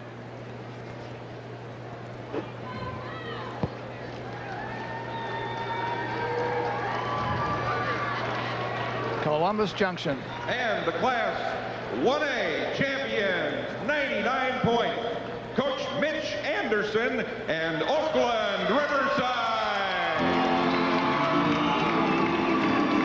They had Kyle Canoyer at 112 pounds who won a title. These are just in the finalists. It's Steve Swope at 125. We saw Dan Clint, 145. Came close but didn't win. This is not to speak even of the young man who did so well in the consolations, finished up to third place. Champion team. They looked terrific. Yes, they did. 1A team title. You're seeing the champions crowned here in Iowa Public Television's 25th coverage of the high school wrestling championships. Now Mo Kelly's going to get his trophies out there for the AA. People from the Board of Control of the Iowa High School Athletic Association. And now in Class 2A, the team awards. Members of the Board of Control to do the presenting. Mr. Van Heck to my near left. Next to Mr. Van Heck is Eldon Pyle, Superintendent of Schools at Olwine. And next to Mr. Pyle, Robert Nielsen, Superintendent of Schools, Westside Arweva, and assisted by Mr. Flaggy also. In third place with 75.5 points, Coach Dick Kennedy and Webster City.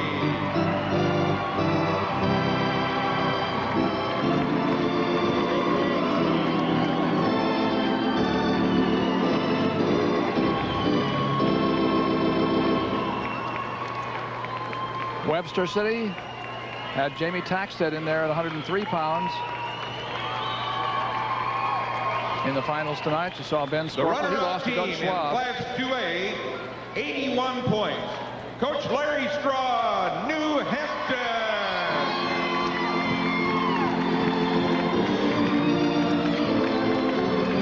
Clampton had a champion in Jeff Friedhoff at 152.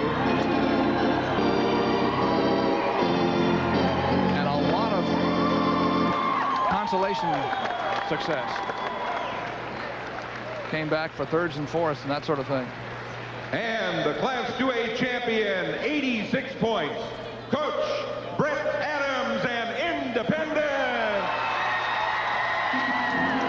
Independence led coming into this final night. And they got a victory from Michael Pentecost at 119 pounds. That set them up for the win. And Eric Schulte was in there at 145. They did very well in the consolations. They had a lot of people. We didn't show you the numbers 6 through 10 in the 3As. And there you see them. Two Des Moines area schools at the top. Very close. Very close. And we're going to have the awarding of the 3A team championships now. Trophies. That's Mo Kelly, the Iowa High School Athletic Association. who really does a remarkable memory job out there every year. Seems to know everybody in Iowa High School Athletic Association, Board of Control, superintendents, principals, coaches, referees, officials. Well, it's a well-run in Class tournament. 3A to do the presenting, representing the Board of Control. To my near left is Jerry Stillwell, Principal, Des Moines East. Next to Mr. Stillwell, Mr. Van Heck, Mr. Dauma, and Mr. Nielsen. In Class 3A, the third place team with 76.5 points, Coach Scott Litterer, Cedar Rapids Prairie.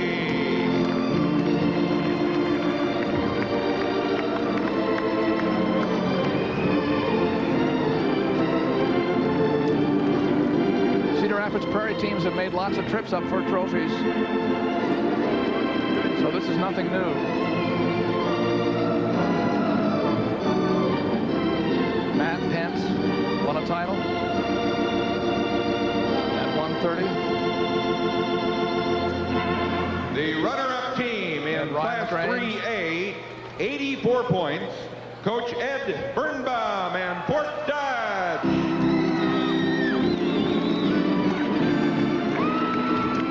Fort Dodge showed a lot of balance. They had Justin Wolf in the finals. He couldn't beat Todd Buckland at 145 pounds, but he was there. Mike Ryle did win his second title at 125 pounds. And then they filled out with places up and down through sixth.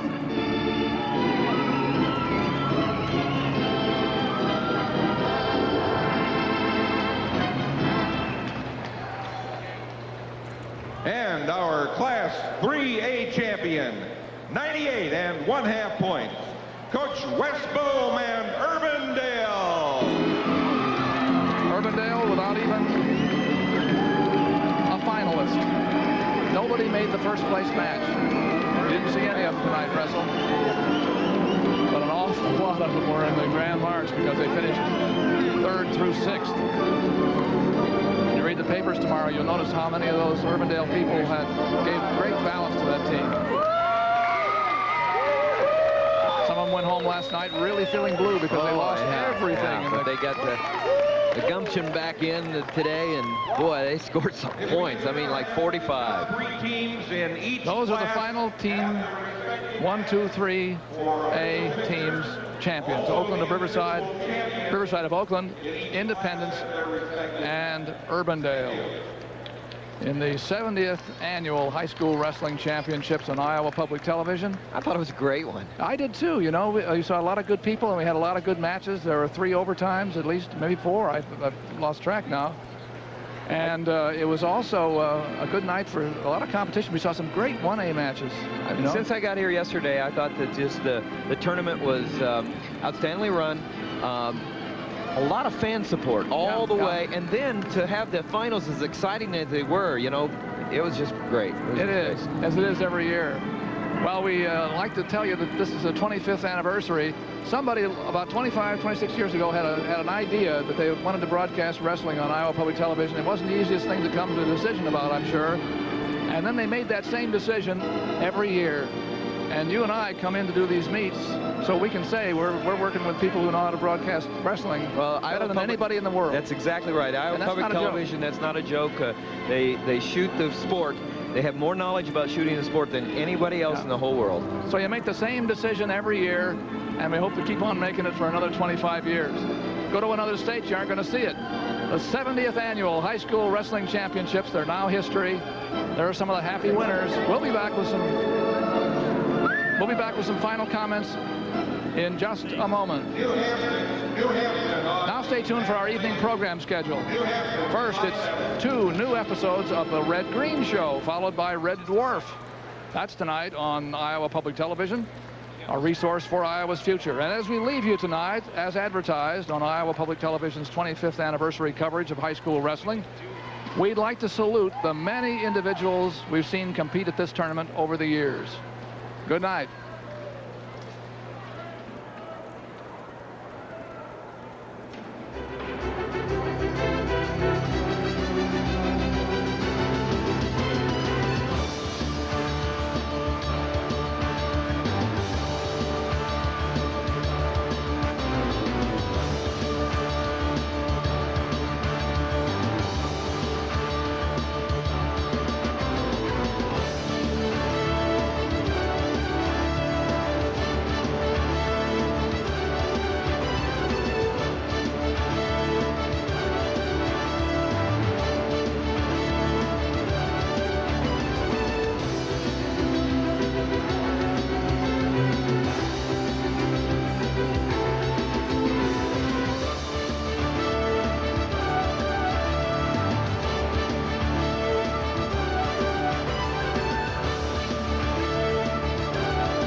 Funding for this program was provided by the 70,000 families who are members of Friends of Iowa Public Television, who invite you to join them in support of quality public television programming.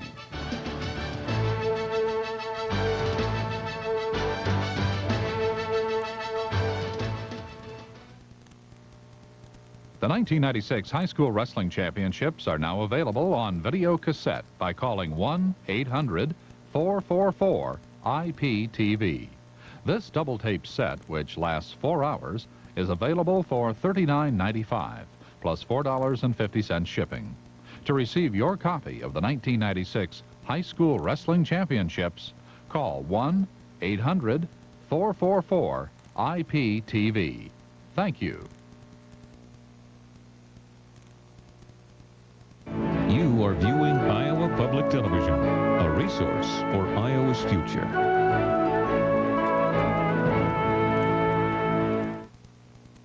Funding for this program was provided by the 70,000 families who are members of Friends of Iowa Public Television, who invite you to join them in support of quality public television programming.